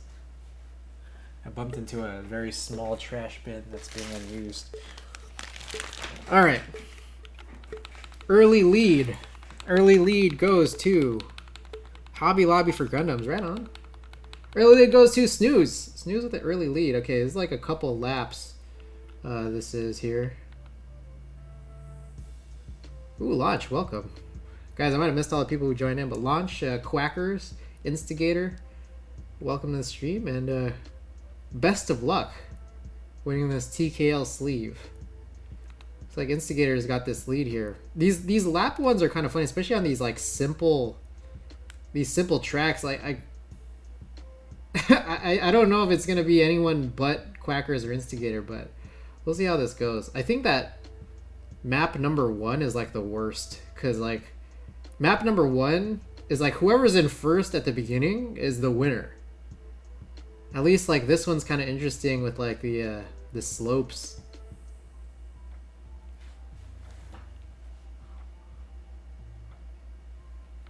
Looks like it's a close race here between Quackers and Instigator. But Peter Poppins coming in hot.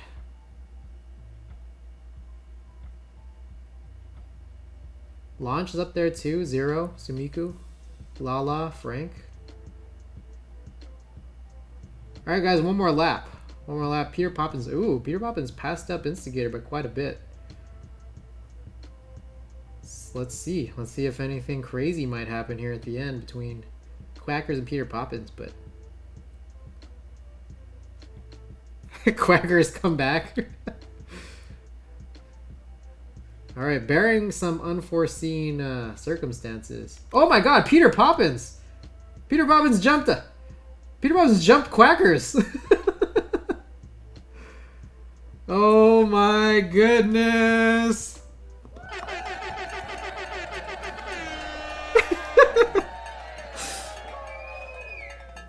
Hey, Peter Poppins been the what have you done for me lately? The Peter Poppins is the new RNG king. Guys. Peter Poppins, proud winner of the this marbles race you just witnessed. Dare I say, are you the proud winner? Do you claim the Chitin Graffiti Neoprene TKL sleeve? Oh, me coming back was the curse. I slowed myself down. What's so funny about all this is like no one can control this. It's just, like marbles is so funny because it's like, wait, hold up, wait. Oh, interesting. Redo. Whoa, wait. Peter Poppins reroll. Oh, Peter Poppins reroll. All right. Okay. Alright, if y'all want to vote, feel free to vote. Your favorite map or your favorite number from 1 to 60. Until we get there, I got to show you guys this. So this right here, this is a Reese's Peanut Brittle Peanut Butter Cups. These are mini. Now, the thing is, I think these are like the sort of like original of this flavor. But what I was first introduced to was the big cups, like the actual normal sized cups that were like really, really this thick. But like, you know, normal size. These are crazy, man. Oh man, I'm just snacking on this all day.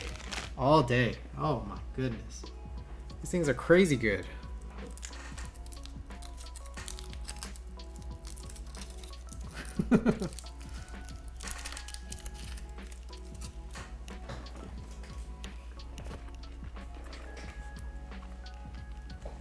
Alright. Looks like we got a mini-way tie. So if anyone wants to break it in the next 15 seconds, now's your chance. But I'm going to end at 20.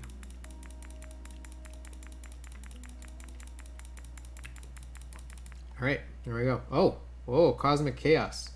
Alright. That was like right at the buzzer there.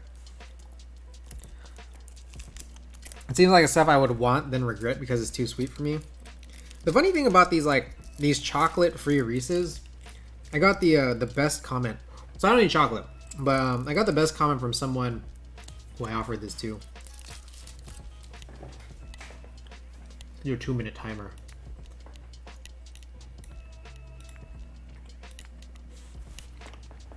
He goes, "It's so good."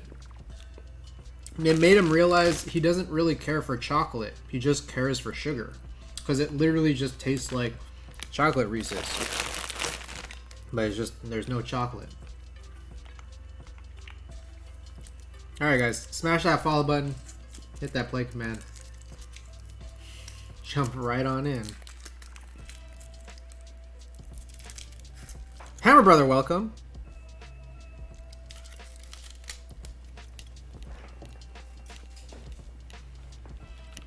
This is so good, man. So good. Oh, it's a reroll. Brandon was just joined. Or rejoined.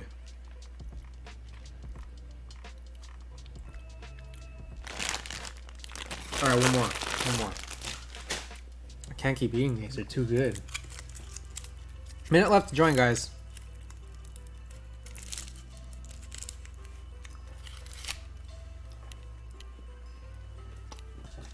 Plasma K. Following the stream. Thanks for joining. Anybody else out there, smash that follow button. Hit that play command. 30 seconds left. We'll do a little cleanup. Oh, I should have cleaned my my Hako. Ah well.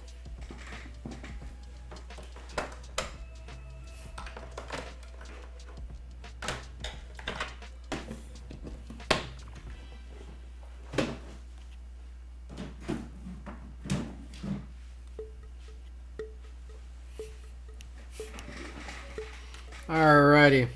Early lead goes to Snooze. Snooze again with that early lead. Snooze, you've been leading early.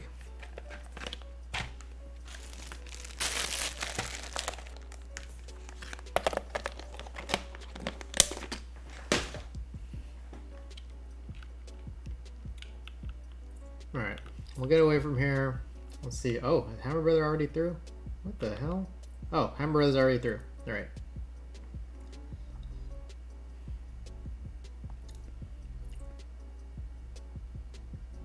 You don't even wonder, like, will there ever be a day where we could, like, experience, like, marbles? Like, actually, like, be there on the tracks?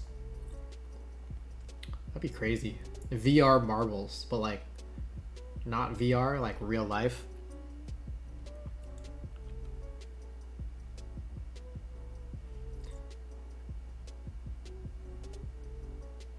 This is pretty cool, right? Like Super Monkey Ball. Cognitive Wanderer, thank you for the follow. Welcome back.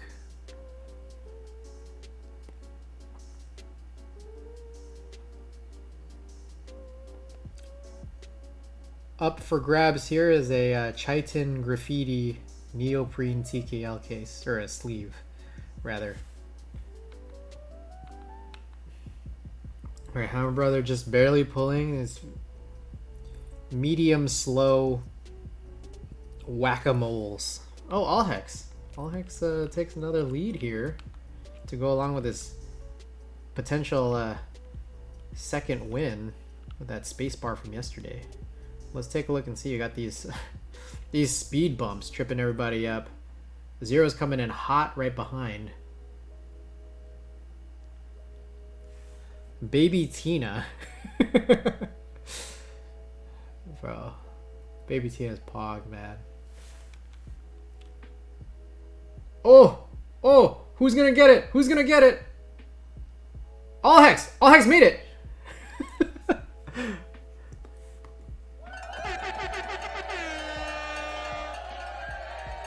Allhex with the win. Second straight night of a win. Allhex, do you claim?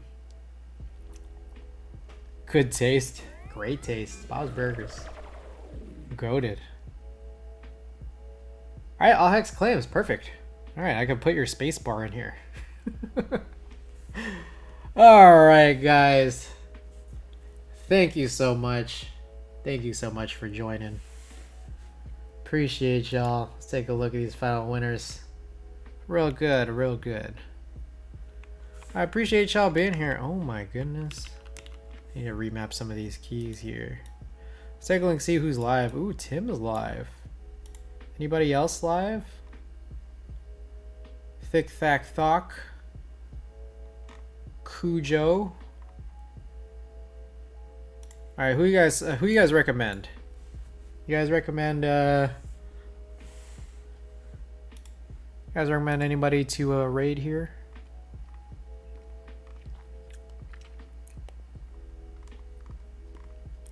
Just looking through the categories here.